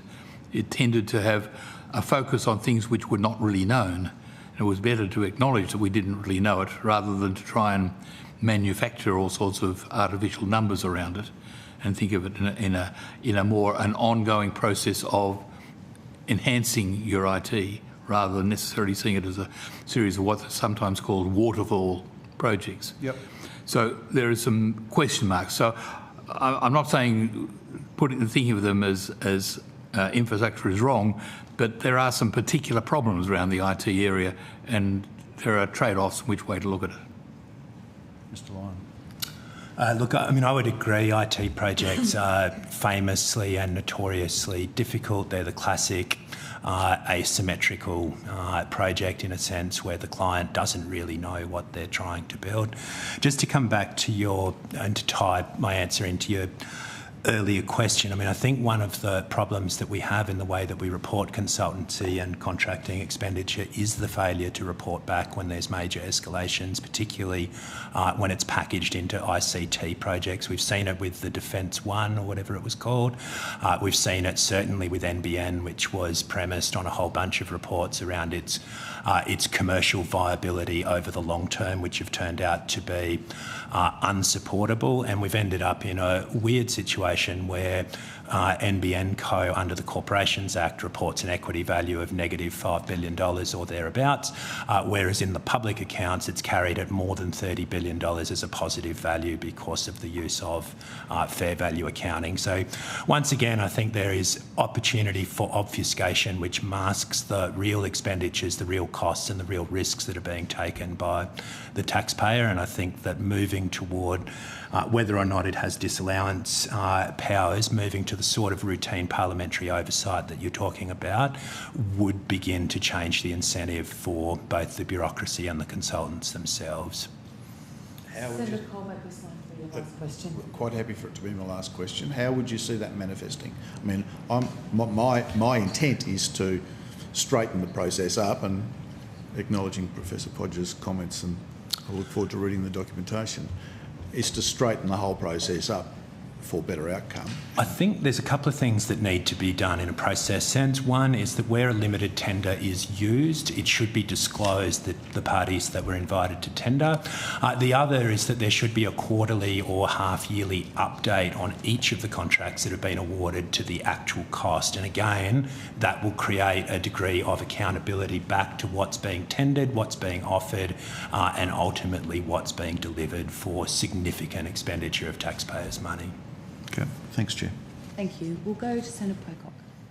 Thank you, and thanks for your thoughtful contributions and all the work that you are doing.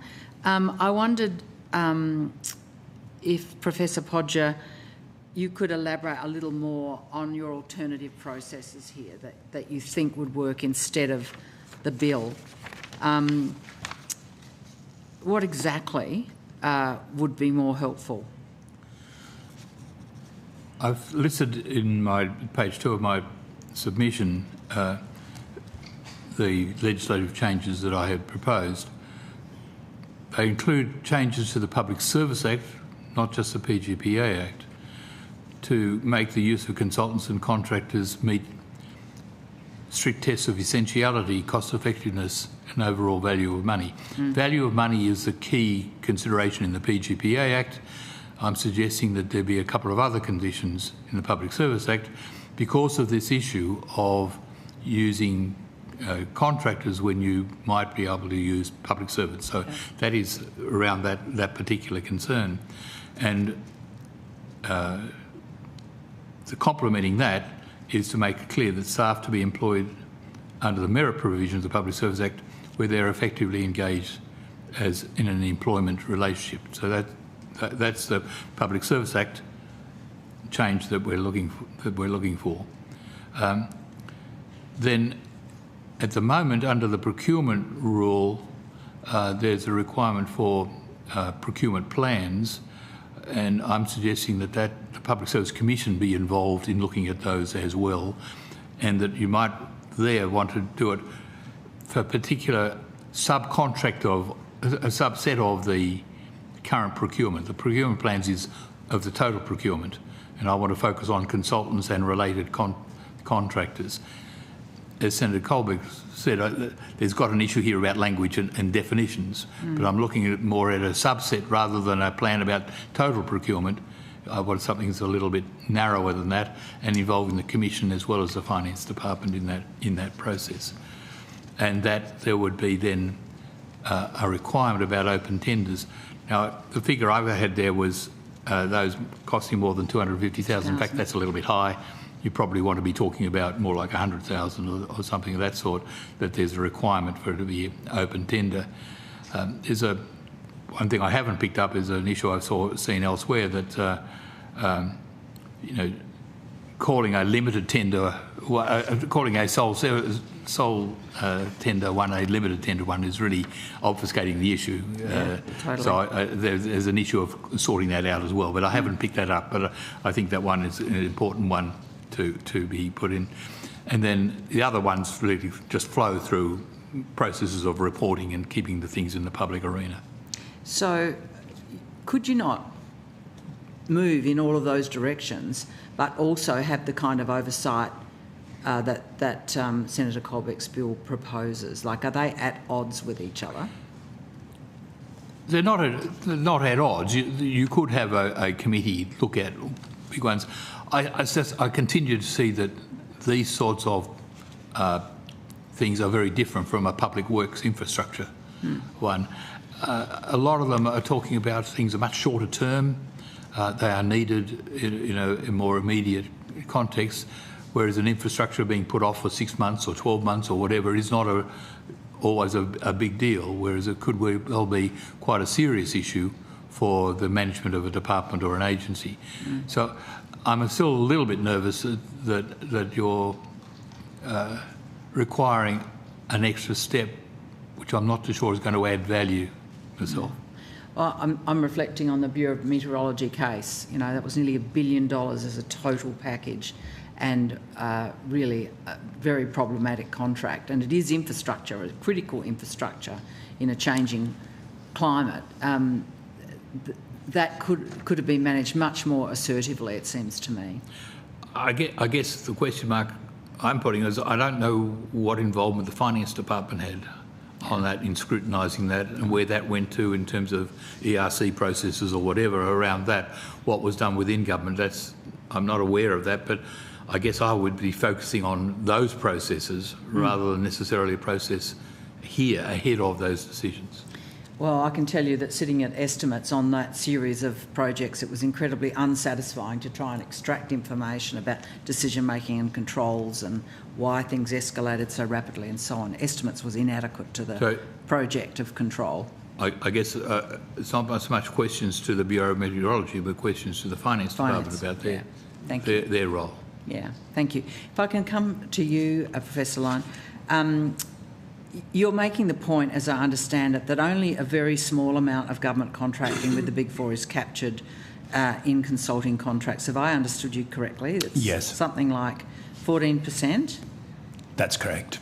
And so what sort of things are being missed? What kinds of work?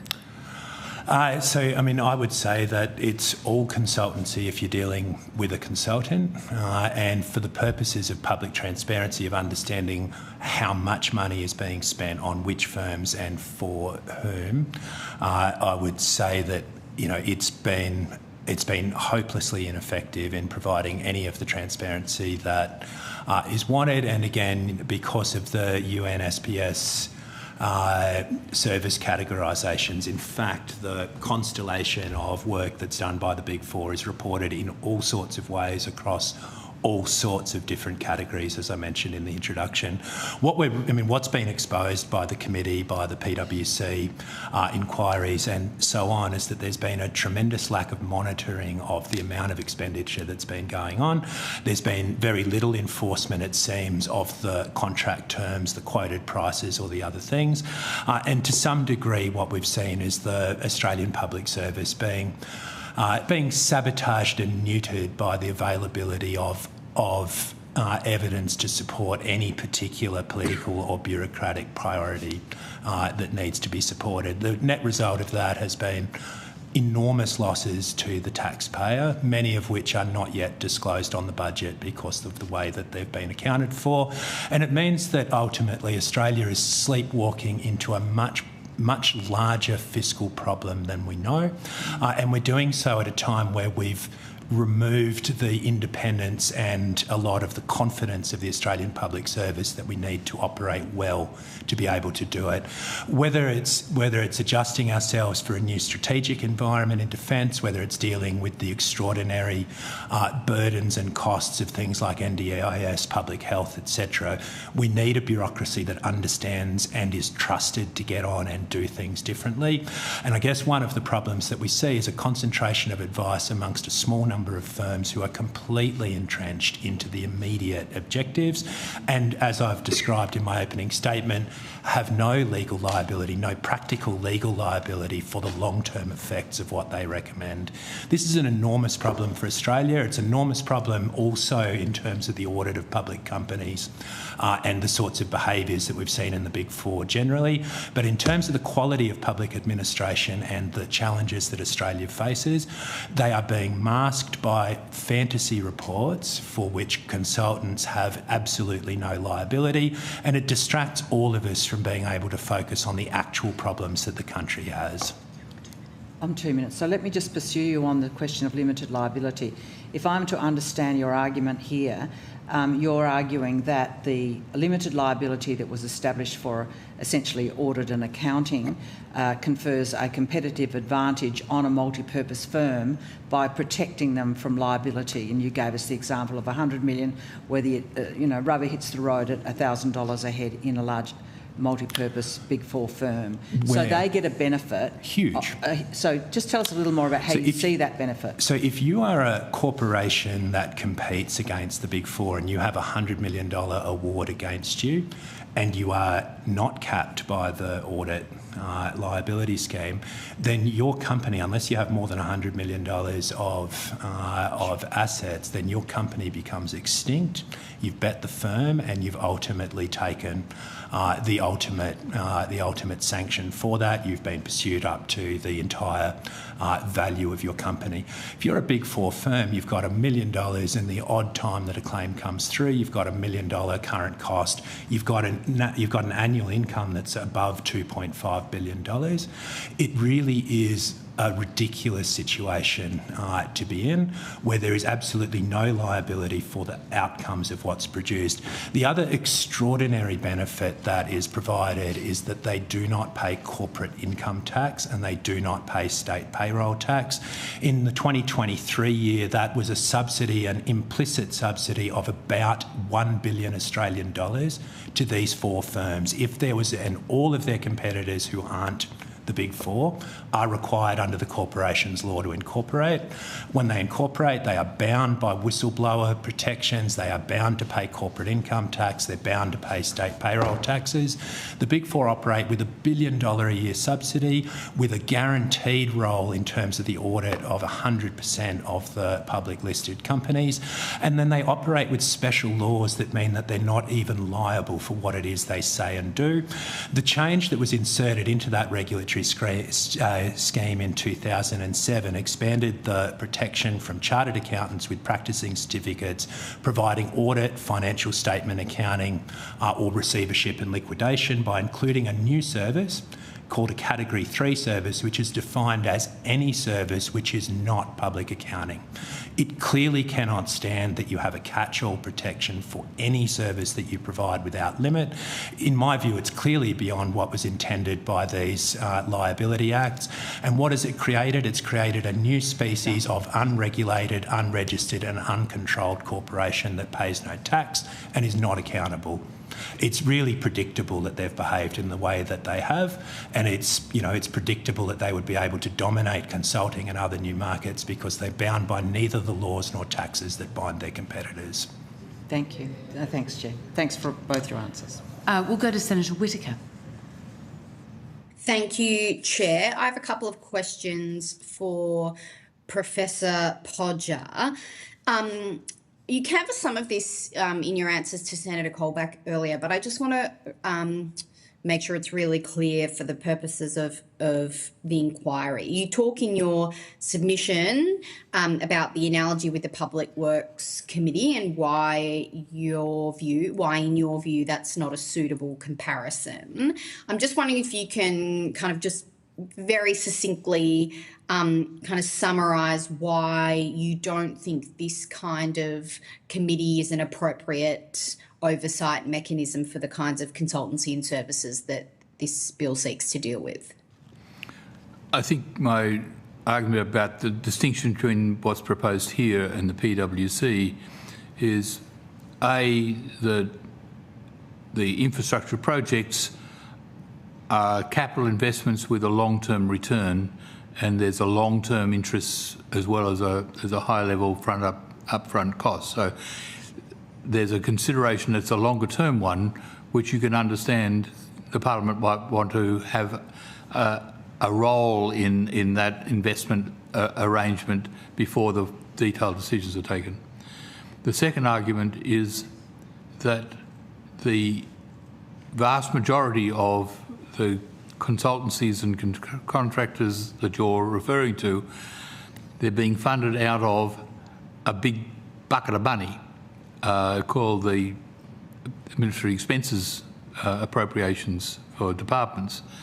And you're not talking about, you're talking about a small part of, we made them into big buckets and some, 30 years ago in order to allow organisations to have a more flexibility in the management of their total resources to maximise the outputs for their organisation.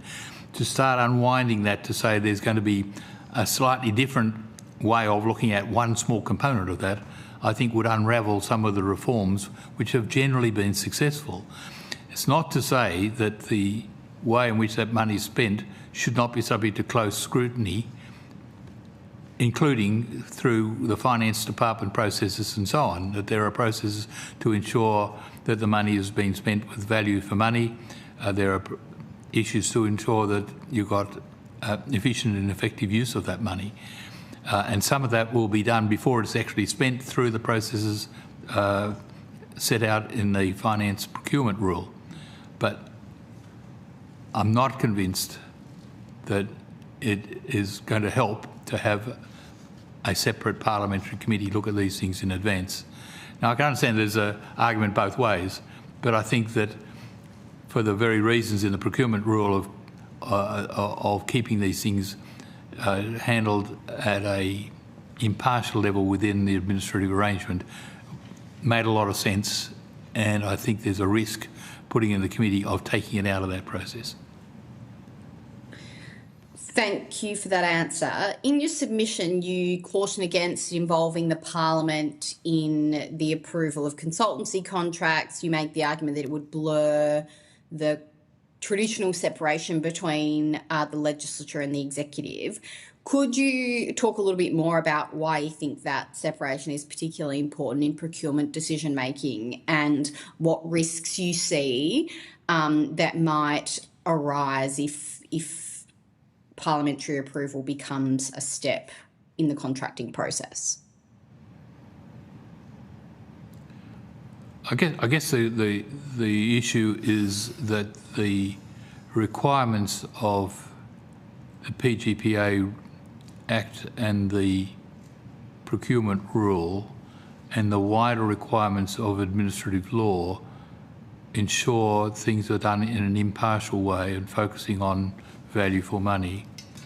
Now, even if that is the intention of a parliamentary committee, my fear is that debates in the parliamentary committee will inevitably bring a lot of politics into it.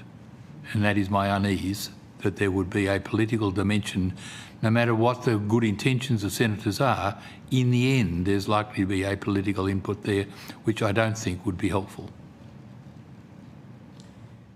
Okay, and my final question is to, if there were to be a mandatory pre-award, referral or approval step for contracts over $2 million, would that create a risk to, say, the timeliness of decision-making or value for money? Like, what kind of risks might come from that kind of additional step being put into a process? Well, apart from the one I've just mentioned, there will be a risk of delay, and in some cases that risk could be an important concern. You may wish to have some way in which there can be, you can facilitate more rapid consideration, but you might need to look at that in a case-by-case basis. $2 million sounds like a lot of money, and it is a lot of money, but in the business of big organisations like Defence or Services Australia or whatever, it is not as large, and it could cause deferrals which might have costs.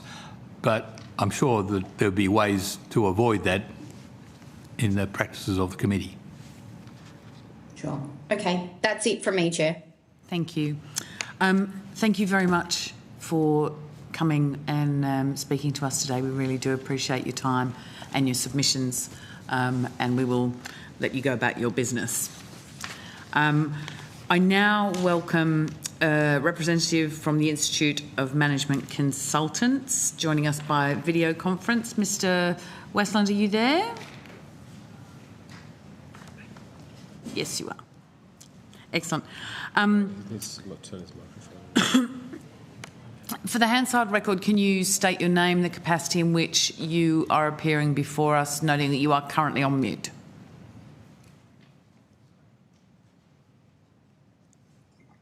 Thank you.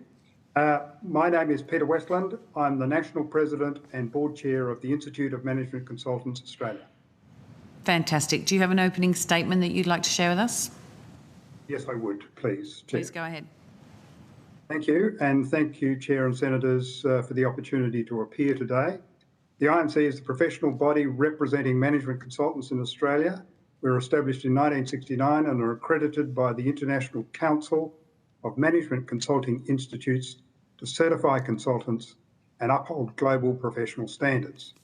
We maintain an internationally endorsed Code of Conduct and Ethics, and we contributed to the adoption of ISO 27000:2025 guidelines for management consultancy services in Australia. These frameworks exist to strengthen accountability, transparency, and the public interest in consulting engagements. At the outset, IMC supports the intent of this bill. Where external expertise is used, the public is entitled to transparency about scope, cost, independence, and outcomes. They are also entitled to confidence that the value for money is achieved. We have no objection to the proposed Parliamentary Joint Committee scrutinising consultancy and services contracts over the proposed $2 million threshold.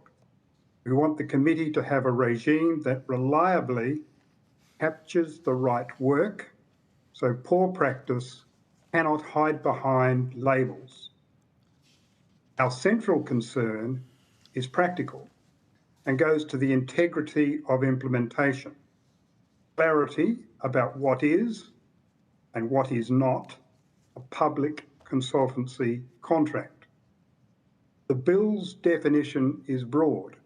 It captures provision of services, including specialist professional knowledge or expertise, investigating or diagnosing, and development of an intellectual output, including research, evaluation, advice, and recommendations.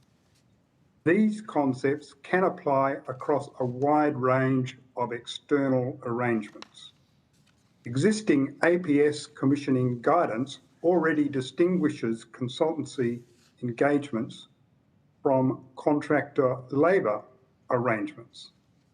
Aligning the bill's definition with that practical distinction could reduce ambiguity and support consistent application. More specifically, without clear boundaries, the risks include uncertainty for agencies and providers about whether a contract is a public consultancy contract and therefore subject to scrutiny. Inconsistent interpretation across Commonwealth entities of what is or is not captured by the bill. There is also a predictable integrity risk in any threshold-based regime where categories and thresholds exist. Parties may structure arrangements differently, either in good faith or otherwise. For example, through reclassification or segmenting work into smaller components, for example. Clear definitions and guidance help ensure the bill operates as intended and that scrutiny is not inadvertently avoided or diluted.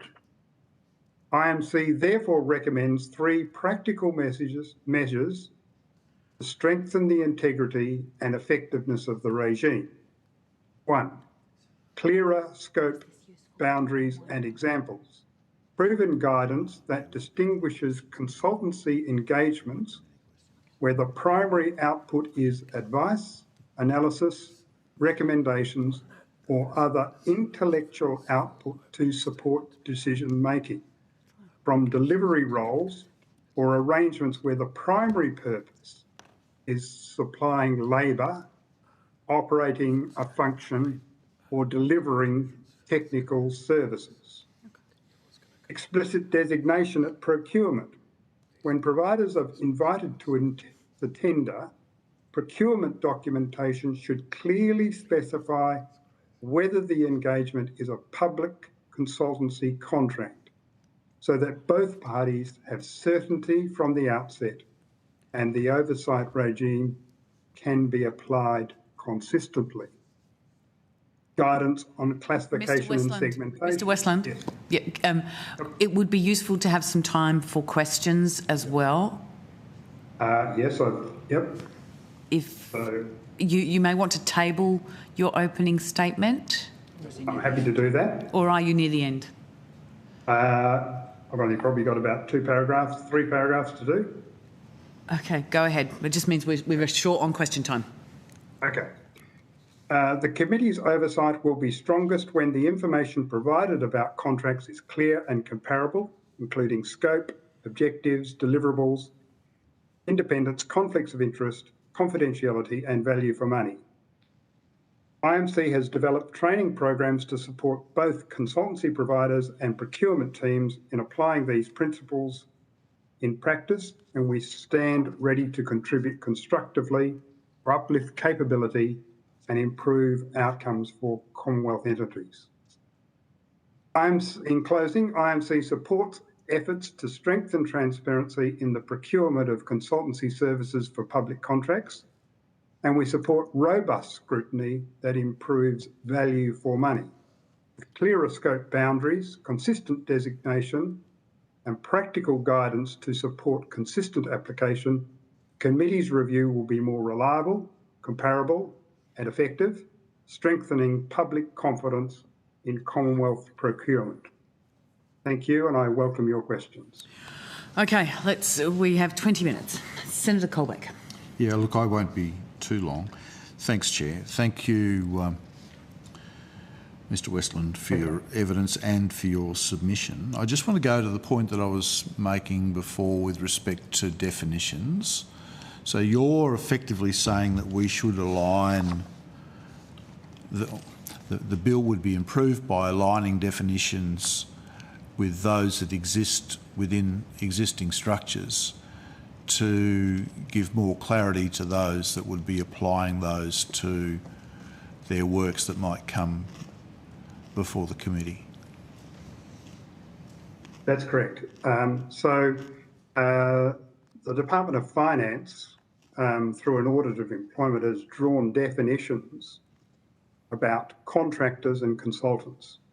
And I believe that the intention of the bill is to focus on consultants and the delivery of consultancy services and not contractors, and the performance of actual work within Commonwealth entities.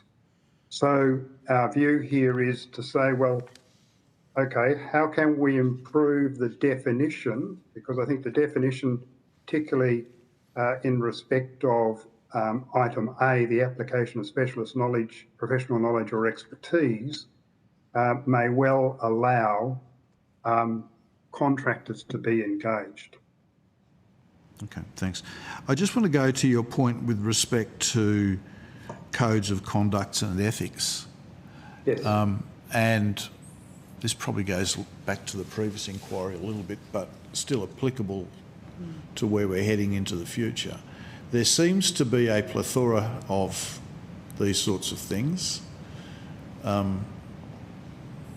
and a huge willingness of various parties to say that they comply with codes of conduct and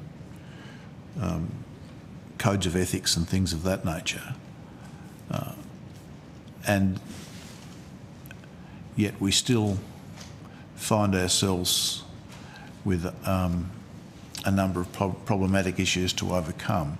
I mean, you make reference of your code of conduct that you have for management consultants.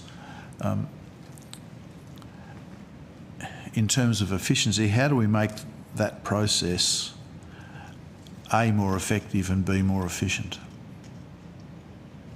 Okay, so our code of conduct and ethics is actually drawn from the International Code of Conduct and Ethics.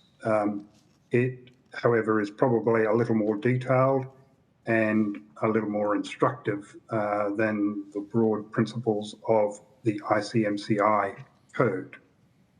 How could we make that more applicable? Well, one way might be to prescribe that a code of conduct and ethics similar to that of the Institute of Management Consultants could be applied.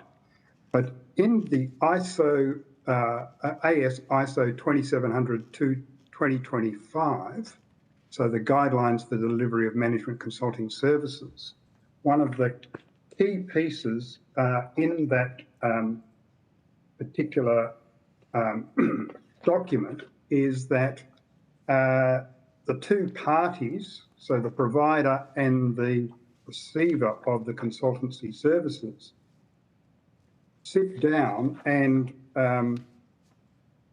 establish a code of professional conduct that applies to their consulting service. And so the code of ethical and professional conduct should be observed to guide the ethical and professional conduct of the service during the assignment. The recommendation goes into a range of issues that need to be covered. So the point that I'm making here is that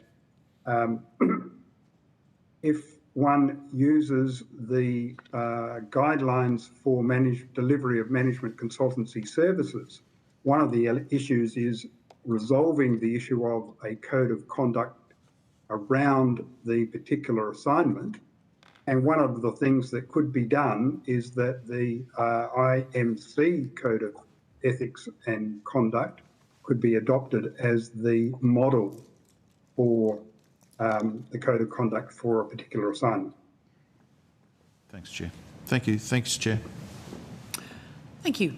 Senator Pocock. Just one question, because we had an opportunity to talk this morning, but just to pursue that question of the Code of Conduct, I have to say I think I find it hard to see how a code of conduct can really shift practice when you are a voluntary organisation who, if you went hard on a code of conduct and its implementation, would drive members out of your organisation, and you don't have any means of containing them in a professional association. So it's very voluntaristic and hard to implement. And you gave us the stats this morning. I think you said, was it 300 members and two... a little over 300, yes. Sorry?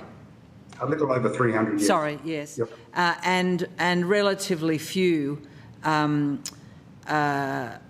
measures against unethical behaviour. And we heard, I think quite plausibly from Mr de Cure this morning, that most people's behaviour around this issue takes a bit of a bell curve. There are people who are misbehaving out on the edges all the time. Not a lot of them. Most people try and do the right thing. Hope that's true. But the self-regulation and a voluntaristic code hasn't got the teeth we need, is where I land. What do you say to that argument? Well, one of the options would be to codify in the same way as the accounting practice is codified, for management consultants then to become recognised as a profession. I mean, we recognise ourselves as a profession. Globally, it's recognised as a profession, but a regulation that says, well, okay, management consulting is a profession, and therefore, if you are delivering management consultancy services, then you should comply with a code of conduct that is provided by a professional association or organisation that looks after management consulting services. But then you would need a machinery that's a bit like the Tax Practitioners Board, with real teeth, with consequences, with the ability to investigate and impose penalties that are significant, like withdrawal of licence to practice. Yes.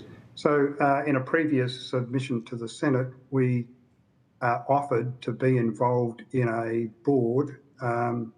This was in response to the first inquiry in 2023. We offered to be involved in a board that might supervise compliance with a code of conduct and ethics. Thank you. Thanks for your answers. And I do remember that. Thank you very much, Senator Pocock. Does anyone have any further questions? No. Mr Westland, thank you so much for joining us twice today. Yes. We do appreciate your time and bringing your knowledge and experience. We will now let you go. Thank you, Chair. Thank you, Senator. I would now like to welcome a representative from the Community and Public Sector Union joining us by video conference. Mr Chu, yes, there you are. Would you like to give us your name and the capacity in which you're appearing here today and provide us with any opening statement that you may have? So my name is Osman Chu, and I am the Senior Policy and Research Officer at the Community and Public Sector Union, and I do have an opening statement.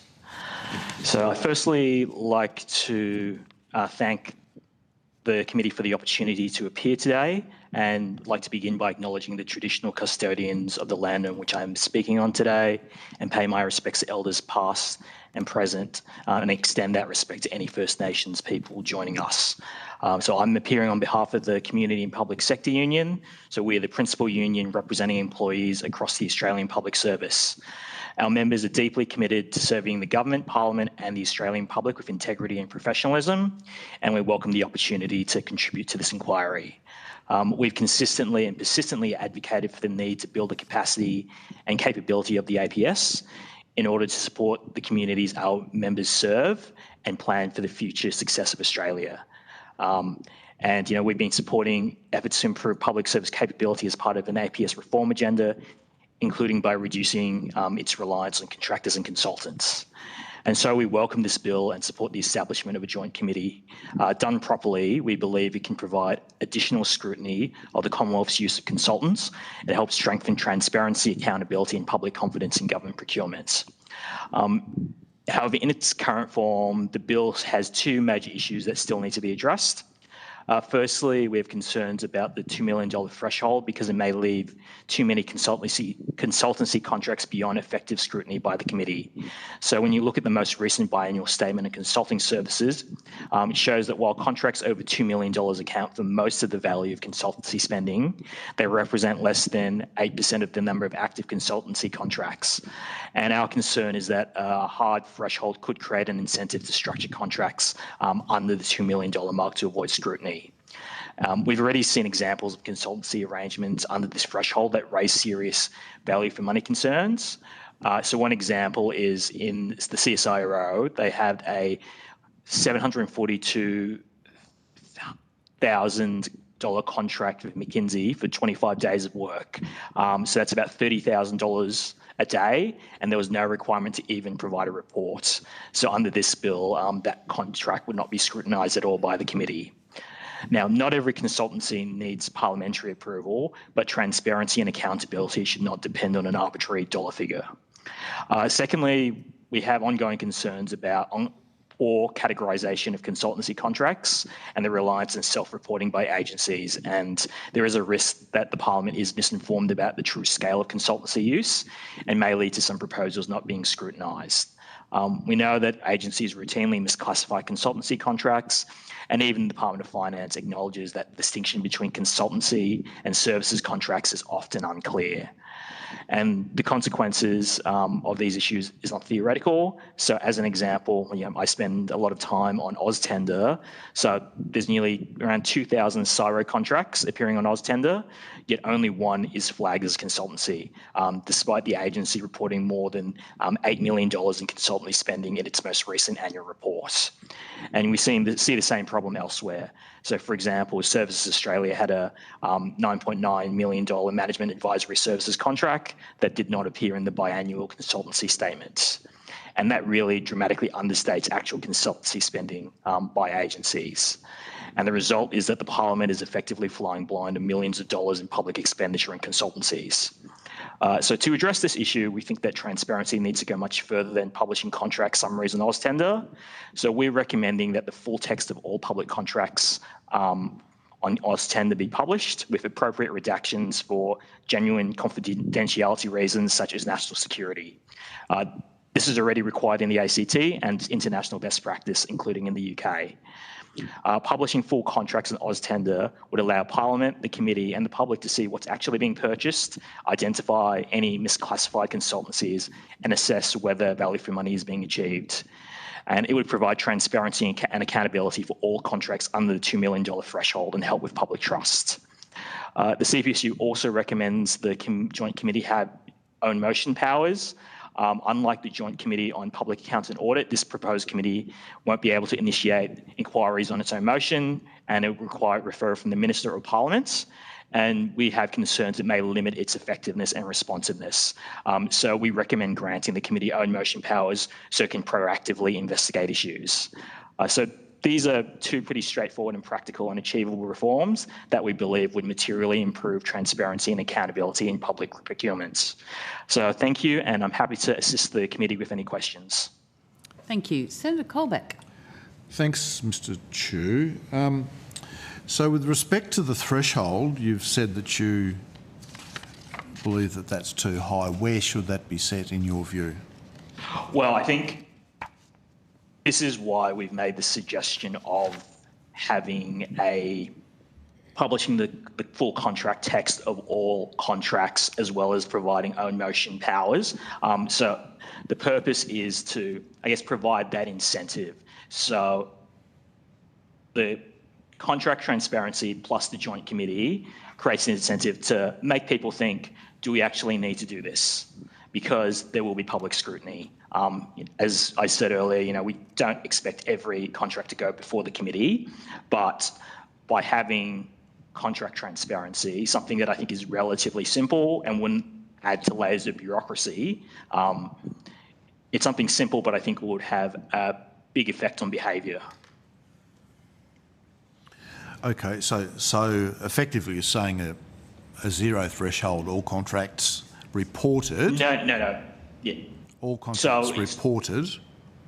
All contracts on AusTender. So the $10,000 mark. Okay. Okay, Yeah, so yeah. 10K.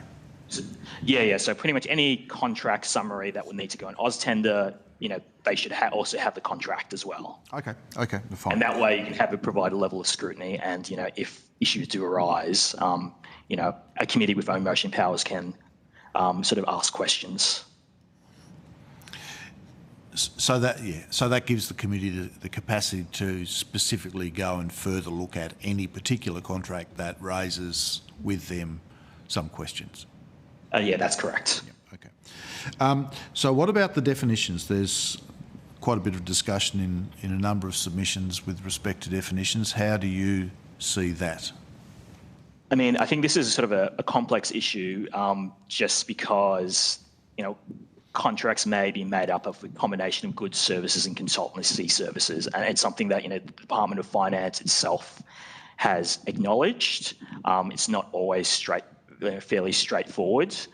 You can have contracts where there is elements of providing strategic advice at the front, so consulting, followed by involvement in hands-on delivery. So I guess this is why we've made these additional suggestions, noting that I don't think, it is likely there will be issues because it does rely on a level of judgment for some contracts. But by having that contract transparency, it will hopefully encourage behaviour where people are maybe a bit more conservative and think, if it's a line ball, if they think it's more likely to be a consultancy, they're more likely to put it forward. And if there are any broader issues about definitions, those issues can be highlighted and can be explored by the committee, and hopefully to make some recommendations about how to improve definitions. Okay, so effectively the definitions as broad as possible to capture things, and that, being broad in that it captures everything that would be reported on AusTender, infers a broad remit for the reporting requirements to the committee. I think that may have been a misunderstanding. I don't think that it should be everything on AusTender, but the purpose of publishing. So consultancy contracts is what. Yeah. So I guess the way we see it is by having that level of contract transparency, it's almost like a safety net where anything that doesn't go to the committee that probably should have can be identified. And there is the possibility to explore, is this a systemic issue? Okay. Just in respect of your time spent on AusTender,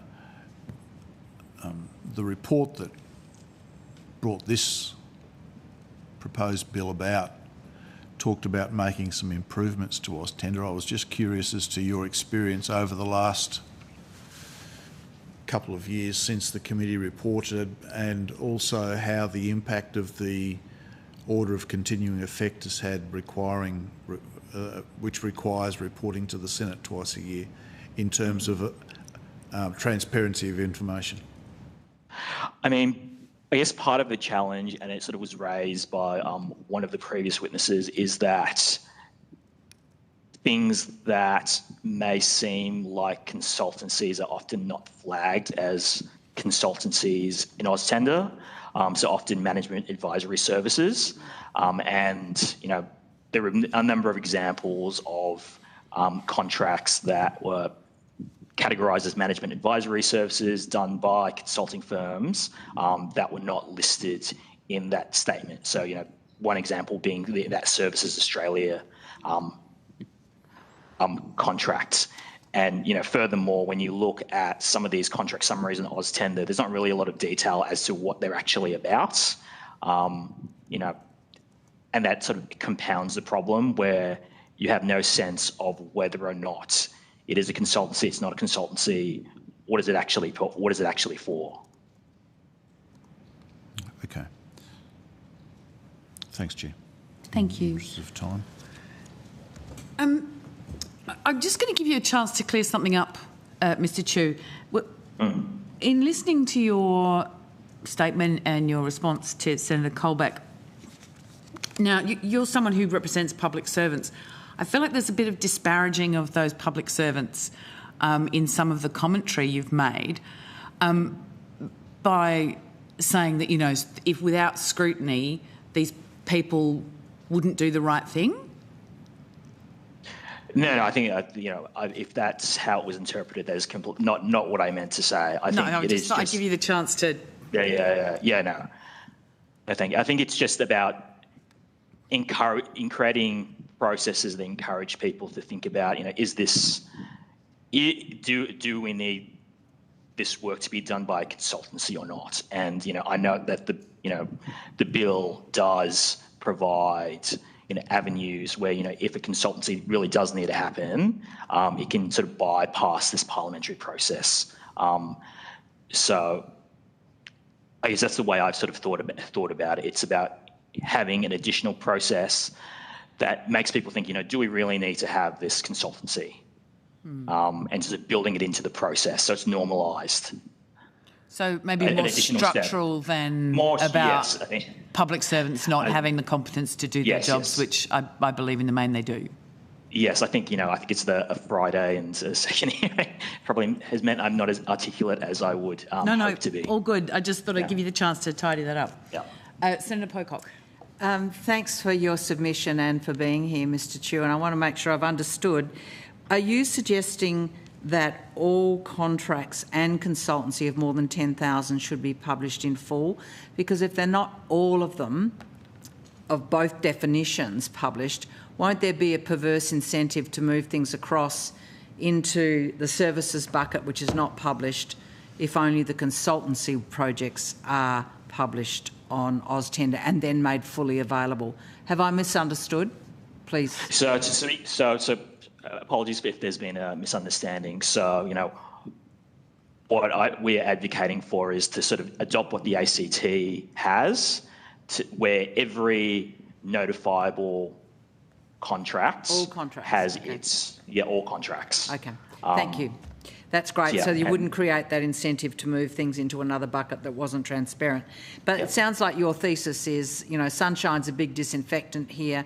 The more we see of an AusTender detail at present is completely inadequate. Everyone, I would surely agree with that. That in exposing the full text, not only does it helpful for the public to be able to look and see what the project is and see if it sounds like value for money, but also for competitors to know exactly what they might have gone for and not got, or what one project looks like relative to things they might be trying to contract for. So I get the merit of that. How is the ACT experience panning out? Is it going well? Well, as far as I can tell, no one's really raised an issue with it. You can go to the Tenders ACT website and look up a contract, and it's there in a PDF form that you can download and look at. Yeah. And I'm thinking about the cost of what you propose, the publication of all contracts. Is that easily done? And the workload is on a parliamentary committee of senators and MPs. Presumably that's not adding to the cost of the review and decision making. I'm just curious to hear your thoughts on costs.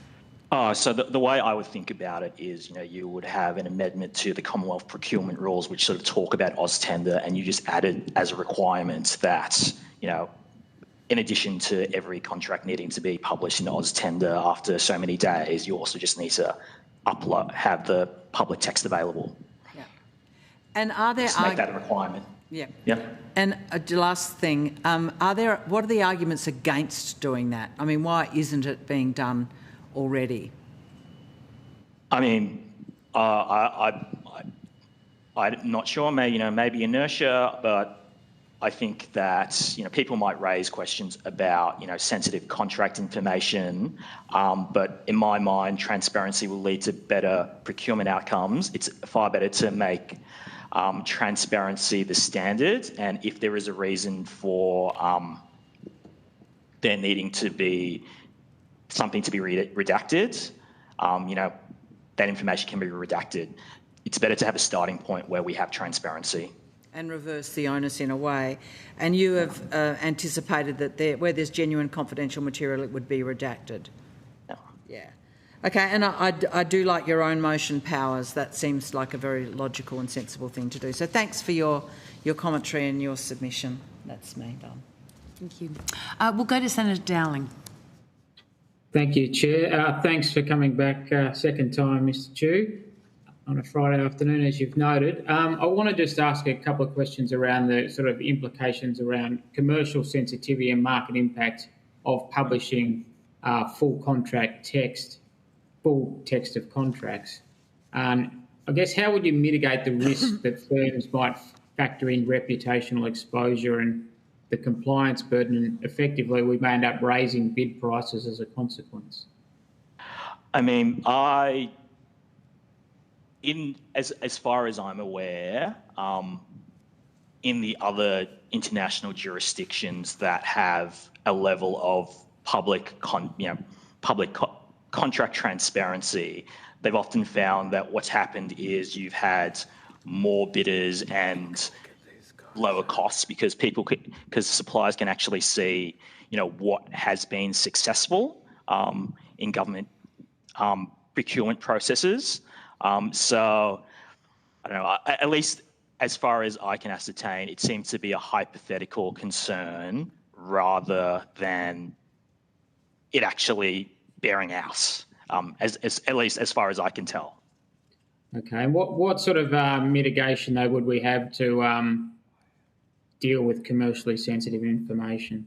I mean, could you provide an example of commercially sensitive information that might be in a contract? Like, I'm just mindful of that.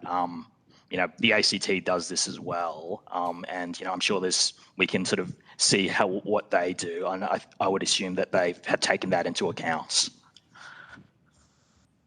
Look, I'm asking you the question. I don't know. Yeah. That's why I'm asking you the question. So, it just seems to me intuitively that contracts will contain commercially sensitive information. You would need some process to mitigate that being published. So if there's some redaction process or something of that nature, and then who would determine what those redactions were? And I'm just concerned again what the building up an administrative process, and similarly in the competitive space, if we make the compliance burden higher, is there a risk of sort of excluding smaller consultants that don't have those resources to make these bids, and we end up actually consolidating more with larger consultants?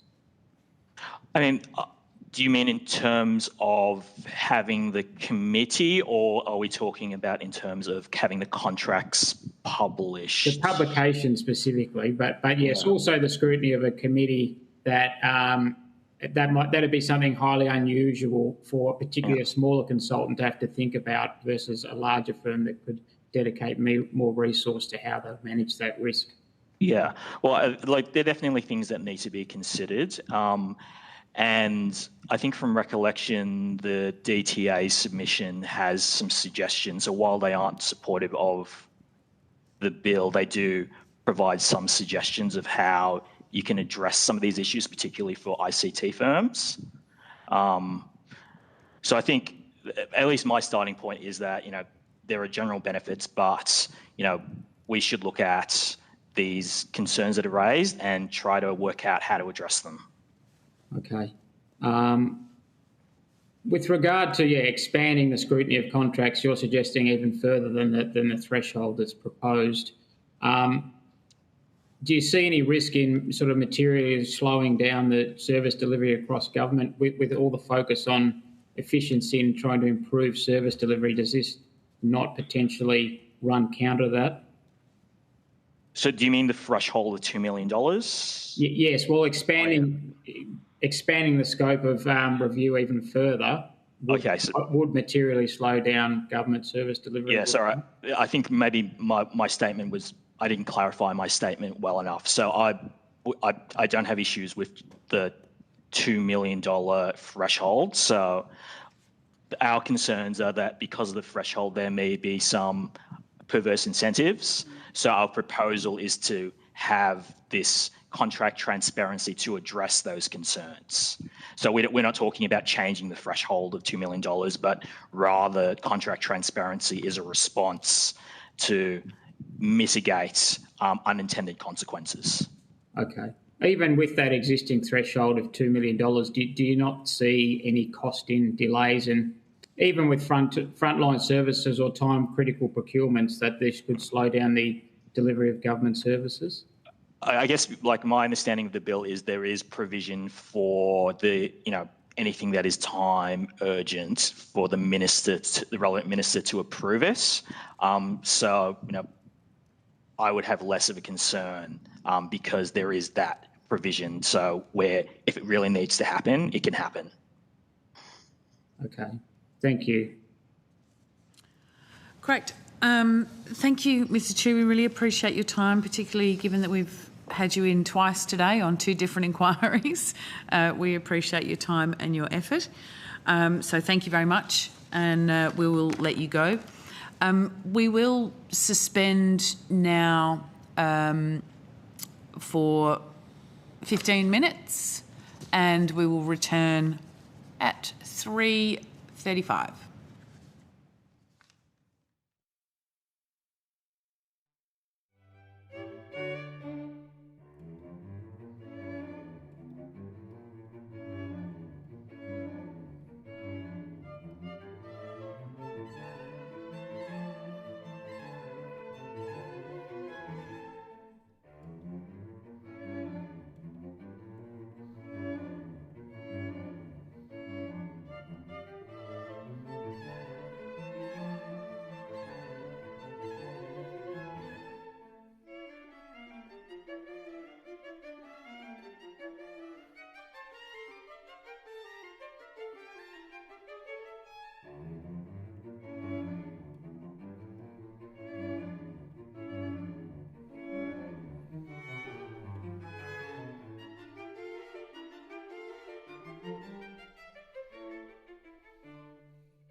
Welcome back. I would like to welcome representatives from the Centre for International Corporate Tax Accountability and Research and a representative of the Tax Justice Network Australia, both of whom are joining us by video conference.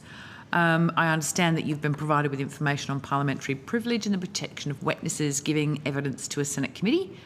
I'll get you both to, for the Hansard record, state your full name and the capacity in which you appear today.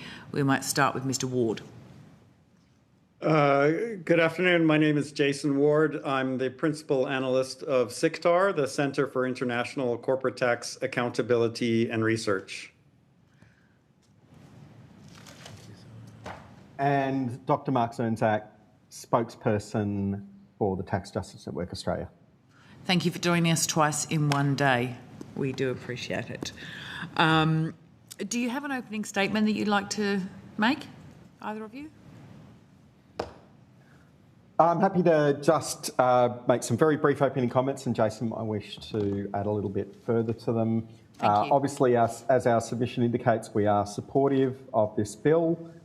We are concerned about the role that consultancies have played and their potential in undermining democratic government and bending proper administration to the interests of consultants, and therefore, and through hollowing out or weakening the capacity and role of public servants. So there is clearly a place for government to draw on experts from time to time, particularly where certain types of expert knowledge are needed on a very occasional basis, and doesn't warrant public servants being employed in those roles.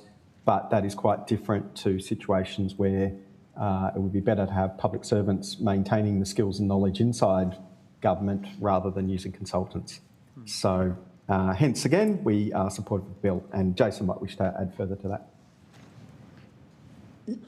Yeah, thank you. I'll just add a few very brief opening comments. I mean, echo what Mr.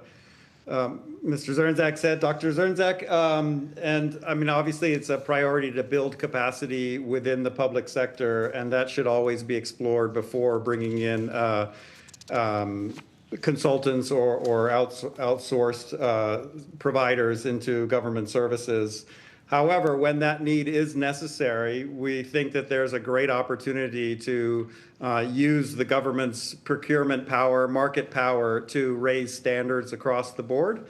And certainly there should be no contracts awarded to multinational corporations or private equity firms that are not that are aggressively avoiding their tax obligations in Australia or elsewhere. And the government has the obligation really to use that as an opportunity to raise standards, raise compliance, and increase revenue from these public contracts. So there's lots of examples of companies that are aggressively avoiding their tax in Australia and globally that are continuing to be rewarded with contracts. And just to name a few, Amazon Web Services, Oracle, Accenture, McKinsey, Palantir, and I'll shut up there. Thank you very much, both of you. Senator Colbeck, would you like to kick us off with the questions? Thanks, Chair. Thanks, gents. Thanks for your submissions. I just want to go to the bill itself and ask about the definitions around contracting, consulting services. There's been a number of submissions that raise questions about that, and I would be interested in your views on how we would improve the posture of the proposed bill.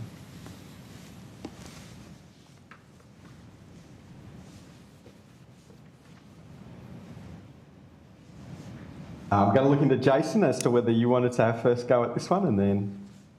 Please go.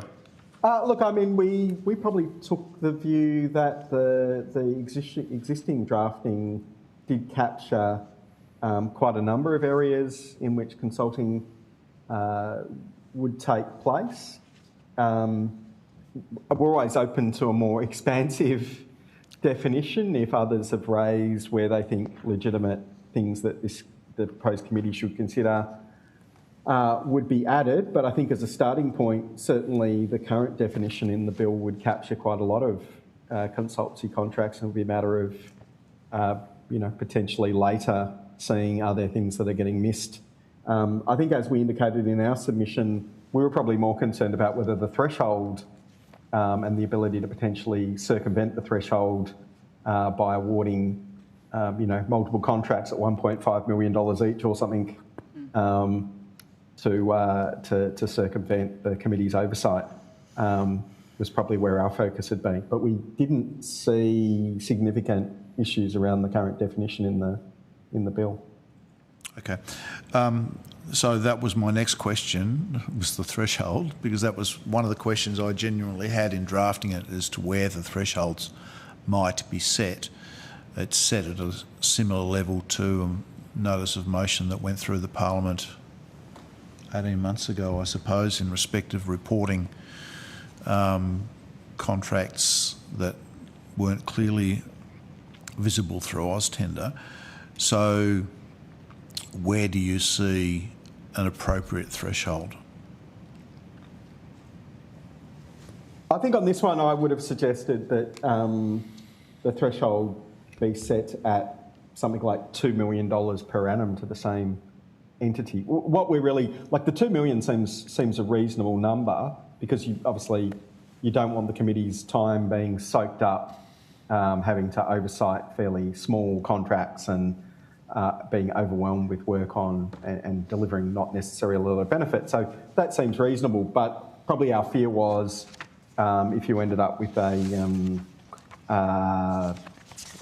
hypothetical public servant who was fairly friendly with a particular consultancy, and to avoid having to come under the scrutiny of the committee, simply broke up a larger piece of work into, as I said, $1.5 million contracts repeated every 6 months or so, or something of that nature to get around scrutiny of the committee. That would seem a perverse sort of outcome. So, like I said, whether you made that a sort of $2 million to the same entity from the same department in the same period is one possibility, or simply, drafting around another sort of anti-avoidance provision in that space. Now, it is a hypothetical, and you could rightly come back to me and suggest, well, no public servant would think of ever doing that kind of behaviour. And if that's the view that was taken, that's it was just a possibility that we saw where things could be worked around to circumvent the intention of the bill. So, given that the intent of the way that the bill would operate would be that it's the expenditure that is considered, not the party to whom the expenditure might be contracted, that process would be dealt with through normal public service channels. The point of what's being proposed here is to consider the expenditure and say okay to that.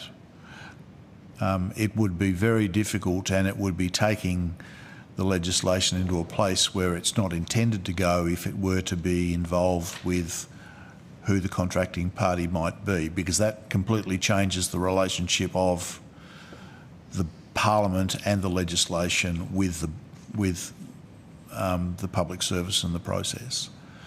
So how does that land? Because it's a very different element of the process. The concept here is, prior to a decision or a project being put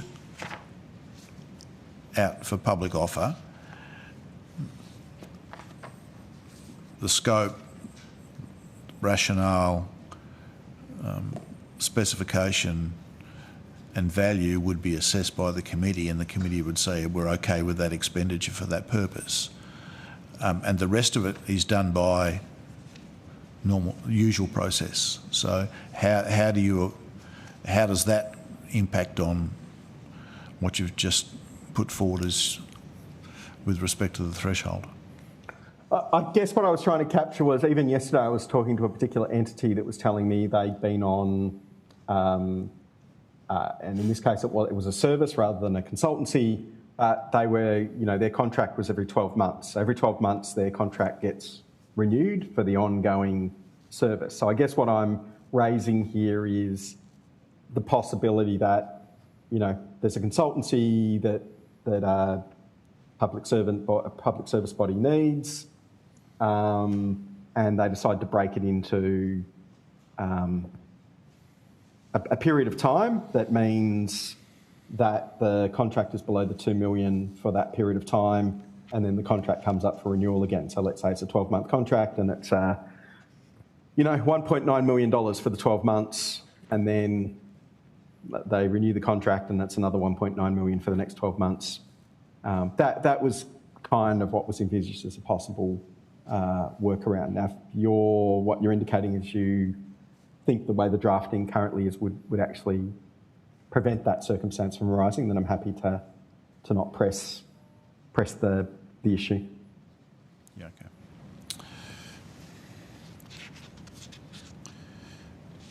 Thanks, Chair. Senator Pocock. Thank you, and thanks for being here again, in one case. I just wanted to go to a couple of issues. You both organisations are supporting the bill but have some refinements that you're suggesting. So, first of all, you recommend the definitions in Section 3 should be clear. It should be clear that contracts to carry out consultations for a Commonwealth entity should be captured. Can you just explain why that is important?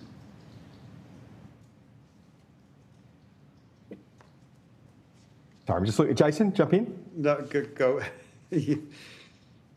Look, it was again, it goes to that issue around ensuring that we're getting, you know, that ideally the committee is trying to encourage that things be done inside the public service rather than through consultations or a Commonwealth entity. So again, it is that trying to avoid having a culture where everything's being contracted out to external bodies, when really what best serves the public interest and the common good is a public service that has built up capacity and effectiveness. Mm-hmm. And that sort of, you know, I guess we have been influenced by Marianne Mazzucato's work in this space, where she, you know, raises, I think, very legitimate concerns around the way consultancies and these have hollowed out public services in some parts of the world, and that has been other academics back up that kind of research, and it doesn't serve the public interest or the public good, where ongoing expertise is needed in those areas and would be better served by having public servants doing it. So you see it as core work should be done within the public sector, build that capability.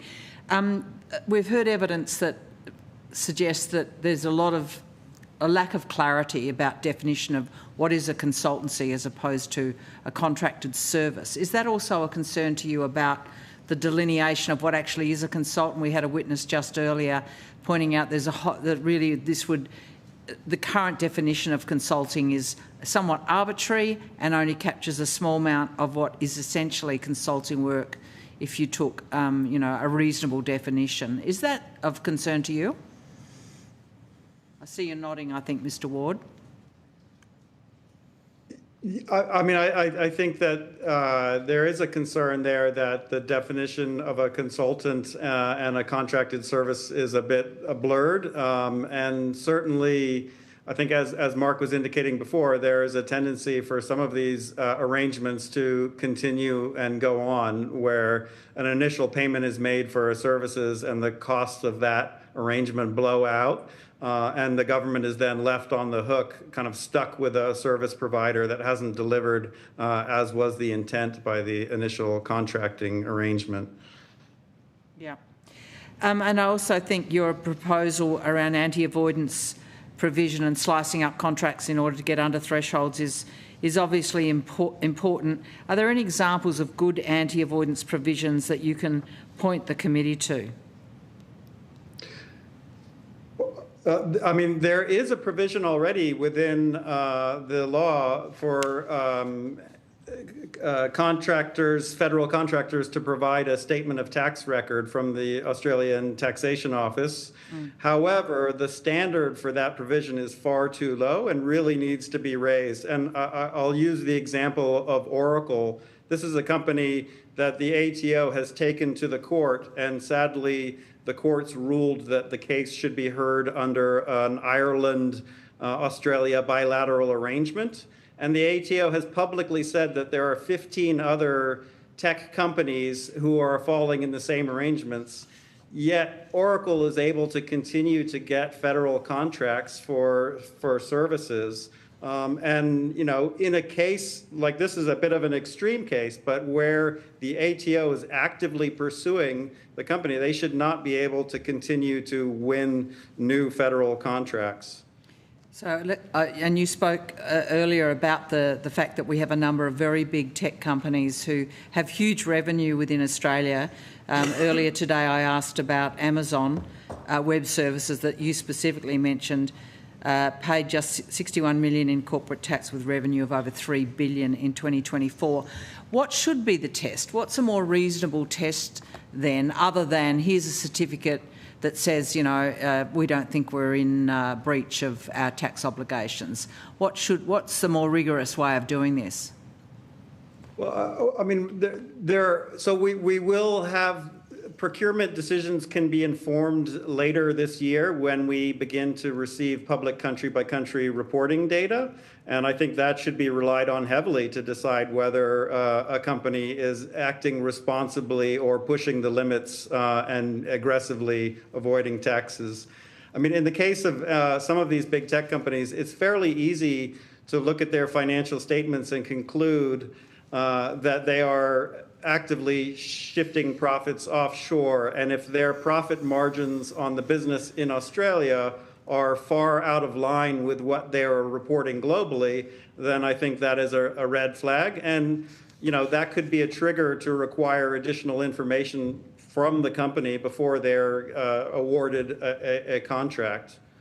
I would summarise or characterise the ATO evidence earlier today that there isn't a huge appetite for that kind of reach. It is a problem, is it? Is there any country that does it, you know, appropriately, assertively, in your view, that or international agency that we should be learning from?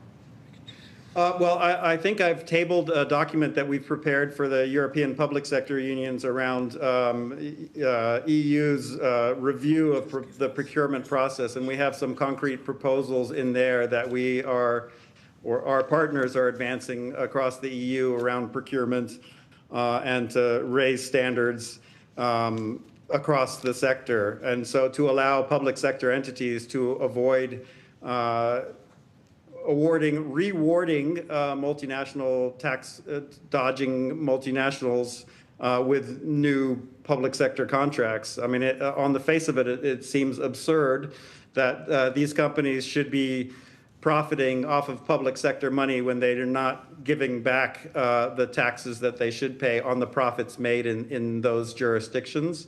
There are some examples in certain United States. In California, for example, they have an exclusion list where if a company is in debt, they are not allowed to win government contracts. There's also a program at the federal level in the U.S. that is sadly not really enforced and likely being eroded further,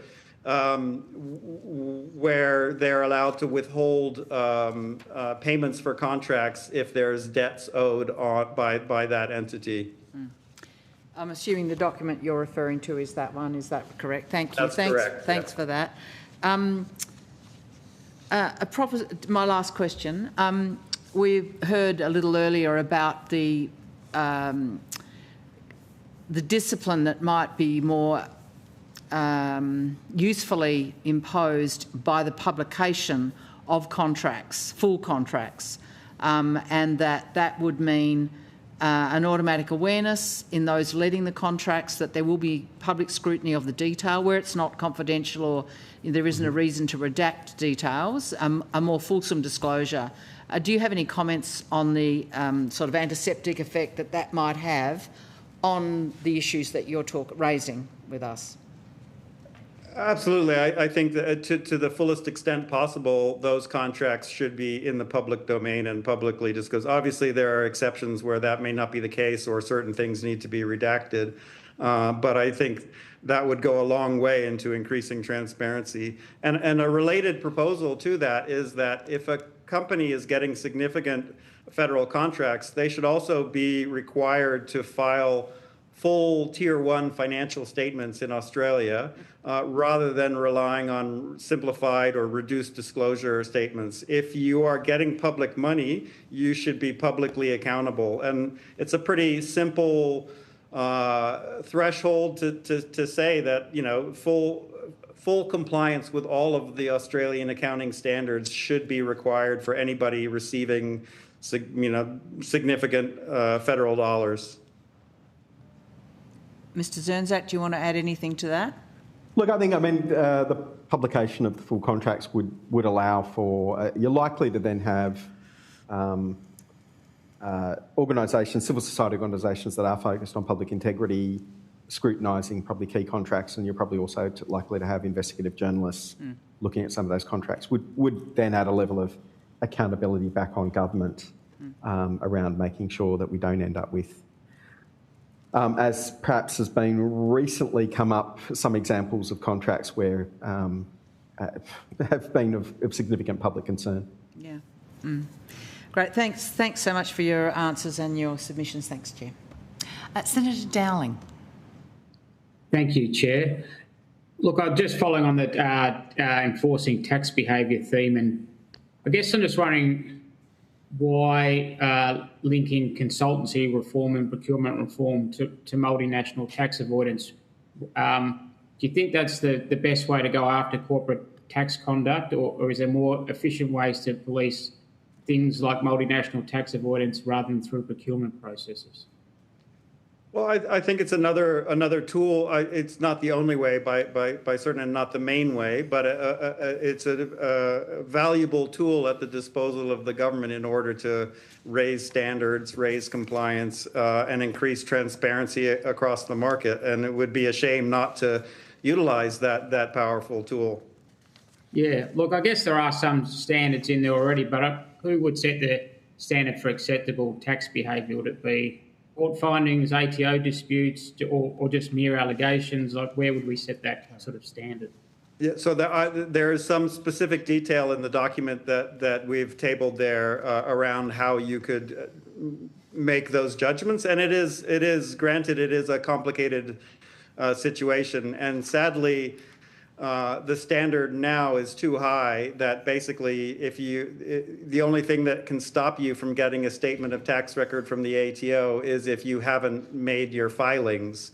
But I think that there are triggers that if there are questions or concerns or red flags raised about a company's tax performance and its or potentially aggressive tax avoidance behavior, that should allow the government to require additional information to satisfy any concerns before the contract is awarded. So that's what we were proposing in the European Union's review of its procurement guidelines, that there should be a way, if there are certain red flags that are apparent, then additional information can be requested to clarify whether there's an issue there or not. I would add to that. So I mean, if you rely on court cases, that's a very, very few. There's very few successful prosecutions, so that's a fairly limited. And you've already had the impact of the court case in itself. Hopefully trying to change behaviour. The kind of things we would be looking at, the ATO already on some tax matters for multinational corporations has a traffic light system where they look at the tax behaviour of that entity, and it's assessed against objective criteria, and there's like a red, yellow, green, and you might say, well, if a corporation's in those red zones around the way it's structured its tax affairs, be it debt loading or offshore arrangements, then that would exclude it, and that would force them to have to shift those behaviours away from those high risk structuring that takes place and behaviours that take place. Okay, just another policy sort of objective of yours. You've labelled this consultocracy and obviously wanting to rebuild the public sector capability. I'm just wondering again how. The long-term erosion of public service expertise, and how does inserting Parliament into individual contract approvals directly rebuild in-house capability or perceived influence of consultants on policy outcomes? Well, I think through having to put this into the process, it would encourage the public service and the government more generally, and governments across time, hopefully, to think about to not have to have these contracts go through this extra process to actually build up the capacity in-house. And we have seen under the current government certain things that were previously outsourced being rebuilt into the public service, and therefore, delivering better outcomes for public interest and the common good. This isn't the only tool, obviously. This is one tool that we think will help drive that behaviour. Certainly it's not going to be the only tool, and it will affect only parts of what has been consultanocracy impacting in this space. But as we've said earlier, there is a role for consultants from time to time, particularly where government might need certain types of expertise for very short periods of time. It doesn't make sense to hire public servants to fulfil those roles. Yeah, and I think the government's obviously put in place a number of measures to try to rebuild capability internally inside the public sector, and it is starting to work. But I guess, is there a jurisdiction or example where actually inserting parliamentary contract approval has measurably improved public sector capability? It's a good question, and it's one that we didn't actually examine in preparing for the submission. So, valid point. Sorry, I haven't sat through the other witnesses, so I don't know whether you got anyone else to present evidence on that front. Happy to take it on notice and see whether we. Yeah, no, I'm happy for you to go away and have a think about it. That's fine. So thank you.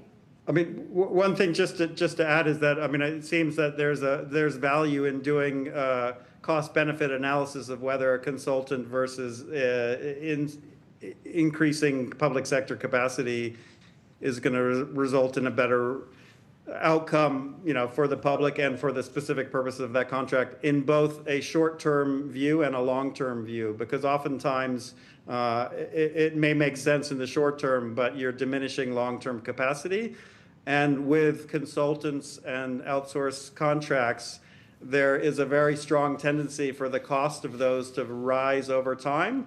And once the public sector has reduced capacity on its own, it's very easy for a consultant or an outsourced service provider to ratchet up costs over time, because the government is now more dependent upon an external source rather than the in-house capacity.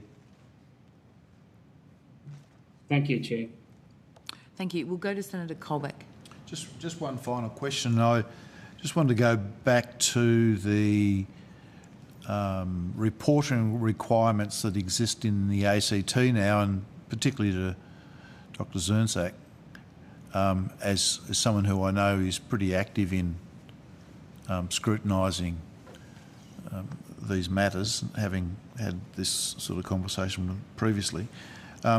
Is there anything that has come out of the ACT reporting requirement with respect to contract terms and conditions that is now required that has confirmed any perspectives or views? We heard from the CPSU shortly before about the requirements here, which they would prefer to see come into the federal sphere as well. Are there any outcomes that you would have discerned from that process so far? I need to be honest, and I haven't looked at the ACT regime, so my apologies on that. I don't know if Jason, whether you've... I'm aware of the provisions in the ACT, and I think that they do provide a very good model, but I can't speak to the sort of the specifics of any outcomes that have come out of that process. Okay, thanks. Thanks, Chair. Thank you. I'd like to thank you both for joining us this afternoon, and we will let you go. Thank you for your time. Thank you. Thank you very much. For the opportunity. I'd now like to ask the officials from the Department of Finance, Department of Education and the Digital Transformation Agency to make their way to the table. Just give you a minute to settle.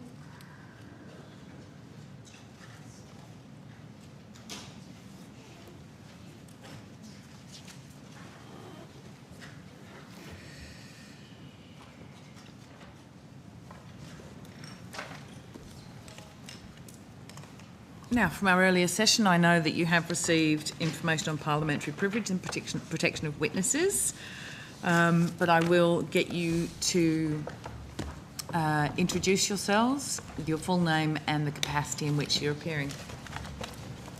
Gareth Sieber, Assistant Secretary, Procurement Division in the Department of Finance. Andrew Danks, First Assistant Secretary, Procurement Division, Department of Finance. Simon Quarrell, Deputy CEO, Investment Advice and Sourcing Division.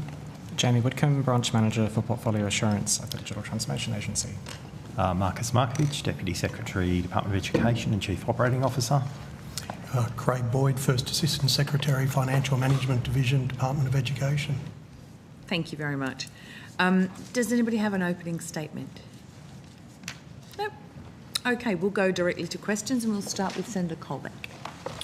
Thanks, Chair. Thank you all. I was going to say welcome back, but we've been around the boy a few times on some of this stuff. Your submission says that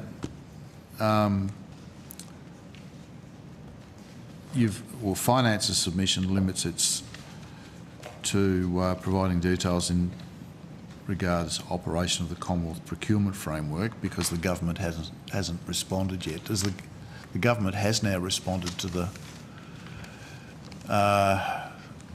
committee report that was brought down with respect to consulting services? Does that modify your perspective at all? Senator, I think the government's response was that they did not agree to the recommendation 11 of that review, that report, which was the Parliament legislate to establish a joint standing committee to review and approve consultancy and services contract similar to those in the Public Works Act 1969. Did you provide advice to the government with respect to that recommendation? We did, yes, Senator. Like we do for all Senate reports and committee reports, we provided advice. We coordinated advice across the Commonwealth for that government response. Across all agencies?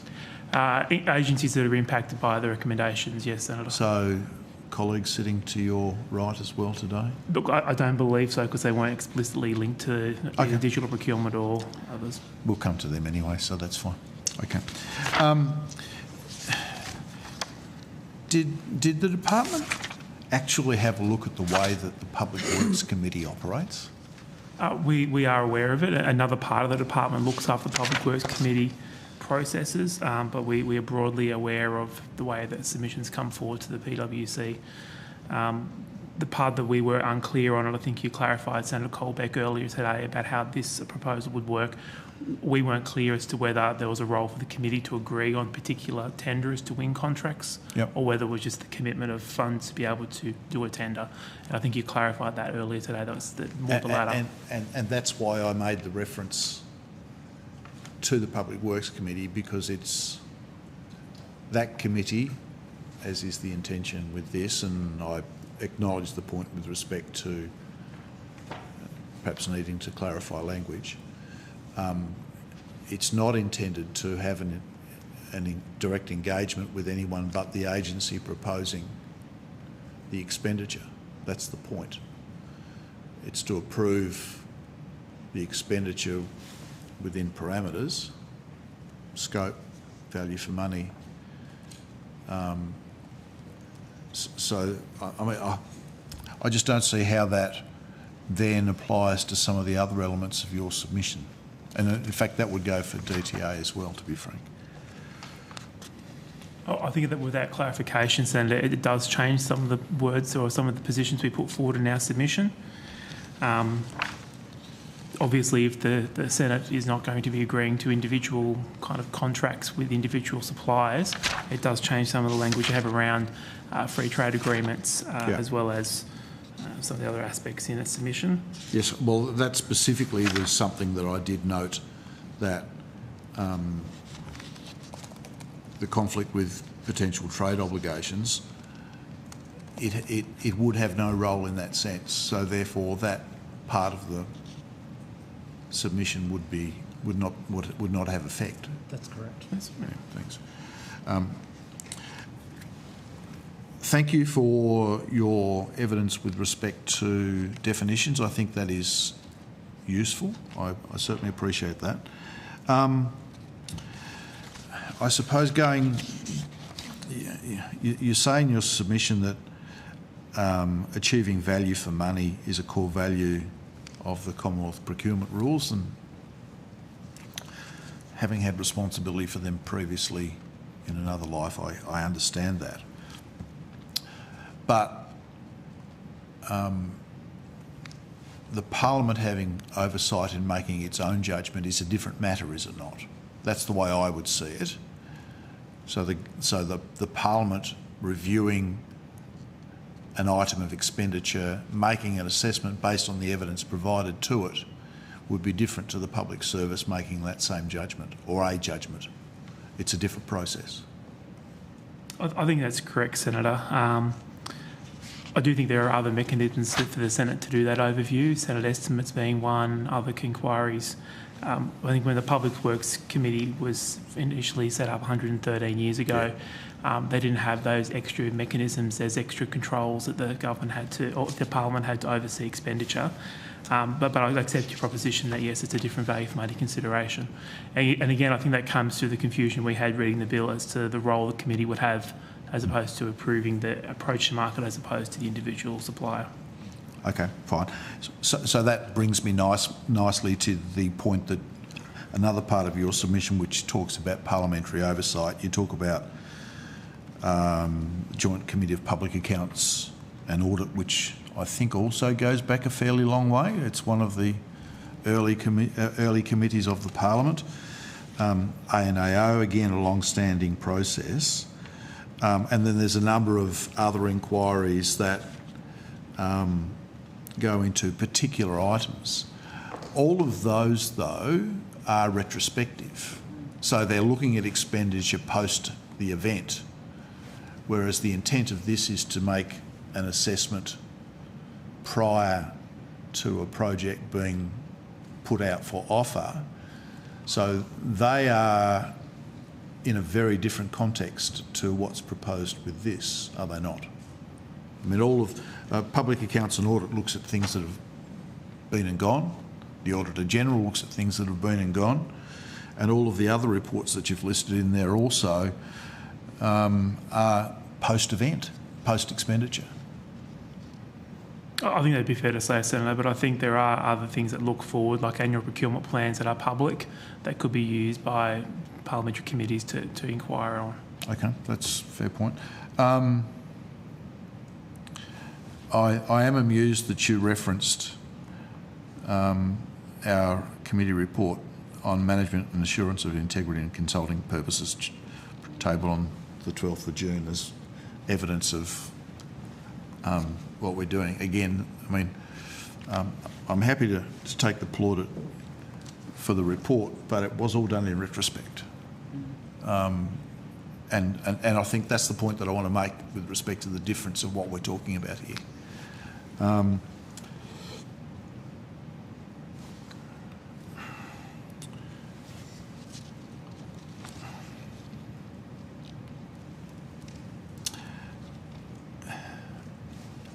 And again, your reference in your submission to AusTender, that reporting is made subsequent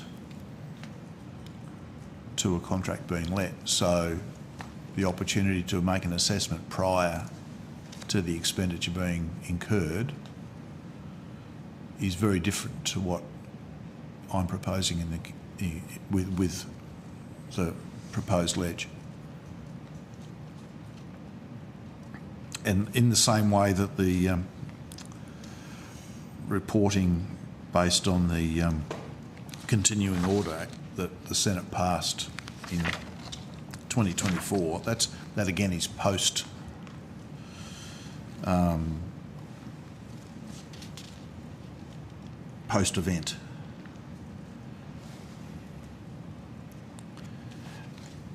Can I ask you, in relation to the thresholds that are in the bill, proposed in the bill at $2 million, do you have a view on that as a threshold, or is it basically that based on your interpretation of what was being proposed, you don't have a view? I think our view is that the definition of consultancy in the bill is unclear. If we use the definition that finance and the Commonwealth uses, we think there'll be around 69 new or amended contracts each year that will be in scope. If you look through the definition that's in the bill, that would be broader than our consultancy definition. You're looking at between 1,500 and 2,000 contracts a year and amendments and variations that could be in scope. Yep. So I think it's a different story depending whether it's 69 or 2,000. So this goes to where we apply the definitions that might apply in this circumstance as having a material effect on what the workload of the committee might be in that sense. So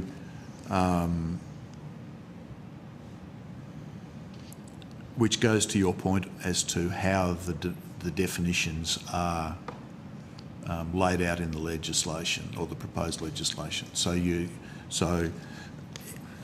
it then comes down to a judgment point with respect to the drafting as to where those particular definitions might lie. And I think that's right, Senator. I think some of the early evidence from some of the witnesses were talking about certain firms being classified as consultants but doing work that isn't classified as consultancies. If you wanted to pick that up, that would be the bigger field of contracts, unless you were interested in a higher threshold. Yep. There's been discussion in evidence today about a predisposition to break a contract up into smaller pieces to get below the threshold. In your experience, in the Department of Finance's experience with the Public Works Committee, do you have any evidence of that occurring? I'll have to take that on notice, Senator. That's another area of finance that looks after the Public Works Committee. I would note, though, that we did make some changes to the Commonwealth procurement rules a few years back to encourage the breaking up of big projects into smaller projects so that it encouraged competition, especially within SMEs. To the Digital Transformation Agency, your submission makes reference to a deterrence of smaller contractors being engaged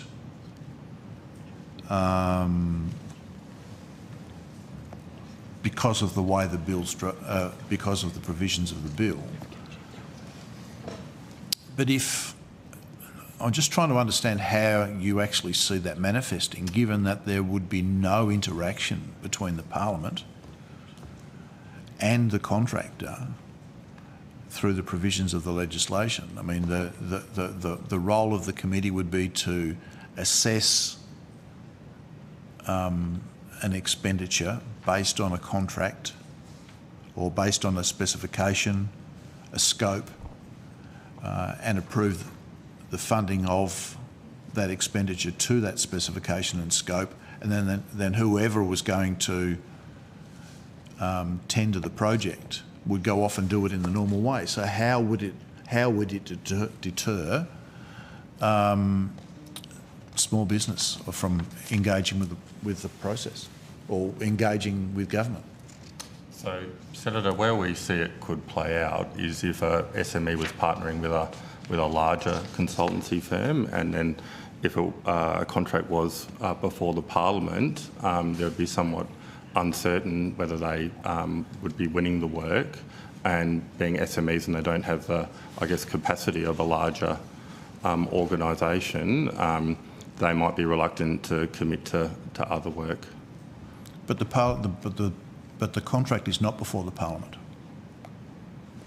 The expenditure prior to going to market is before the Parliament and approved. So there's no interaction, there's no process at all as to with the market and the Parliament. But I guess whether there's an agreement to that expenditure does create an uncertainty with that particular contractor and that SME that could be part of that contract. but there's no engagement. I mean, the process here is to determine whether or not the expenditure. I mean, I spent 20 years contracting and writing and pricing and costing tenders. And the thing that aided me the most, was having a well-defined contract scope, a high-quality specification, and knowing that the funding was there for the project. I could tender for the project with absolute confidence that, all things being equal, the project was there, my bid was assessed appropriately by the department,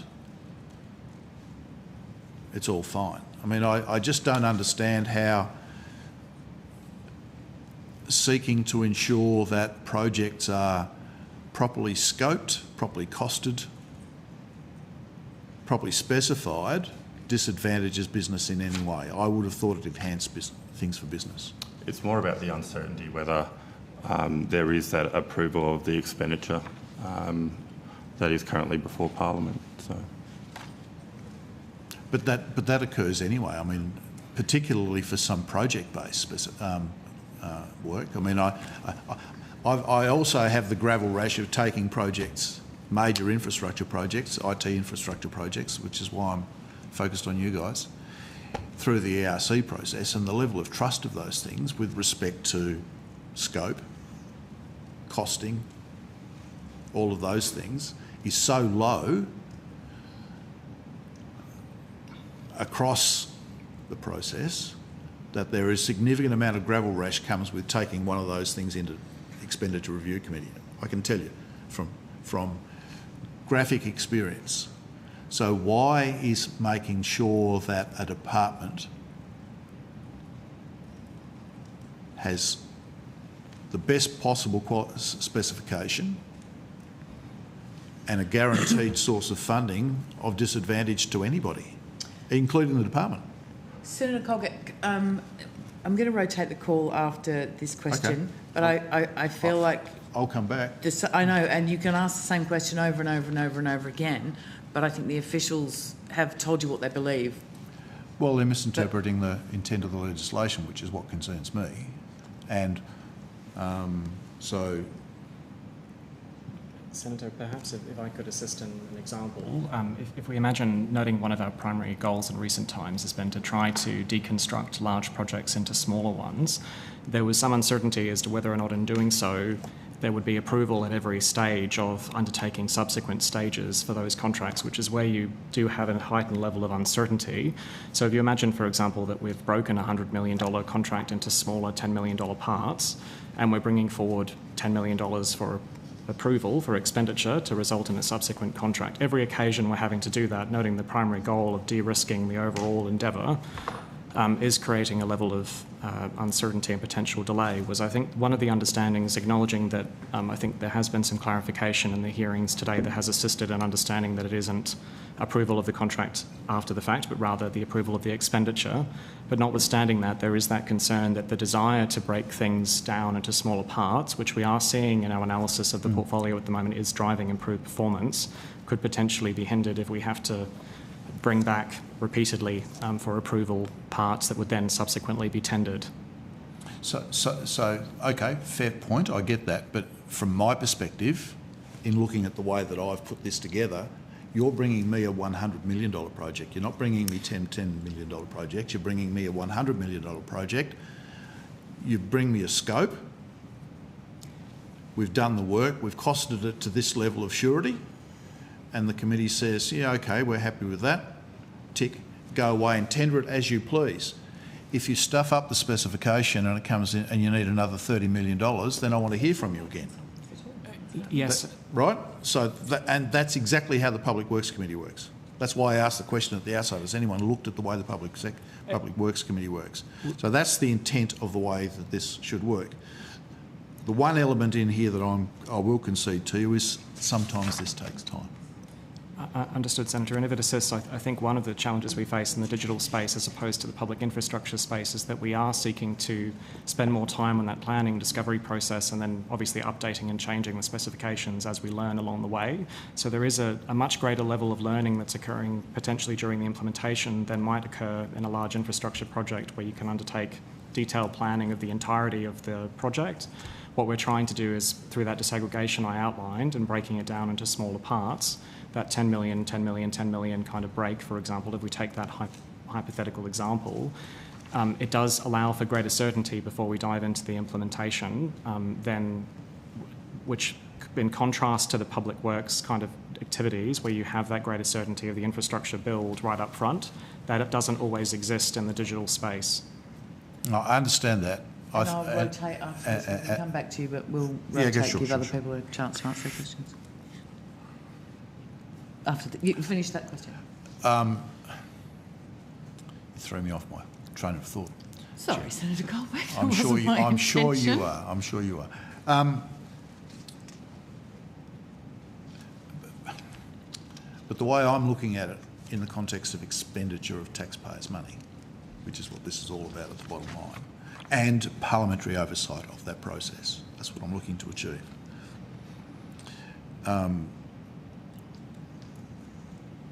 I'm still looking for a level of surety with respect to that whole process.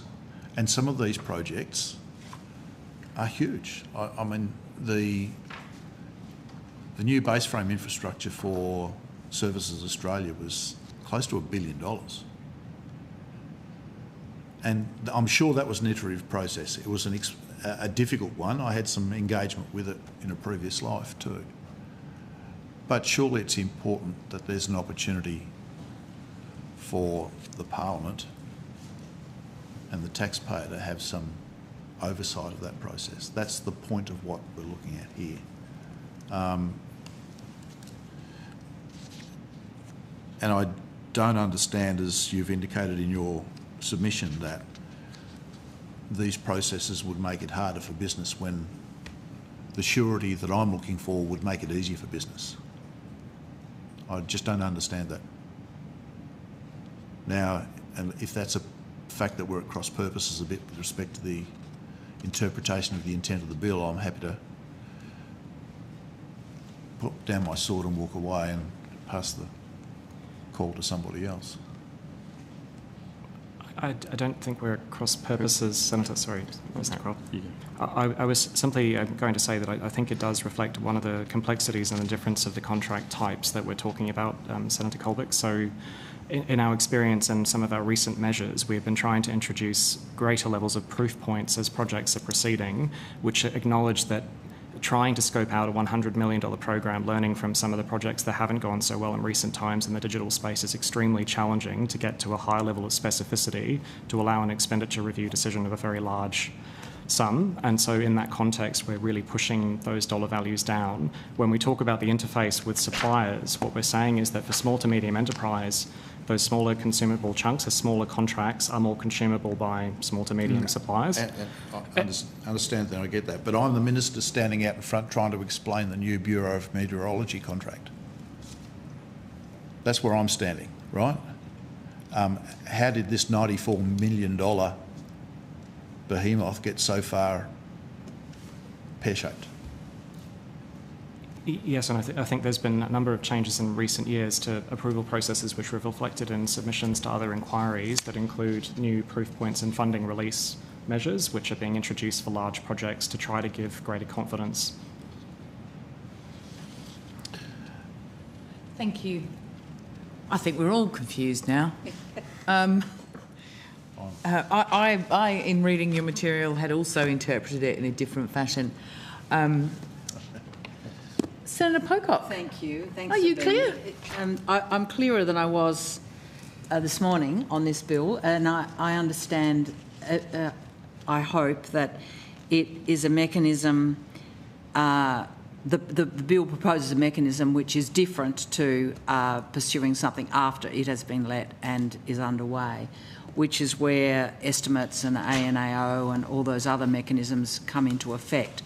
as I understand, and actually I don't think it is very clear in the explanatory memorandum, which I go back and look at, that it's actually to operate at the point at which a contract is being designed. Have I got that right? Or between that. Anyway, I've got some work to do. I understand. I'm taking some stuff. So if that is the case, then it seems to me, and a number of us here are very active in estimates and try to use estimates to pursue contracts. I've certainly had a good go a number of times myself, and it is incredibly difficult given the growth in contracting and procurement now. It is very difficult to use estimates to pursue things now at the scale that they require. The body of contracting is so huge, and the nature of the contracts are often so complex that asking, for example, the BOM, but the Department of Finance, I asked recently at the estimates just a couple of weeks ago about, just as an example, a Department of Finance contract that began with a few million had been amended 10 times. Just trying to get your head around it in estimate. It is a very unsatisfactory experience on this side of the table. So I see a good argument for a process at the beginning to get clarity around what is actually inside a contract, what's expected for a certain amount of money, and for there to be a public process around that. Do you concede that the growth, I'm looking to you, Mr. Danks, that the growth in the size of contracting and of specific contracts and consultancies is a good argument for a new mechanism that is before the horse is bolted? Look, Senator, I think we're always keen to look at new mechanisms to improve transparency and accountability. There were 89,067 contract notices last year, so the scale of that oversight is quite significant. You couldn't have one size fits all, though. You couldn't have, I think as we were talking earlier with Senator Colbeck around definition of consultancy, you could be looking at 60 contracts a year or 2,000 contracts, depending on how you piece that up. If there are additional transparency mechanisms in AusTender, for example, that the Senate would like to put forward, we're more than happy to take that on board. But we have a constant, ongoing process to improve that transparency comes out of AusTender. But happy to assist where we can. Thank you. We heard earlier evidence about the usefulness of there being more public information about individual contracts. Did you listen to that evidence? Oh, I didn't get that one, sorry. Okay, so the proposal was that contracts should be publicly available unless there's a clear evidence that there should be redaction based on confidentiality or some other commercial concern. Do you have a view about that? I don't think we've looked into any depth in the past, Senator. I think I'd just go back with 89,000 contracts. That would be 89,000 contracts published on AusTender. Almost all of those contracts would have to have some level of redaction to redact private information or commercially confidential information. How useful it would be once that process was concluded, I wouldn't know, to be honest. And the amount of time and effort it would take for officials to go through that process would be a little bit unknown. Yeah, I can see a resourcing argument, but I can also see a really powerful transparency and sunshine argument. If you know your contract is going to be viewed by the public who have an interest in value for money, or your competitors or potential people putting their name, having a go at winning a contract, I can see that having a real discipline on what goes out to contract. And I think all of us are keen to see a growth in core business being done within the public sector and building the capacity of the public sector. Anyway, I'm editorialising, excuse me. I wanted to go to the questions of limited tender. I and many other Australians are concerned about the use of limited tenders and continued contract extensions without any competitive process. In submission 11 to this inquiry, Professor Lyon and Professor Johnson observe that limited tender is defined by the Commonwealth procurement rules as, quote, approaching one or more potential suppliers to make a submission. How come contracts with only one application can still be defined as limited? And that's not a tender process. Senator, there will be, when you're considering approaching the market, there will be multiple examples where there is only one supplier who can deliver the exact goods or services that you require. As we mentioned at estimates last month, earlier this month. There are also panel arrangements in place which are set up specifically to cover regional areas where there are only one or two suppliers within that region to provide that service. And so you may have nationwide coverage, but when you go to market, you are only approaching the supplier that is in that region. So there are multiple good reasons why that might be the case, but I certainly wouldn't argue that in every case it's appropriate.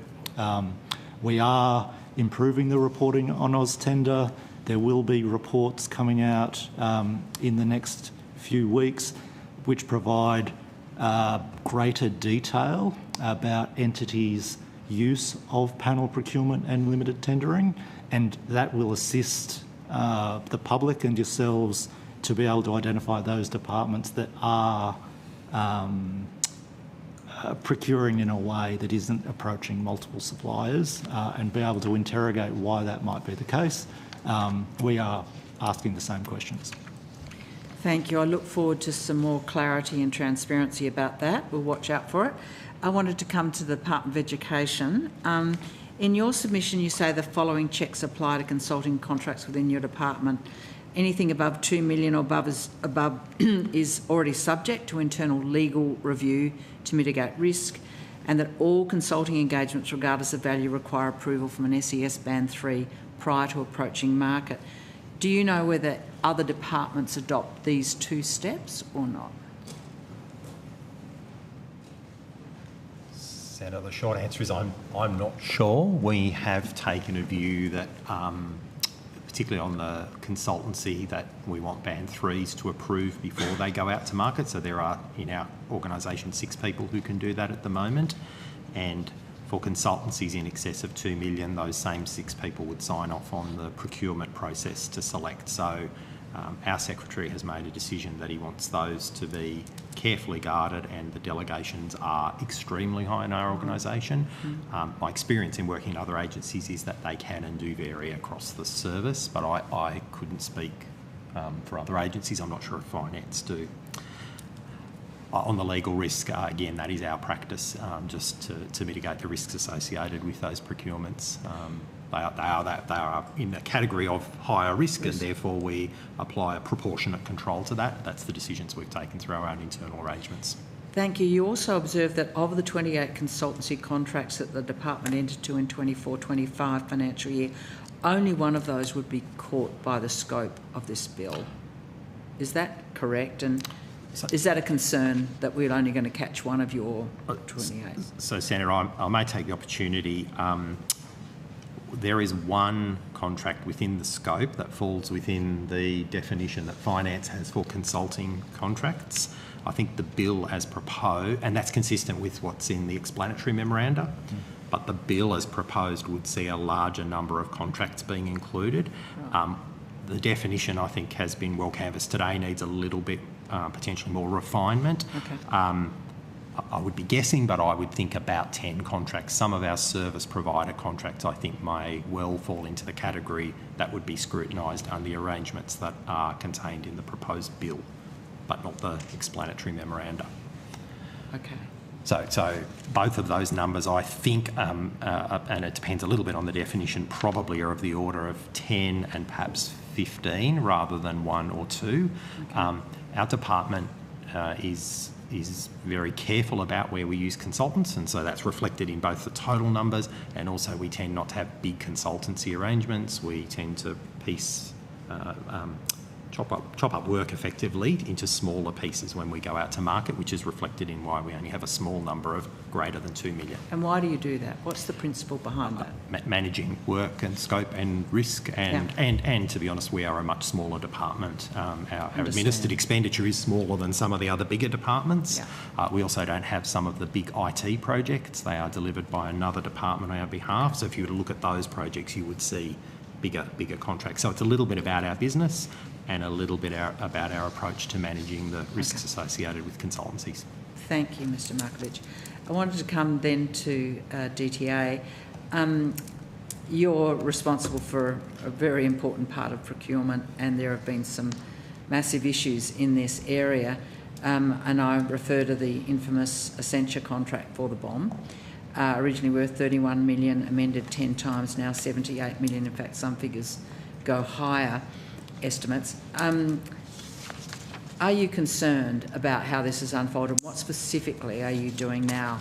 You've mentioned that you're doing things in smaller bites, and I'm curious about that. Does that then create a kind of path dependency for a particular consultant? If you've got the first bit, you've got an automatic advantage for the second, third and 25th bit. What's your kind of response to that? I might start and then Mr Whitcomb can add. So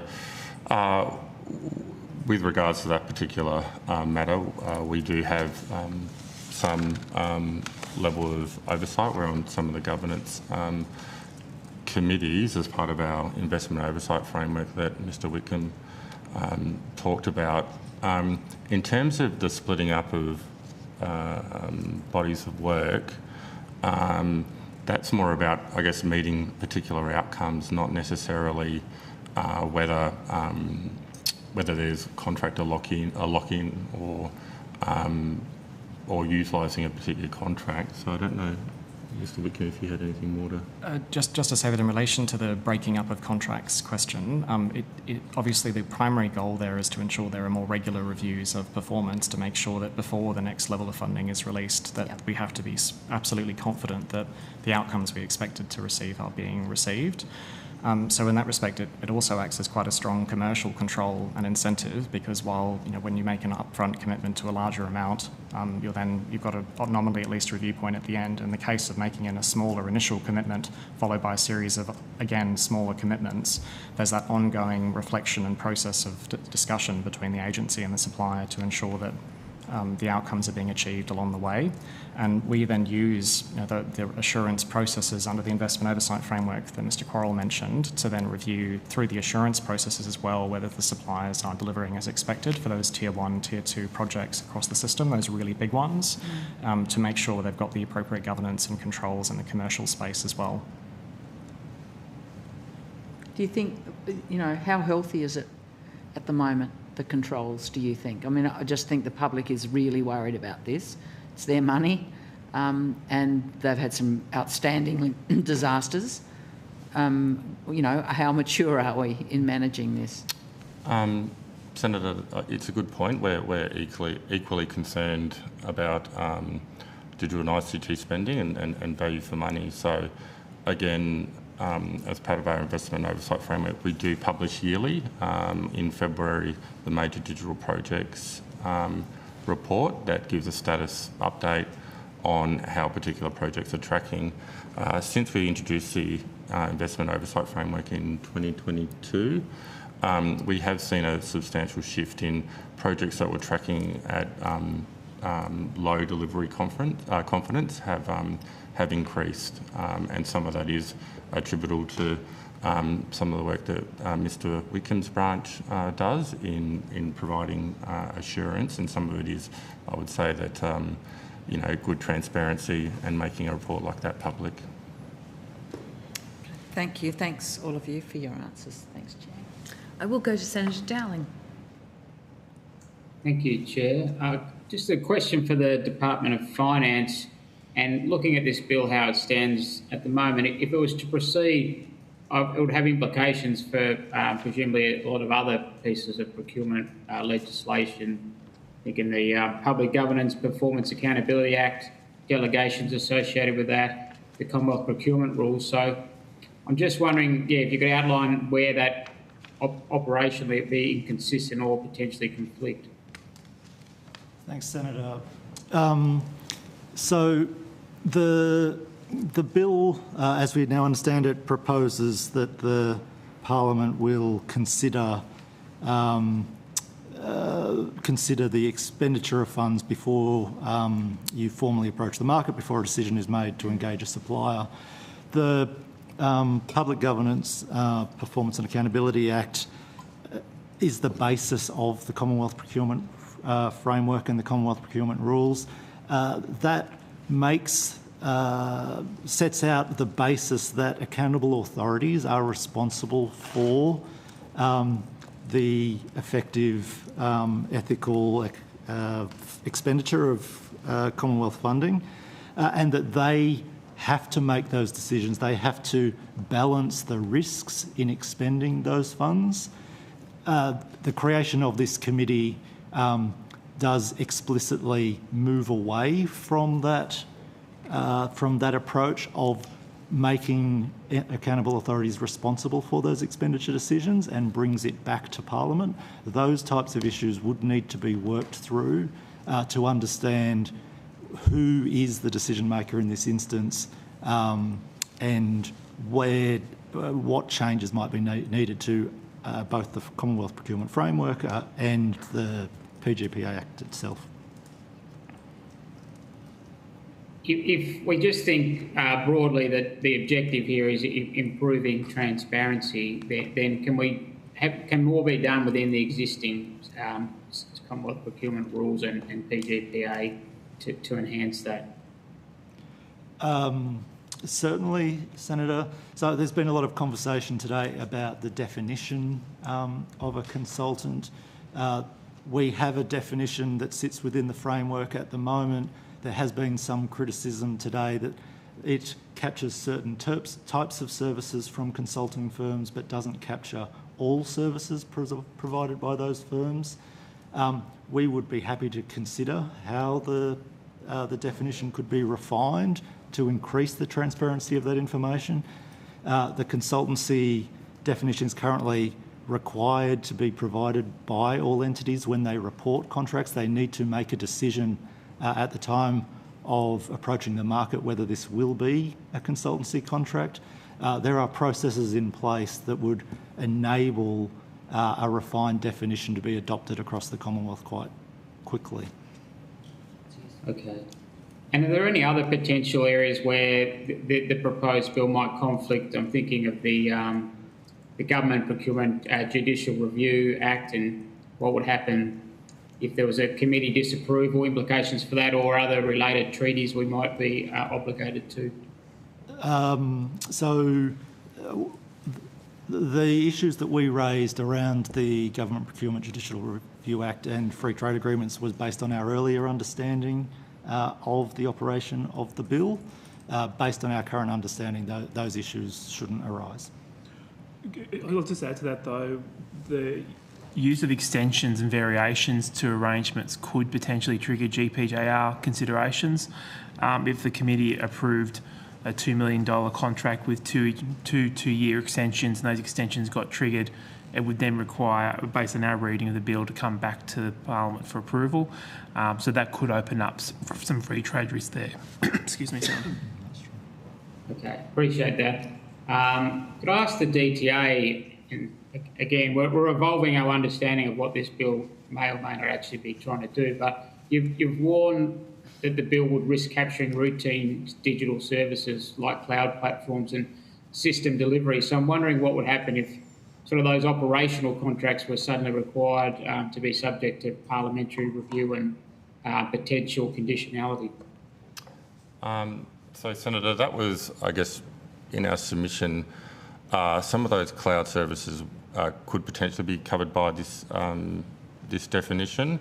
One of the issues that we did sort of highlight and think about was that in some of the large digital projects that are looking to purchase a good, there might be a consultancy service that's attached to that, like when you're thinking about how you might architect a particular system or do a technology roadmap, and sort of, you know, we would need some clarification whether those particular matters would be captured under the bill. But I think, as many folks today have indicated, there needs to be a little bit of work on the definition.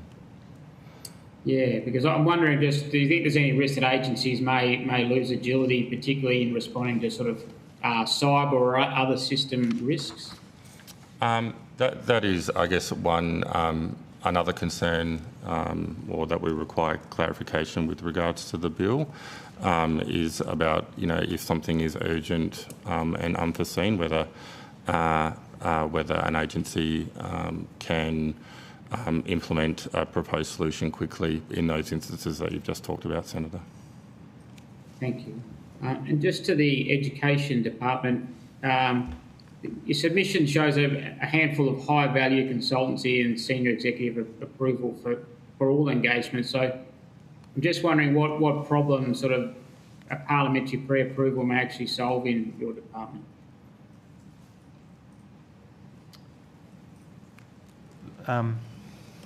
So, Senator, I think our submission really perhaps was provided to the committee with the purpose of explaining the kind of processes that we had in our department.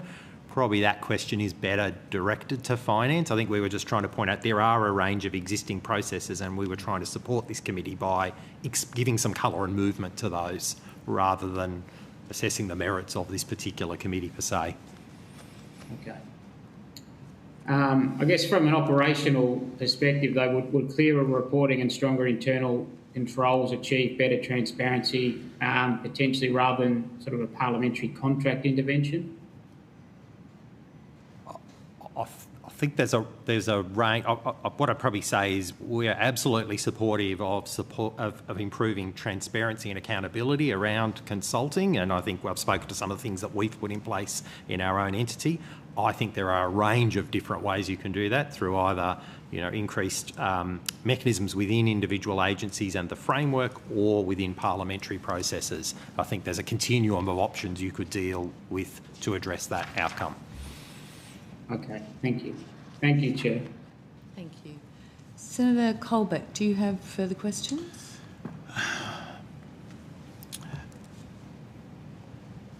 I was just going to ask whether you've looked at this Department of Finance, whether you've looked at the ACT reporting process. And we haven't, Senator, no.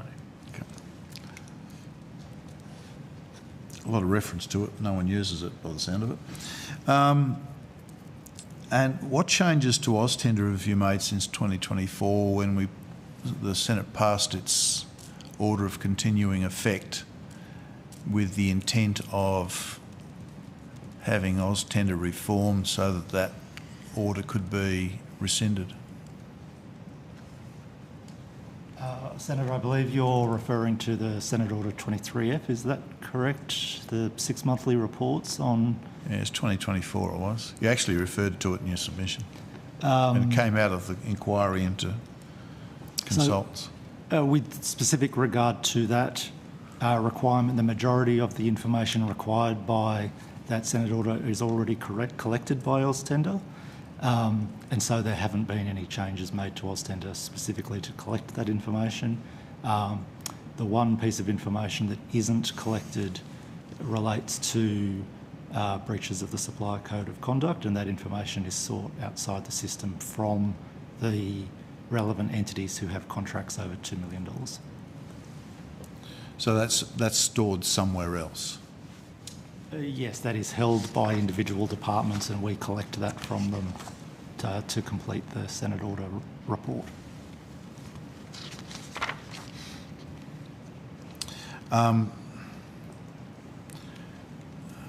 Just a final point, I think, to the DTA. Given that there's a specific provision in the bill for urgent approvals, how much scrutiny have you actually given to the legislation? We've reviewed it as we prepared our submission. Okay, I'll leave it as a rhetorical question. Thank you, Chair. Okay. Anything further? No, I think we're good. Okay. Well, thank you very much for your time. Thank you very much for visiting us twice in one day. We do appreciate it. That does conclude today's hearing. I'd like to thank all the witnesses who appeared.